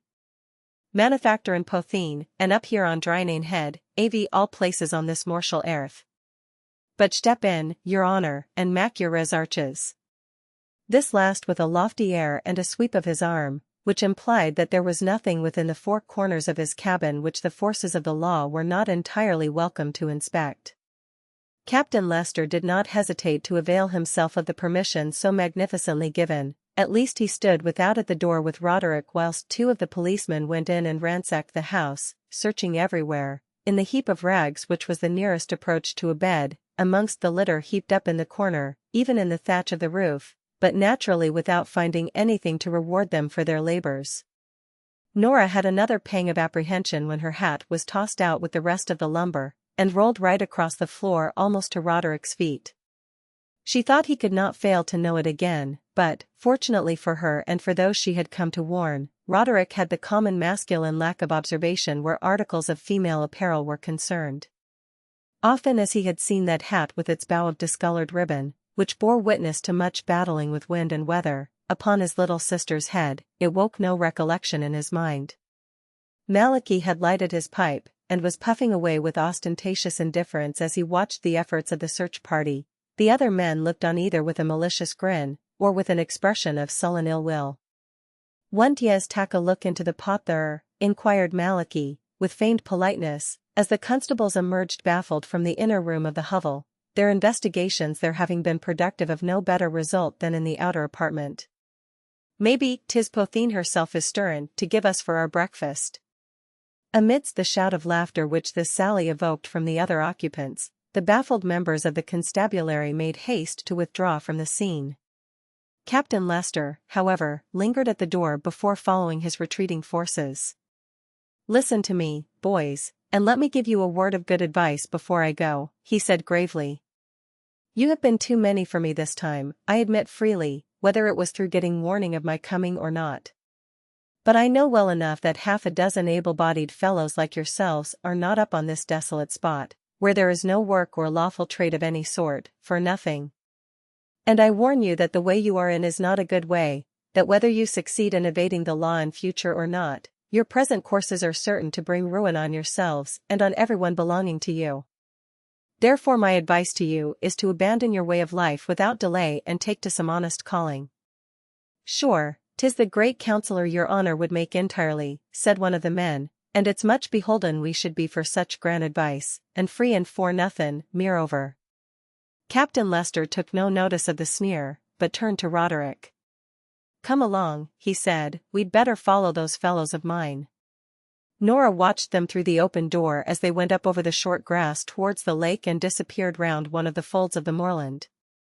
Ugly scowls and fierce execrations followed them, clenched fists were shaken at their retreating figures, and when they had passed out of sight, Nora realized the strangeness of her own position for the first time, and felt just a little frightened as she remembered that she was alone with that wild-looking crew of men in the low, smoke-darkened hut, the sheer black cliffs on one side of her, the dark mountain tarn on the other, and that she had their secret in her keeping.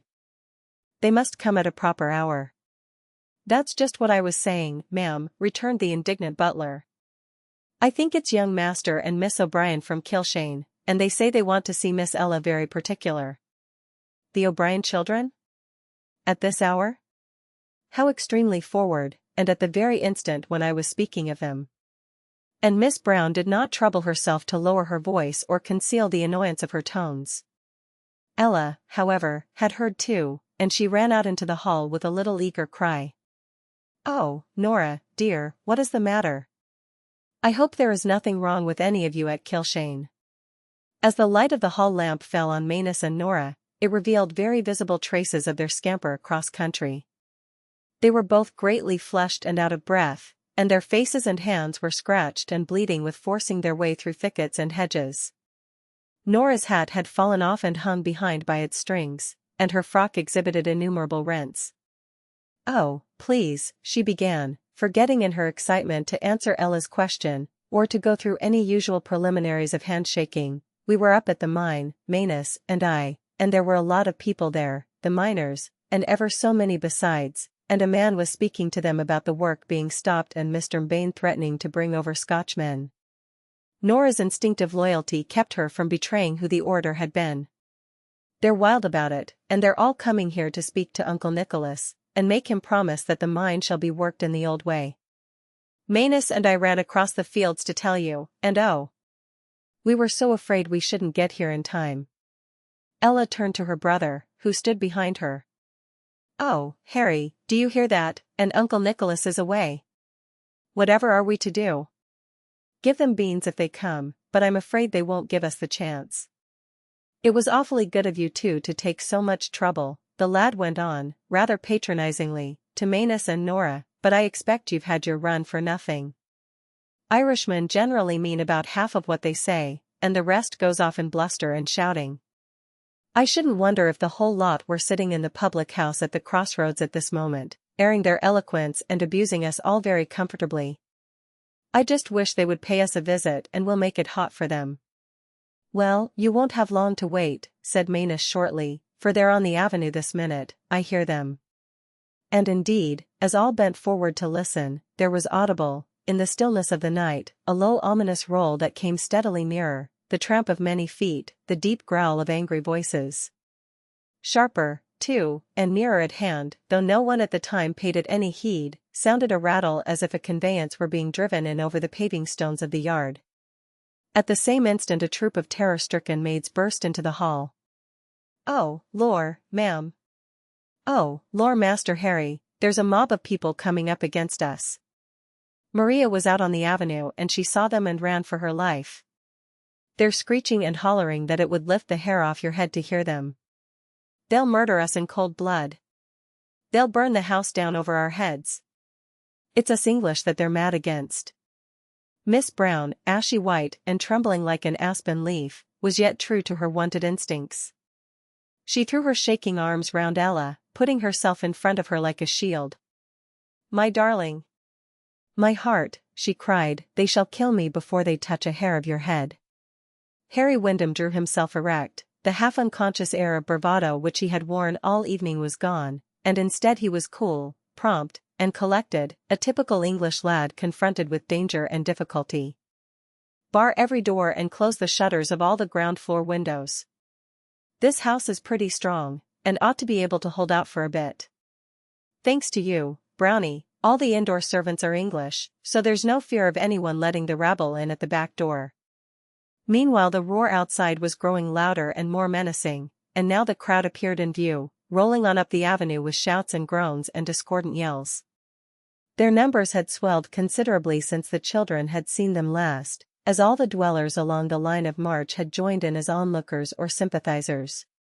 Harry turned round angrily to the frightened maids, who were huddled in a corner, sending forth scream upon scream. "What good do you expect to do yourselves by hullabalooing like that?" he demanded. "Go this instant and close all the windows as I desired you. In spite of Uncle Nicholas, it strikes me it was as well I happened to turn up tonight. Where's Cartwright? You come and help me to load the guns. You can shoot, I suppose?" "Well, sir, I ave fired a gun," said that functionary modestly. Ella sprang forward, her face almost as white as her evening dress. "Oh, Harry, you won't shoot the people?" she gasped. "Not if I can help it, but they won't come into this house while I can keep them out," her brother answered determinedly. He closed the hall door, which had been standing open all this time, with a bang, and turned to Manus. "See here, youngster. You slip out of the house at the back, where you won't be seen, and run for your life for the police. Most likely the first volley will send the whole lot flying, but if it doesn't we'll hold out all right for a couple of hours." Nora caught him by the cuff of his coat sleeve. "Let me go out and speak to them," she cried. "I know some of them, the man who was speaking at the mine, and some of the others, and perhaps I could make them go away. Harry shook himself free impatiently. You don't suppose a howling mob of madmen are going to listen to a little chit like you? Go with Miss Brown there, she'll look after you. Collect all the women, Brownie, when they've done fastening the doors and windows, and take them to the kitchen. They'll be out of the way of harm, and safer than they would be anywhere else. Ella, bring down the guns over the chimney-piece in Uncle Nicholas's bedroom. We shall need all we have. He issued all his orders like a young commander-in-chief, and was obeyed unhesitatingly. He locked and double-locked the hall door, fastened a heavy iron bar across it, and drew 2 stout bolts besides. Then with his own hands he shuttered the narrow windows on either side of the door. Nora cast one last look out before the shutters were closed. The crowd were close up now, hooting, yelling, and brandishing sticks. Behind them, where the last of the daylight still lingered in the sky, rose the abbey ruin, grand and peaceful, a strange contrast to the wild tumult that raged so close to it. It was that glimpse of the ruin which put a sudden idea into Nora's head. "Wait for me, Manus," she cried breathlessly. "I know how we'll frighten the people away better than with guns." She tore up the wide staircase and opened the first door that she came to. She dragged the white quilt off the bed, rolling it up hastily into a bundle, and seized a box of matches off a small table by the bedside. As she dashed out into the corridor again, an old gentleman, white-haired and bent, came up another stair at its farther end with a lighted candle in his hand. "What's going on?" he cried angrily. "Has Bedlam broken loose while I've been away? What's all the noise outside about, and where are all the servants? Why are the lamps not lit? Where's Miss Ella, or Miss Brown, or anybody?" There was no one within hearing but Nora, and she did not answer him. She did not even pause to recollect that this must be her Uncle Nicholas, the grim, vindictive being of whom she had heard so much but whom she had never seen. She darted down to him and pulled the candle out of his hand without ceremony. "Oh please, I must have it," she gasped. "It's ever so much better than matches, because they go out, you know." The old man did not attempt to resist, he only gazed in utter amazement at the apparition that had so unexpectedly appeared before him. Nora's hat still hung upon her shoulders, as it had fallen off during her wild scamper with Manus. Her black hair was tossed back off her forehead, and her blue eyes were alight with excitement and earnestness of purpose. "Who are you, child?" he cried. But Nora did not stay to answer. She had blown the candle out and was racing along the corridor and down the stairs with her spoils, nor did she stop when she met Ella coming upstairs to obey her brother's behest. "What are you doing up here, Nora?" cried Ella. "Go to the kitchen, Brownie is there, and the servants, and Harry says it is the safest place for you to be." It had grown so dark within doors that Ella did not see Mr. O'Brien till she ran up against him, standing in the corridor, where Nora had left him, as if he were rooted to the ground. She could not repress a cry of alarm at the sudden shock. "Uncle Nicholas! We thought you were in Dublin. How do you come to be here?" "I come to be here because I drove in by the stable-yard 5 minutes ago, and it's the shortest way to my bedroom," returned the old man gruffly. "Is the world turned upside down, or am I going mad? What's all that shouting and the row that I hear? And in heaven's name, who was it that ran down here just now?" It was little Nora O'Brien. "Poor child, she's quite terrified. I suppose she's looking for somewhere to hide. The miners are in front of the house, Uncle Nicholas, and a mob of people with them, threatening to attack it. Nora and her brother brought warning just in time, and Harry thinks we can hold out till help comes." Ella stopped short, remembering that it was the first Mr. O'Brien had heard of the prodigal's return, and dreading an outburst of wrath. She need not have been afraid, however, her uncle had not heard her last words at all. "Nora O'Brien," he repeated to himself slowly, but it was not of her he was thinking. Another child stood before him, a boy with the same bright eyes and dark waving hair, a boy who had raced about that house and made it ring with his shouts and laughter 40 years before. That boy's name had been Piers, and it was nearly a year since he had been laid, far from his kindred, in a crowded London cemetery. Nora, meanwhile, little dreaming of the effect she had produced, tore on her way downstairs. Ella's words had fallen on unheeding ears. Nora had not even taken their meaning in. Quick, quick, Manus, she cried, as she found her brother waiting for her, we haven't a minute to lose. We must get out of the house somehow or other, through a window or any way that we can, before the crowd closes up all round. A momentary lull had come in the din outside, as the human torrent swept up before the house and found themselves confronted by the long blank range of shuttered windows, with no light visible anywhere. They halted irresolutely, uncertain what to do, and in that instant's delay Nora had her chance. A maidservant with blanched cheeks and trembling hands was drawing the bolts of a little side door which led down upon the pleasure ground, the last point that remained to be secured in the defences of the house. "Let us out, please," Nora said authoritatively. The woman stared at her, hardly able to believe that she had heard aright. "You must be mad, miss, to be wanting such a thing. It's fiends that's out there, nothing less, they'd tear you limb from limb if they got you amongst them." Nora gave her head a proud little toss as she pushed back the bolts herself. "No one will see us if we slip out quickly, and even if they did, Malachi is out there, and he wouldn't let anyone hurt me. Shut the door behind us and make it fast. Now then, Manus." Brother and sister vanished into the night. Not an instant too soon, for the next moment the mob surged up all round the house, seeking to find some means of entry, and they broke into shouts louder and more ferocious than before as they found that timely warning had been conveyed to the inmates, and that on all sides the house had been made secure. "Ara, Finn, it's not willin' to be spoke to, they are waitin' there. Give a rap at the door, boys, and let them know we're here." In obedience to the mandate, heavy and repeated blows were dealt upon the hall door, which, however, was of good solid oak, and showed no signs of yielding. A pebble whizzed against one of the plate-glass windows, and the crash and shiver of the falling glass were greeted with exultant huzzas. Another and another followed. Then a window on the upper floor was thrown open, and Harry's clear, boyish tones made themselves heard. "Now then, I give fair warning to all concerned. I have a double-barreled gun, and Cartwright here has another. You've all got 2 minutes to be out of this, at the end of that time we fire." But the people's blood was up, too high and hot for threats to turn them. Curses, groans, howls of execration answered him. "Is shoot as ye would, ye clip? Is them the manners they've larned ye in Germany? Quit out o' that, and let's spake to the master. It's Nicholas O'Brien we'll talk to, not you, ye dirty spalpeen." And another volley of stones crashed against the windows.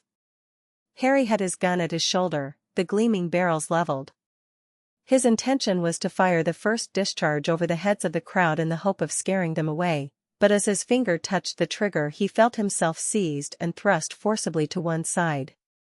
A tall figure, which in the uncertain light seemed to have lost its stoop and to be straight and erect as in years gone by, advanced to the window, and a strident voice called out above the din, "Who wants to talk to Nicholas O'Brien?"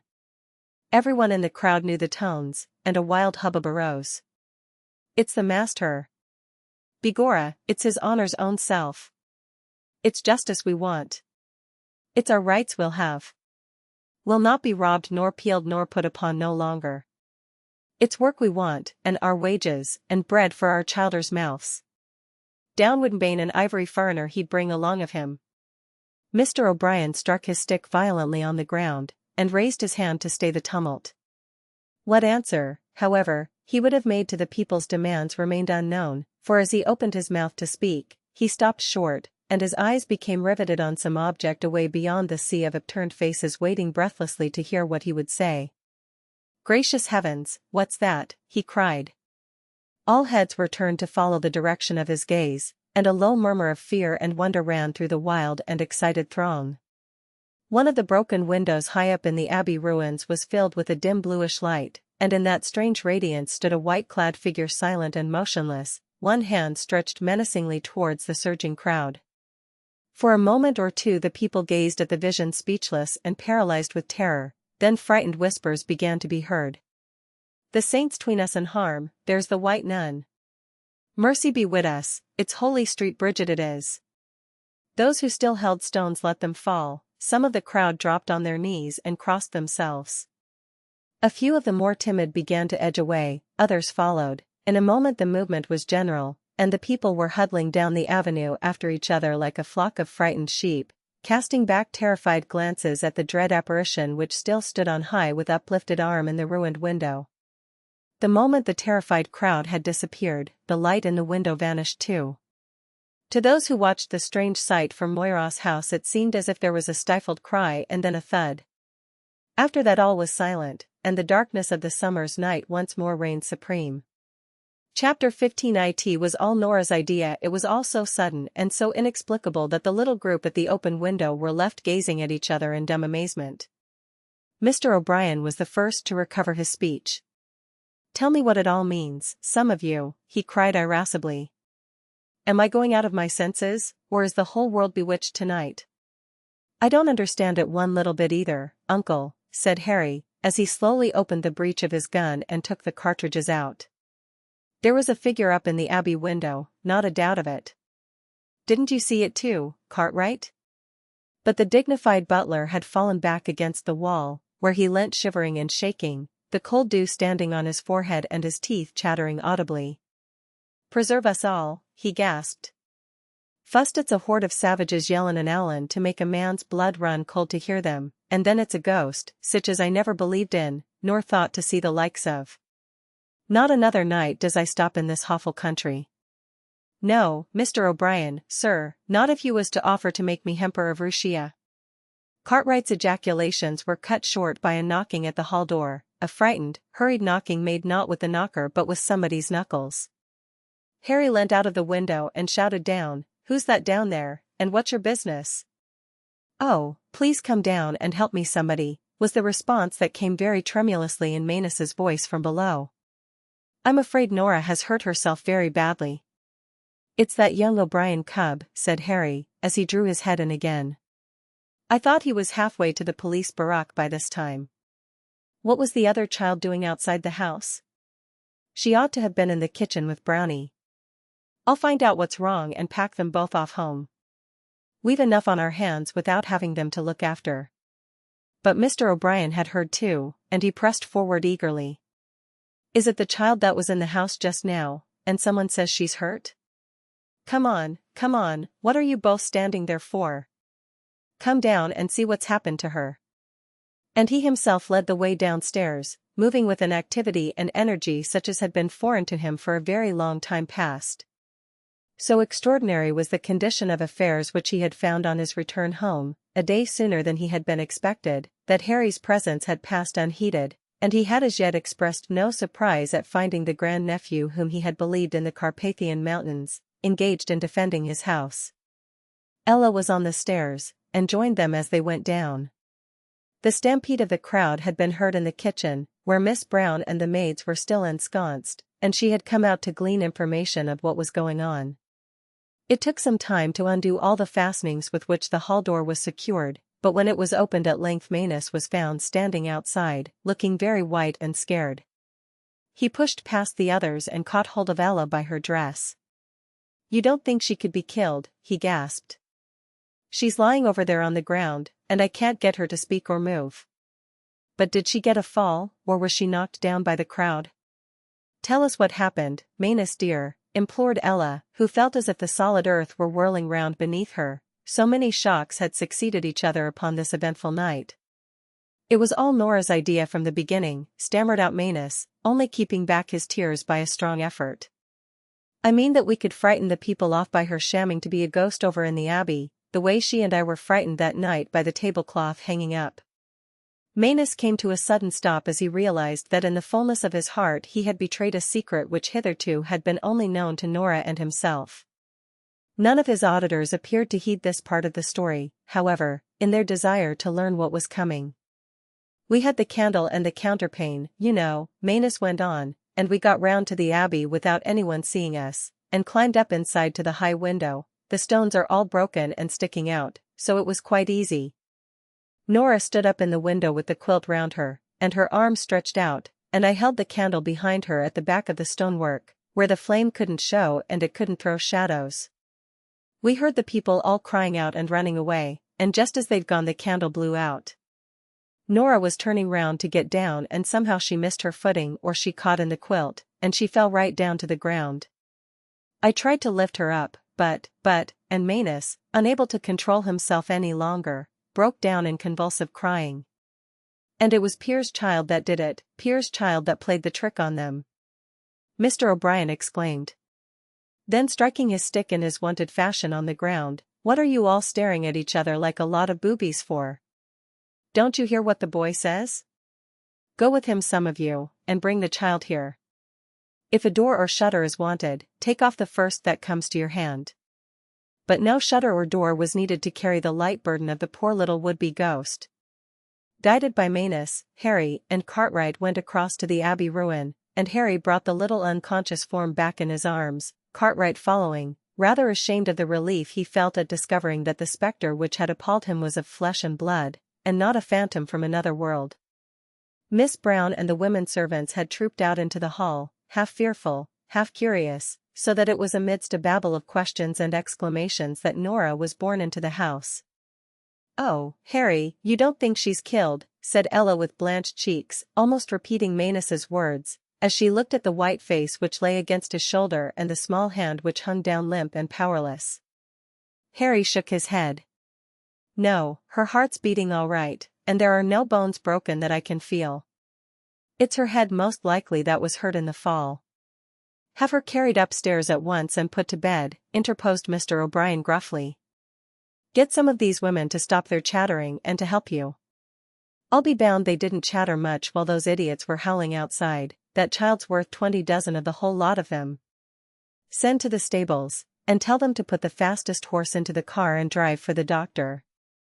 He had turned towards the library, there to pass the weary hour of suspense which must ensue, when his eye fell on Manus standing white and miserable at the foot of the stairs up which the procession carrying Nora had gone. "See here, my boy," he said, with a sort of embarrassed kindliness, "the best thing you can do, instead of hanging about here, is to run home and tell them what has happened. You've an elder sister and a brother, haven't you?" Mr. O'Brien paused, and seemed as though he were swallowing down an obstruction in his throat. "Don't frighten them more than you can help, but tell them to come here, if they will." Manus shook his head disconsolately. "It wouldn't be any good. Roderick and Anstace are staying at Dromore, at Lady Louisa Butler's, tonight, and they won't be home till tomorrow." Mr. O'Brien gave vent to a sound which was very like a groan. "Then all we can do is to wait till we hear what the doctor says. After that, if," he had been about to say, "the child is badly hurt," but another glance at Manus's face made him alter the sentence to "it's necessary, they must be sent for." The doctor was a long time upstairs when he did arrive at last, and he came down again looking very grave. "Concussion of the brain," he said. "Tolerably severe, I fear, but it is not possible to ascertain precisely just yet. There are some other injuries of less consequence." Mr. O'Brien waited for no more. His hand was shaking as he scrawled a few lines on a sheet of notepaper and folded it. He went out with the missive to where the coachman waited with the horse and car. "Dromore," he said, as he handed it to him, "and drive your best." It was in the grey light of early morning that Roderick and Anstace drove up to Moyross Abbey. Mr. O'Brien had watched for their coming through the long hours of the night, and he came out into the hall to meet them. Anstace was still in her evening dress, with flowers in her hair and a string of Miss Auncey's pearls round her throat. The hood she had worn during the drive had fallen back from her head, and if a few hours before the old man had seen in Nora a vision of the far-back days of his brother's childhood, it was now his lost love, the girl to whom he had given his heart and who had broken it for him, who came forward to meet him. "Marian," he exclaimed, stopping short and gazing at her as though spellbound. But Anstace did not even notice the name he had called her by. "Oh, Uncle Nicholas, our little Nora," she cried, as she caught his outstretched hand. "Is she so badly hurt?" My dear, I hope not," the old man answered brokenly, "but no one can say for certain yet." Roderick and Anstace followed him upstairs to the room where a dim nightlight burned, and Ella in an armchair by the bedside kept her solitary watch. "I made everyone else go to bed, there was no use in their remaining up, as there was so little that anyone could do," she whispered, as the brother and sister stooped over the little unconscious form. "Nora has never spoken or moved since she was laid down there. Chapter 16 Peace and Harmony. It was many days before Nora did speak or move, and many more before she recovered consciousness sufficiently to take notice of the strange room in which she found herself, and to ask how she came to be there, and during that time some very surprising and unlooked-for things had happened. Roderick presented himself in his uncle's study later on that same day. Mr. O'Brien sat at his writing table, a pile of heavy leather-bound ledgers and account books before him, looking weary and listless after the excitement and the fatigue of the previous day. A quick flush mounted to his forehead as Roderick crossed the room and stood looking down at him. "I would like to tell you, sir," he said frigidly, "that we will not intrude upon you more than we can possibly avoid. I had hoped that we should have been able to move Nora to Kilshane, but the doctor, who has just been here, has absolutely forbidden our attempting it. Of course, so long as she is here, Anstice must remain to nurse her, and I hope you will not object to Manus and me coming over every day to see her." He got no further, for Mr. O'Brien started forward and gripped his hand with a force that was almost painful. "My boy, what are you talking about?" he cried. "As if I had not wanted you all along." Roderick could not conceal his astonishment. "You did not give me any reason to think so, sir," he said, and stopped short once more, for his glance had fallen on the little watercolor portrait that hung above the writing table, as Ella's had done months before. Mr. O'Brien saw the direction of his gaze. "You don't need to ask who that is, Roderick," he said. "It is your mother as she was in the days when I thought she would have been my wife. It is an old story, over and done with 23 years ago, but she was the one woman whom I ever loved, and when she broke faith with me, it went near breaking my heart too. Perhaps you can understand how I dreaded, and yet wished, to see her children. It has been in my mind 100 times since I knew you were living in Auntie O'Brien's house to have myself driven over there, and walk in amongst you all. I never could bring myself to do it though. It seemed to me that I had forfeited the right of claiming kinship with you when I let your father die without any effort at reconciliation. We would have welcomed you at any time that you had come, Uncle Nicholas," Roderick said earnestly. "Would you, my boy?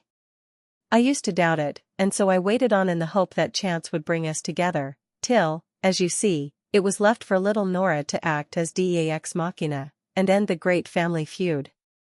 Roderick could not forbear laughing. "Nora did it in a manner peculiarly her own," he said.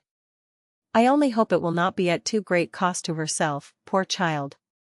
Dr. Hanlon says she is going on as well as he could hope for at present, but he will not be able to pronounce her out of danger for some days to come." Outside his uncle's door Roderick encountered Harry Wyndham, evidently lying in wait for him. "Look here, I'm awfully glad you've come, and I want you to say a good word for me to the governor, Uncle Nicholas, you know," the lad began eagerly and confidentially. "I haven't ventured to show my nose to him today, but I want you to persuade him that it's no good trying to make me work on at this mine business. I hate the whole thing, stock, lock, and barrel, and I've cut it, once and for all." "Is that what you wish me to tell Uncle Nicholas?" inquired Roderick mildly. "Oh well, just put it to him the best way you can, like a good fellow, he'll take it better from you than from me," said the ingenuous youth. "The fact is, I mean to be a soldier," and unconsciously he drew himself erect, and threw his chest out. "It's what my father was before me, and what I've wanted to be all my life, but then, you see, Uncle Nicholas had done such a lot for Ella and me, and he's getting old, and, oh, hang it all, you understand what I mean, I felt he'd a sort of claim upon me, and that I was bound to do what he wanted, at least, that I ought to give it a try. It's no go, I can't do it. I wouldn't have come back at all, I'd have struck out for myself, only it would have been behaving scurvily to Uncle Nicholas after all I owe him. And if one's going to be a soldier, one oughtn't to begin by shirking things, ought one?" "Certainly not," said Roderick, much amused, but not wishing to point out to Harry that now that he had come home, he did not appear very desirous of facing his irate uncle himself. "Well, if you'd just tell Uncle Nicholas that if he'll help me to get into the army it's all I'll ever ask of him, I'll manage for myself after that. Of course, I know I've no right to expect it, and if he won't do it I'll enlist and work my way up, as many a better chap has done. That's why I'm so awfully glad that you've turned up, for of course you're the right man in the right place to look after the mine and keep things straight for Uncle Nicholas, and it makes it all plain sailing for me to go off. I shan't feel that I'm fighting shy of my duty." It was quite clear that Miss Brown's ambitious schemes had found no entrance into Harry's boyish mind, and that to him a life of soldiering and adventure far outweighed the O'Brien heritage which she coveted so ardently on his behalf. "I have no reason to imagine that Uncle Nicholas desires my services in any capacity," said Roderick, "but I think he owes you a good deal for defending his house last night. But for you he would have found the mob in possession on his return, and so I dare say he may be induced to let you follow your own bent." Roderick's anticipations proved correct, and Mr. O'Brien showed himself even more complaisant than had been expected. "If the boy's determined to wear a red coat he'll do better in it than he would in one of any other color, and so it's best to let him have his way." The days of late summer went by one, and still Nora lay in the same heavy stupor, varied only by occasional outbreaks of wandering and delirium. Ella had begged to be allowed to share the duties of sick nurse, and she proved as unwearied and devoted in her attendance on Nora as even Anstice herself. Mr. O'Brien paid at least one visit every day to the sick room, and displayed the liveliest anxiety about the little patient. It was he who dispatched the mounted messenger to Ballyfin and thence by rail to Ennis, to procure the ice which the doctor had ordered to be placed on Nora's head, and on the day on which Dr. Hanlon looked his gravest, Mr. O'Brien, without a word to either Roderick or Anstice, telegraphed for the doctor who was most highly thought of in the county, to come to the local practitioner's aid. He would have summoned a surgeon from Dublin if Nora had not taken a favourable turn, which enabled the doctor to pronounce her in a fair way of recovery. The story of the attack made by the miners upon Moyross Abbey, and the manner in which they had been put to flight by Nora, quickly spread through the neighbourhood, and it was quite wonderful what interest it aroused. Carriages and cars rolled up the avenue constantly with inquiries for the little girl. Foremost of those who came was Lady Louisa Butler, a stately white-haired old lady, who drove all the way from Dromore and insisted on going up into the darkened sick chamber, where Anstice kept her anxious watch. "Me dear," she said, with just the sweetest, softest touch of brogue in her voice, as she stooped to kiss her, "don't you be fretting yourself to fiddle-strings, the child will be well again, you'll see, in next to no time. I'd have known she was Piers O'Brien's daughter just by her planning out that trick, it's what he'd have loved to do himself. Dear, but he was the boy for pranks and mischief. No sooner out of one scrape than he was into another, and how fond we were of him in spite of it all." But the interest was by no means confined to the gentry and the county magnates. The house was beset by humbler friends of Nora, who, as they said themselves, slipped up to get a bit of word how she was progressing. Amongst the rest was the orator of the trolley, Malachi Flanagan himself, who marched up one windy, blustering afternoon, reckless of all consequences to himself, and careless whether it had become known that it was his eloquence which had fired the recalcitrant miners with the thought of attacking Moyross House. He came, too, not modestly to the back door like the others, but on up the avenue with his long, swinging gait, the ends of his red beard blown back against his chest, and sat himself down on the hall door steps. Drawing out his scarlet and white handkerchief, he buried his face in it and broke forth into loud and uncontrolled weeping, for it was just that day on which the doctors had looked their gravest, and a rumour had spread abroad that its tuck would awakeness since mornin', and goin' fast the little darlin' is. And if we had knew that 'twas wide in the house she was, there wasn't one as would ha' riz a stone egg in it, Malachi declared, between the paroxysms of his grief, to Ella, who had come down to speak to him, and who was somewhat alarmed by his wild and uncouth demeanour. "Or if she'd as much as come to the windy and held up the little finger of her hand, we'd have been as quiet that minute as a flock of old lambs." "She wanted to go out and speak to you, she did indeed," said Ella sadly. "She said you would go away if she asked you, but Mr. Harry would not believe it seemed so unlikely, and he would not allow her out." "And what call had Miss Nora to be Minden missed her Harry Wyndham, or any orders that he'd give her?" demanded Malachi fiercely, forgetting in his excitement who his interlocutor was. "Didn't she know there wasn't one of us that wouldn't lie down and let her walk over us? Ease, indade, and wid good right too, seein' what she done for us that same marneen as Ever was here." However, Malachi became incoherent, as even in the midst of his grief it was borne in upon him that the service which Nora had rendered him was one which it would hardly be well to proclaim aloud. Happily, as has been already recorded, Nora took a turn for the better that evening, and from thenceforth made steady though slow progress towards recovery. Manus had gone back to school as soon as she was pronounced out of danger. Mr. O'Brien had announced his intention of sending him to Harrow in the spring, and Harry had previously departed to a tutor to be prepared for the entrance examination into the army. The mine was once more a busy hive of industry, and shipload after shipload of valuable ore was being dispatched from the iron pier at the foot of the cliffs.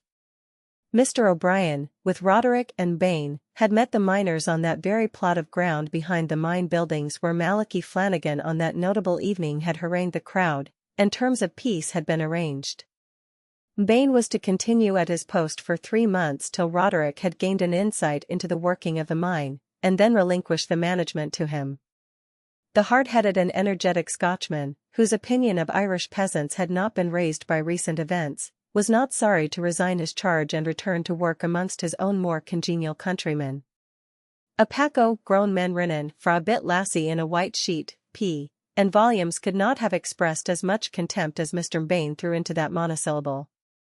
Mr. O'Brien promised to overlook the attack made upon Moyross House, and to take no proceedings for the damage done that night, whilst the men, through their spokesman, Malachi Flanagan, whose influence had had a goodly share in bringing about this peaceful settlement, agreed to return to work and to suffer the introduction of the new machinery, the original cause of all the ill will. It was at this point that Roderick stepped forward. "Boys," he said, "I know less than any of you about copper mining, but I mean to learn. I hope you and I may work together for many a day to come, and if you'll help me, we'll make Moyross the most flourishing mine in the County Clare, and if we can, in the whole of Ireland." A frantic outburst of cheering answered him, hats and arms were waving wildly, whilst women poured out blessings on him, and when the tumult subsided for an instant, Malachi, his hat held aloft upon his blackthorn, shouted, "God bless Moyross Abbey, and them that's in it, and the blue sky over it, and little Miss Nora, the first o' them all." Another roar, louder and more vociferous than the first, rose and rolled out over the Atlantic, and before its echoes had died away Mr. O'Brien and Roderick had mounted the car that was in waiting for them and driven swiftly away. The car with its 2 occupants had become a familiar sight on the roads in the neighborhood of Moyross by this time. Mr. O'Brien took Roderick for long drives through the wide-spreading property, visiting each portion of it in turn, and as they passed, the women at the cabin doors said to each other, "'Tis the old master and the young master, the blessin' of God be in their company this day." No one acquiesced in the altered aspect of affairs with more cheerful complacency than did Miss Brown, and the cause of her contentment was twofold. The first was that Roderick, meeting Ella one evening in the Monk's Walk, as it chanced, upon the very spot where the dread white spectre had menaced Manus and Nora, had taken her hand in his own and told her that he loved her, that he had loved her for a long time, ever since that evening, indeed, when he had caught her pony on the road and she had come down afterwards and sat in the little drawing-room at Kilshane amongst them all.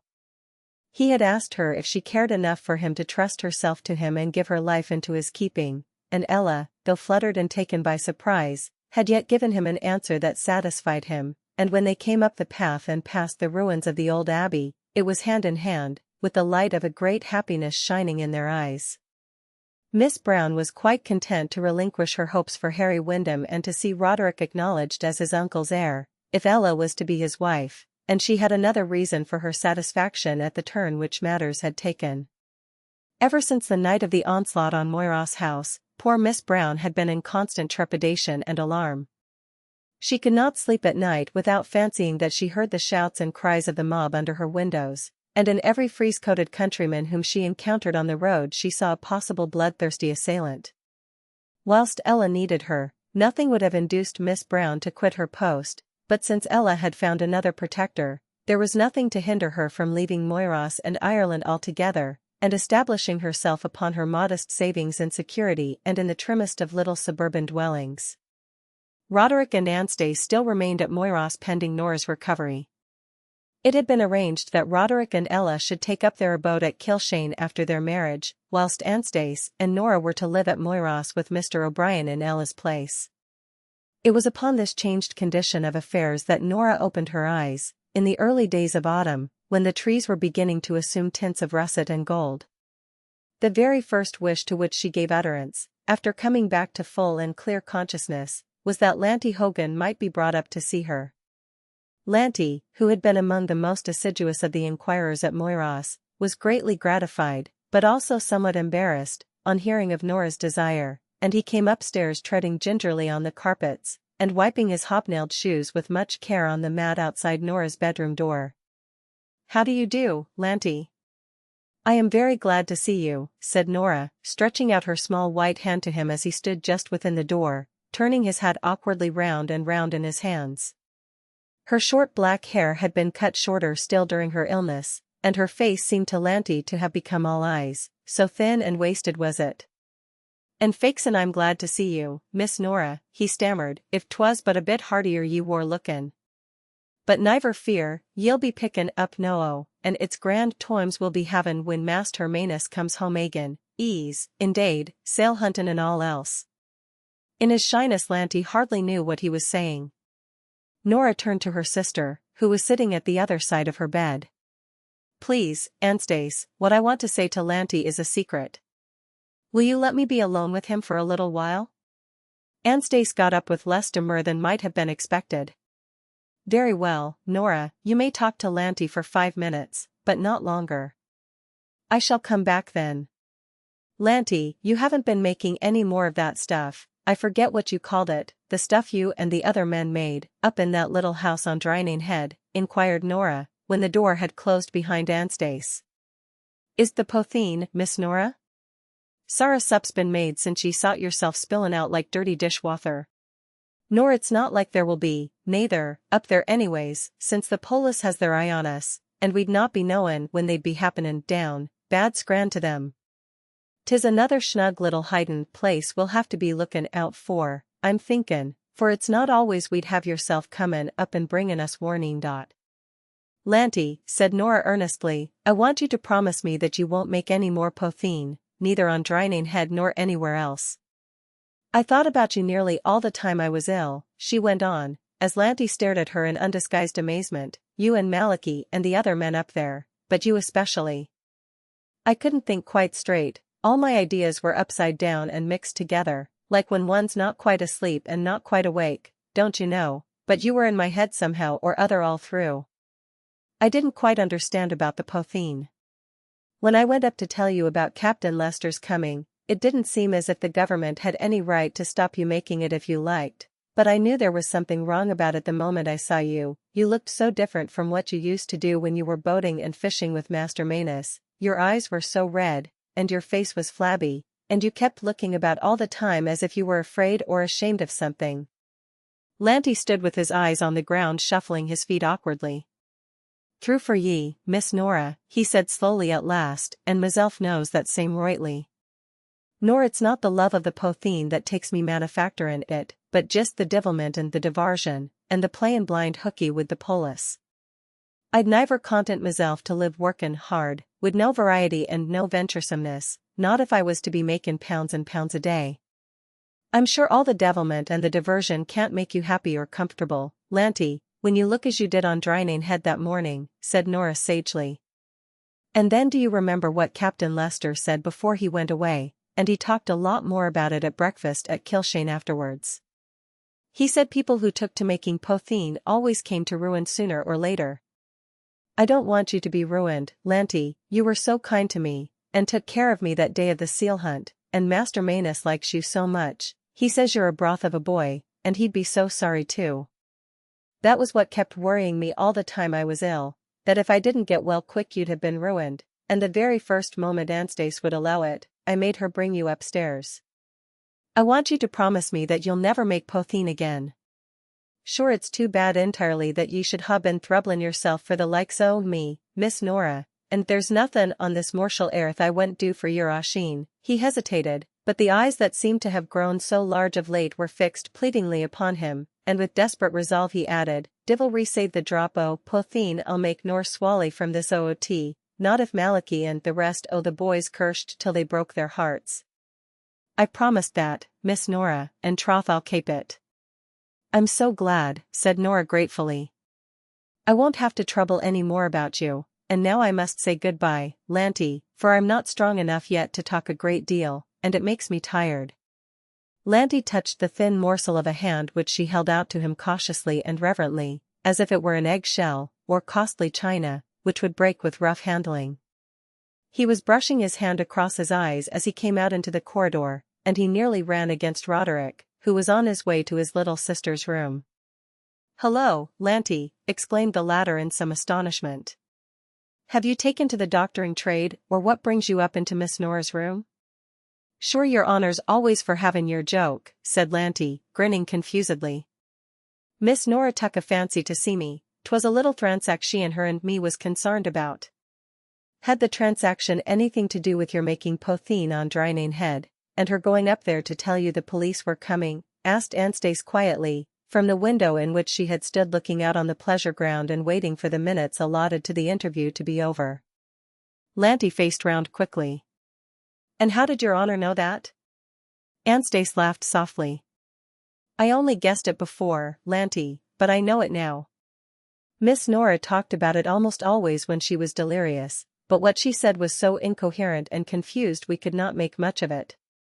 Mr. Roderick would not believe that she could really have gone up to warn you, and thought it was only a delusion that had got hold of her, but I remembered 2 or 3 little things which happened that morning which made me suspect it was true, and now, Lanty, you have admitted it to me yourself."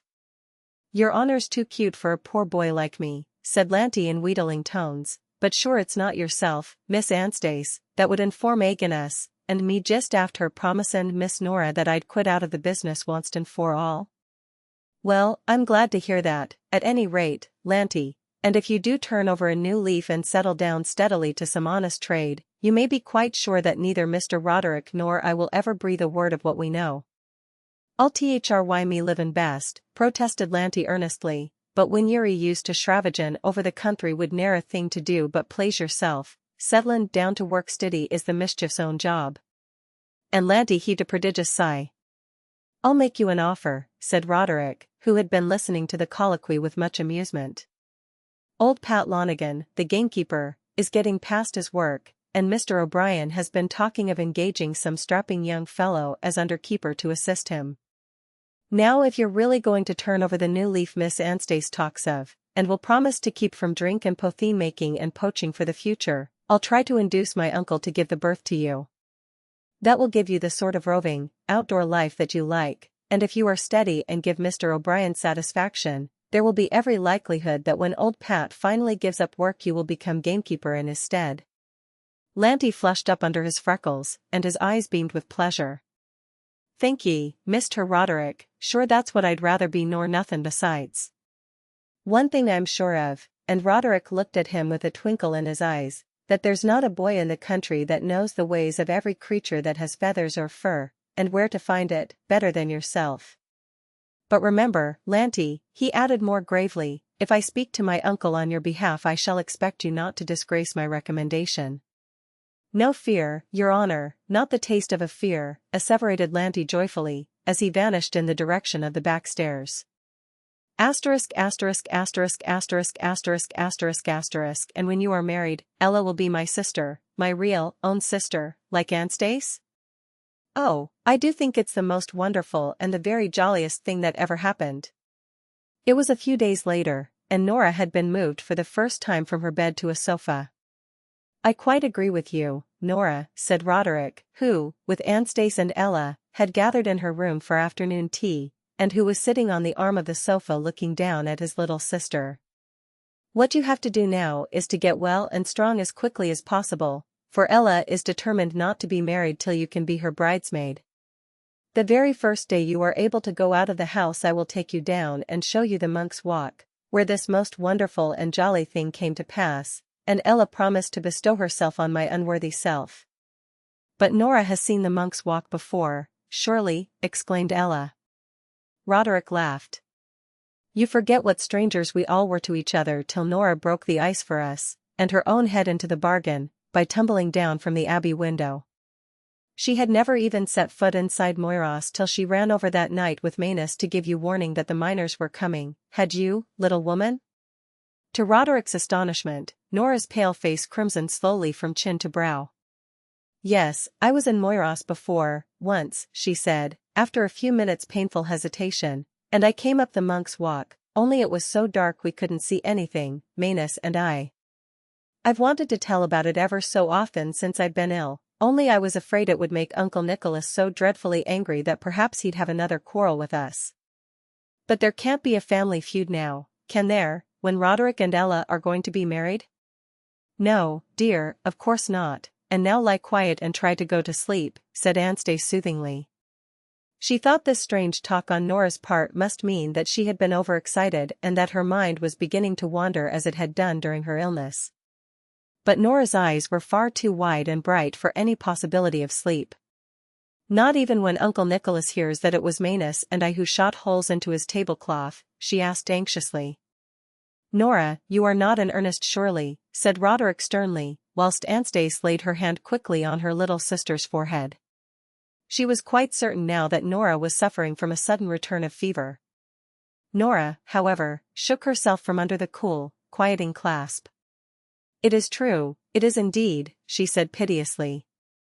It was that night when we were coming back after killing the seal in Balintagart cave, and Lanty put us ashore out of his coracle in the cove, because he was in a hurry. Oh, but I forgot, interrupting herself, that was a secret too. Roderick looked even more grave. I think we know pretty well about Master Lanty and his doings, Nora, he said, betraying them is not of much consequence. But I confess I don't like to hear of all this underhand work and keeping of secrets which seems to have gone on behind Anastase and my back. Let us have the rest of the story now, please, we have not heard about the tablecloth yet. Very falteringly and tremulously it was told, for Nora, though she was very fond of Roderick, stood also in some awe of him and of his displeasure. And why did you not come forward at once when you saw Miss Brown and Ella, and tell them how it had happened, and how sorry you were for the mischief you had done? Demanded Anastase at the end of the recital. Poor Nora hung her head. We were so much ashamed, and we were afraid, too, because Miss Brown seemed so angry about the tablecloth. And Manus said everyone would laugh at us so dreadfully if they heard that we had thought a tablecloth hanging on a tree was a ghost, so we agreed to keep it a secret, but, oh dear. I'm glad it's told, for secrets do weigh on one so much. Ella stooped quickly to kiss her. Never mind, Nora dear, it doesn't matter in the least, not if you had shot all the tablecloths in Moiras into rags. Roderick, you are not to frown like that, I won't have it. Roderick, in truth, in his efforts to keep the muscles of his face under control, and to maintain a proper air of severity while Nora was telling her story, had contracted his forehead into a most portentous frown. At Ella's command, however, issued with a pretty air of imperiousness that was quite new to her, he gave up the struggle to retain his gravity and indulged in a hearty and prolonged fit of laughter, in which Anastase and Ella were not slow to join. Hey! Hello! What's all this about? Said a voice behind them. Mr. O'Brien had come in without anyone hearing him, and was standing leaning on his stick, holding a fine bunch of grapes in his other hand. Nora shall tell you what the joke is, said Roderick. Yes, Nora, every word, just as you have told us now, before you touch one of the grapes Uncle Nicholas has brought you. I ordain that as your penance. So the whole story had to be told over again, but this time Nora, conscious of having the sympathy of the larger part of her audience with her, was not as nervous as on the first occasion. There was even a roguish twinkle in her eyes as she finished up with, but you see, Uncle Nicholas, if it hadn't been for that tablecloth ghost, I'd never have thought of being a ghost up in the Abbey window, so it was a good thing it happened after all. So it was, my dear, a first-rate thing, said the old man. And you deserve your grapes for telling it so well. You were a pretty pair of cowards, you and that young rascal Manus, but perhaps we'd none of us have been heroes under the circumstances.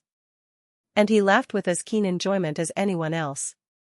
Nora is getting on so well, Uncle Nicholas, said Anastase, that I think we shall not have to trespass on your kindness much longer. In a few days, if you will lend us the carriage, I think we shall be able to take her home to Kilshane. What's that? Said Mr. O'Brien, wheeling round upon her. I thought, my dear, you understood that home for you was here from henceforward. I'll lend no carriages to take anyone away from here till one is needed to drive Mr. and Mrs. Roderick O'Brien on their wedding journey. And that wedding is going to be a big affair, I've made up my mind about that. It shall be remembered in the county when Miss Nora here is brushing a grey head. There's one thing I would like you to understand, nephew Roderick, he said after a pause, fixing his eyes keenly upon him. Nothing which has occurred during the last few weeks alters your future prospects in any way. You only hold the position which you have held since your father's death. Nothing would have induced me to leave an acre of O'Brien land away from the rightful heir. There, didn't I tell you so, Anstace? Exclaimed Nora triumphantly from her sofa, before anyone else could speak. Told me what, dear? What are you talking about? Asked her elder sister, somewhat puzzled. Don't you remember that first day when you came to Treherne House and told me that cousin Auntsie had left Kilshane to us, and that we were all coming over to live here? You said then you were sure that Uncle Nicholas would not make up the feud, and that he would leave Moyross Abbey to Harry Wyndham, and I told you he hadn't a right to leave half a quarter of a yard of O'Brien land to anyone except an O'Brien. Really, Nora, you have become extremely forward since you have been ill, said Roderick, with considerable annoyance. No one has asked for your opinion, and in future please to remember that little girls should be seen and not heard. Just you leave her alone, said Mr. O'Brien gruffly, as the tears sprang into Nora's eyes at her brother's rebuke, and he patted her hand kindly. If she said anything of the sort, it only showed that she had more sense in her composition than all the rest of her family put together. She's always been the one to cut the Gordian knot and find the way out of difficulties for everyone, miners, smugglers, and quarreling relatives included. He paused and sighed heavily, then added as by an overmastering impulse, I wish your father Piers were here to see this day. I wish indeed that he were, sir, or even that you and he might have met and made up your quarrel before he died, said Roderick earnestly. Mr. O'Brien sighed once again. You cannot desire it as I do, Roderick. I would gladly give half the little life that is left to me that he and I had shaken hands even once. He wronged me deeply, but he was my only brother, and many a time of late years I should have been glad if any opportunity had arisen to end the estrangement. But I let the time slip by, waiting for the chance that never came, and then one day I heard it was too late. There was a few minutes' silence, and then Anstace said softly, It will be a year next week since he died. How little we thought then that we should all be here, gathered in his old home. End of the Project Gutenberg ebook. A Little Irish Girl updated editions will replace the previous one, the old editions will be renamed. Creating the works from print editions not protected by U.S. copyright law means that no one owns a United States copyright in these works, so the Foundation, and you, can copy and distribute it in the United States without permission and without paying copyright royalties. Special rules, set forth in the general terms of use part of this license, apply to copying and distributing Project Gutenberg electronic works to protect the Project Gutenberg concept and trademark. Project Gutenberg is a registered trademark, and may not be used if you charge for an ebook, except by following the terms of the trademark license, including paying royalties for use of the Project Gutenberg trademark. If you do not charge anything for copies of this ebook, complying with the trademark license is very easy. You may use this ebook for nearly any purpose such as creation of derivative works, reports, performances and research. Project Gutenberg ebooks may be modified and printed and given away. You may do practically anything in the United States with ebooks not protected by U.S. copyright law. Redistribution is subject to the trademark license, especially commercial redistribution. Start, full license. The full Project Gutenberg license. Please read this before you distribute or use this work to protect the Project Gutenberg mission of promoting the free distribution of electronic works, by using or distributing this work, or any other work associated in any way with the phrase Project Gutenberg. You agree to comply with all the terms of the full Project Gutenberg license available with this file or online at www.gutenberg.org/license. Section 1. General Terms of Use and Redistributing Project Gutenberg Electronic Works 1.a. By reading or using any part of this Project Gutenberg electronic work, you indicate that you have read, understand, agree to and accept all the terms of this license and intellectual property, trademark/copyright, agreement.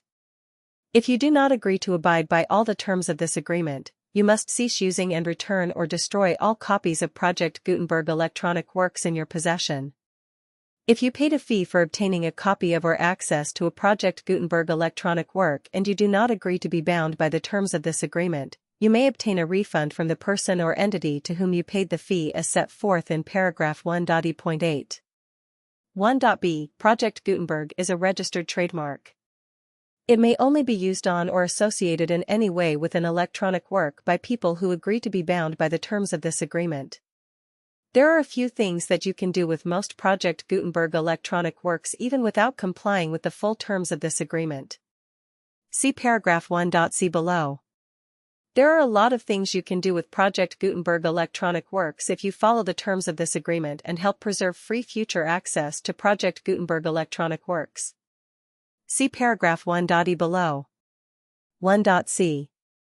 The Project Gutenberg Literary Archive Foundation, the Foundation or PGLAF, owns a compilation copyright in the collection of Project Gutenberg electronic works. Nearly all the individual works in the collection are in the public domain in the United States. If an individual work is unprotected by copyright law in the United States and you are located in the United States, we do not claim a right to prevent you from copying, distributing, performing, displaying, or creating derivative works based on the work as long as all references to Project Gutenberg are removed. Of course, we hope that you will support the Project Gutenberg mission of promoting free access to electronic works by freely sharing Project Gutenberg works in compliance with the terms of this agreement for keeping the Project Gutenberg name associated with the work. You can easily comply with the terms of this agreement by keeping this work in the same format with its attached full Project Gutenberg license when you share it without charge with others. 1.d. The copyright laws of the place where you are located also govern what you can do with this work. Copyright laws in most countries are in a constant state of change. If you are outside the United States, check the laws of your country in addition to the terms of this agreement before downloading, copying, displaying, performing, distributing or creating derivative works based on this work or any other Project Gutenberg work. The Foundation makes no representations concerning the copyright status of any work in any country other than the United States. 1.e. Unless you have removed all references to Project Gutenberg, 1.e.1.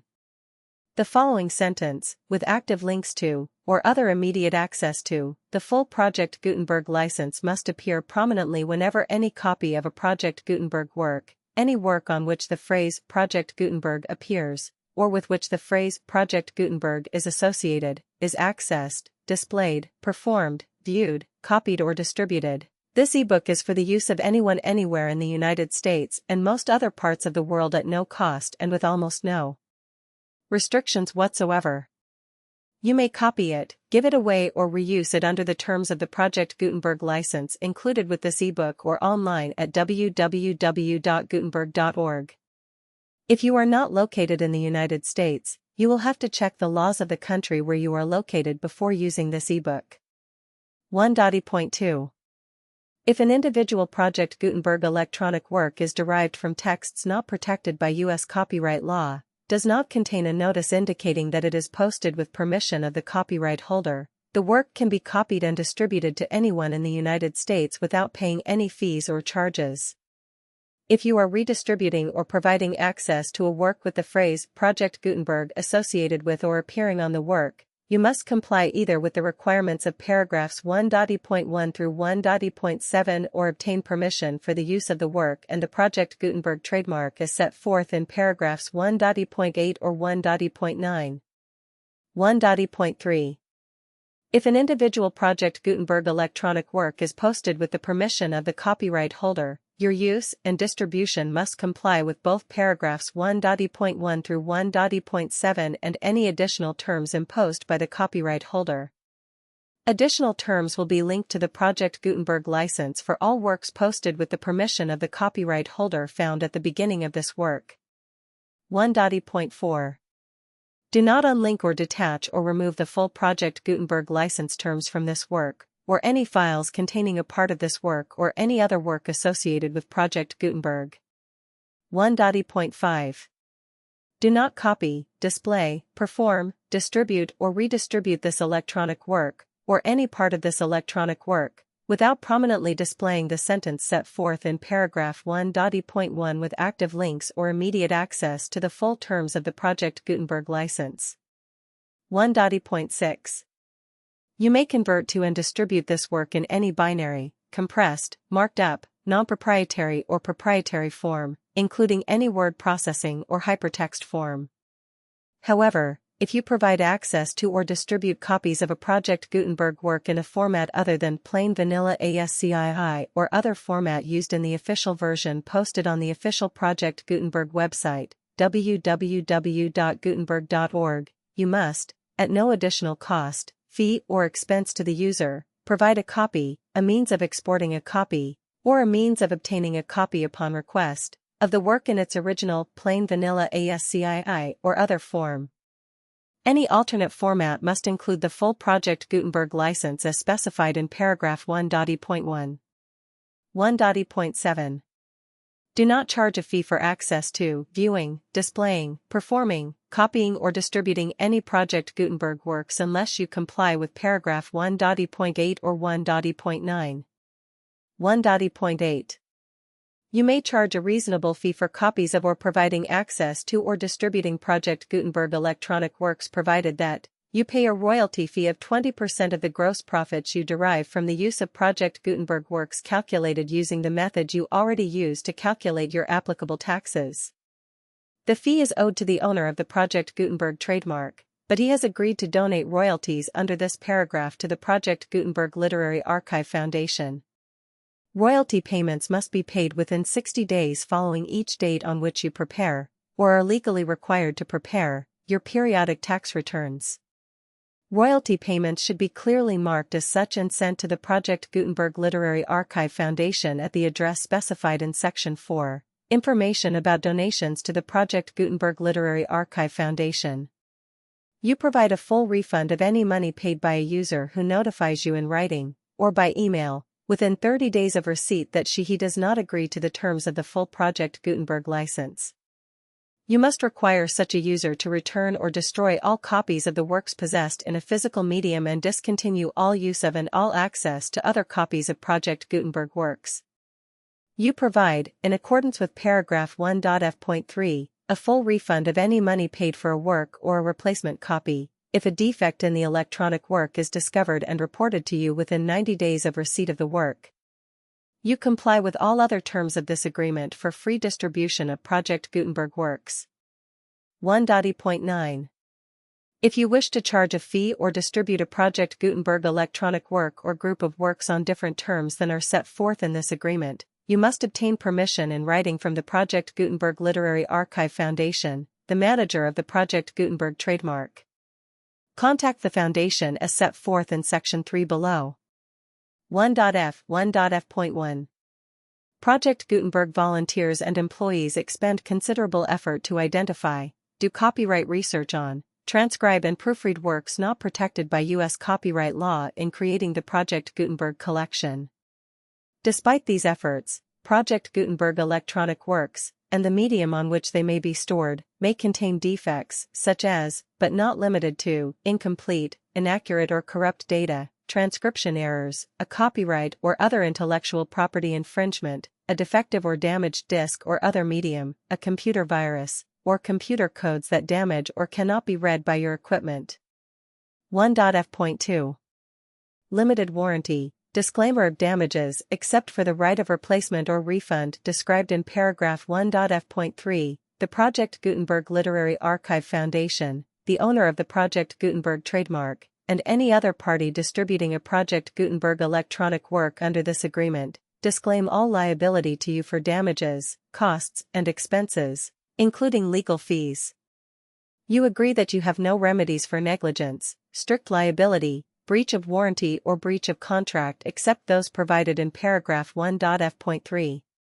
You agree that the Foundation, the trademark owner, and any distributor under this agreement will not be liable to you for actual, direct, indirect, consequential, punitive or incidental damages even if you give notice of the possibility of such damage.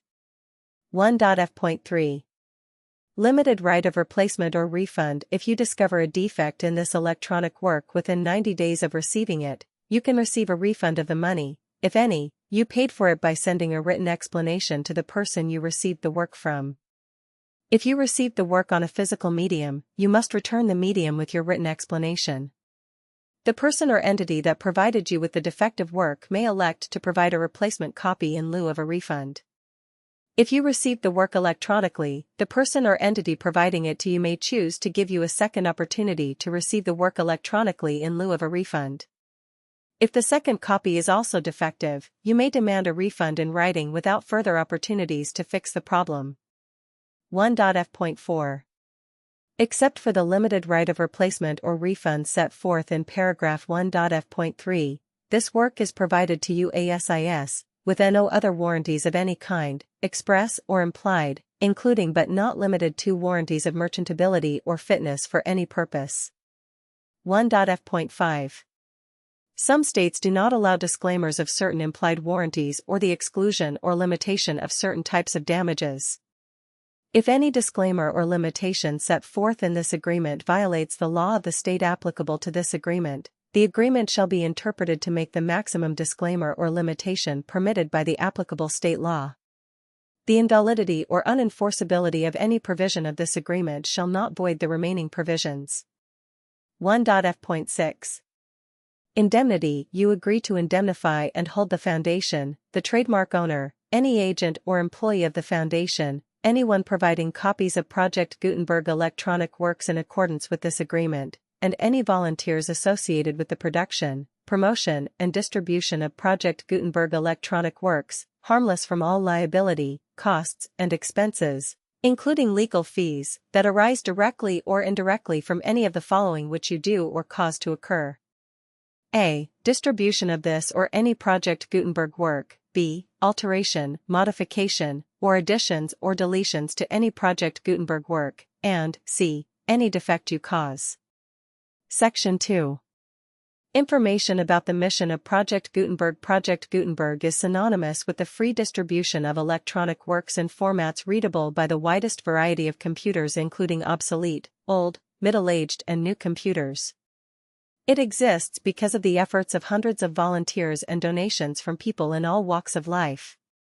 Volunteers and financial support to provide volunteers with the assistance they need are critical to reaching Project Gutenberg's goals and ensuring that the Project Gutenberg collection will remain freely available for generations to come. In 2001, the Project Gutenberg Literary Archive Foundation was created to provide a secure and permanent future for Project Gutenberg and future generations. To learn more about the Project Gutenberg Literary Archive Foundation and how your efforts and donations can help, see sections 3 and 4 and the Foundation information page at www.gutenberg.org. Section 3. Information about the Project Gutenberg Literary Archive Foundation. The Project Gutenberg Literary Archive Foundation is a nonprofit 501(c)(3) educational corporation organized under the laws of the state of Mississippi and granted tax-exempt status by the Internal Revenue Service. The Foundation's EIN or Federal Tax Identification Number is 64-6221541.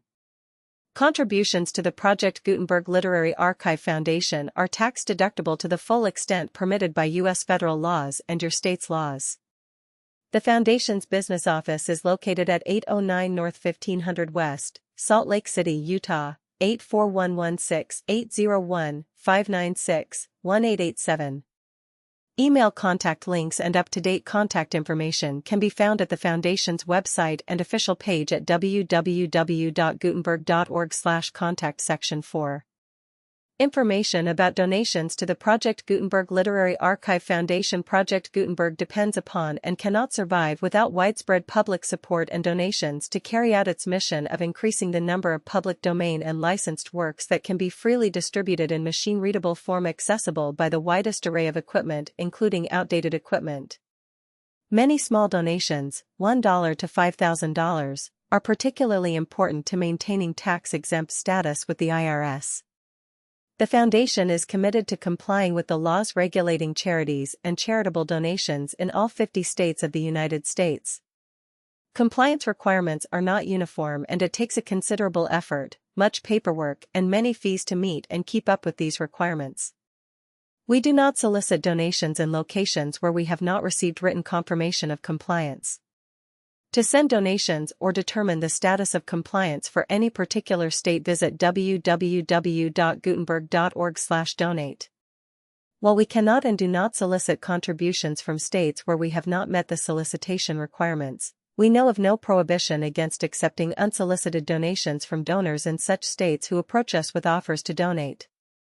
International donations are gratefully accepted, but we cannot make any statements concerning tax treatment of donations received from outside the United States. U.S. laws alone swamp our small staff. Please check the Project Gutenberg web pages for current donation methods and addresses. Donations are accepted in a number of other ways, including checks, online payments, and credit card donations. To donate, please visit www.gutenberg.org/donate. Section 5. General information about Project Gutenberg Electronic Works. Professor Michael S. Hart was the originator of the Project Gutenberg concept of a library of electronic works that could be freely shared with anyone. For 40 years, he produced and distributed Project Gutenberg ebooks with only a loose network of volunteer support. Project Gutenberg ebooks are often created from several printed editions, all of which are confirmed as not protected by copyright in the U.S. unless a copyright notice is included. Thus, we do not necessarily keep ebooks in compliance with any particular paper edition. Most people start at our website, which has the main PG search facility, www.gutenberg.org. This website includes information about Project Gutenberg, including how to make donations to the Project Gutenberg Literary Archive Foundation, how to help produce our new ebooks, and how to subscribe to our email newsletter to hear about new ebooks.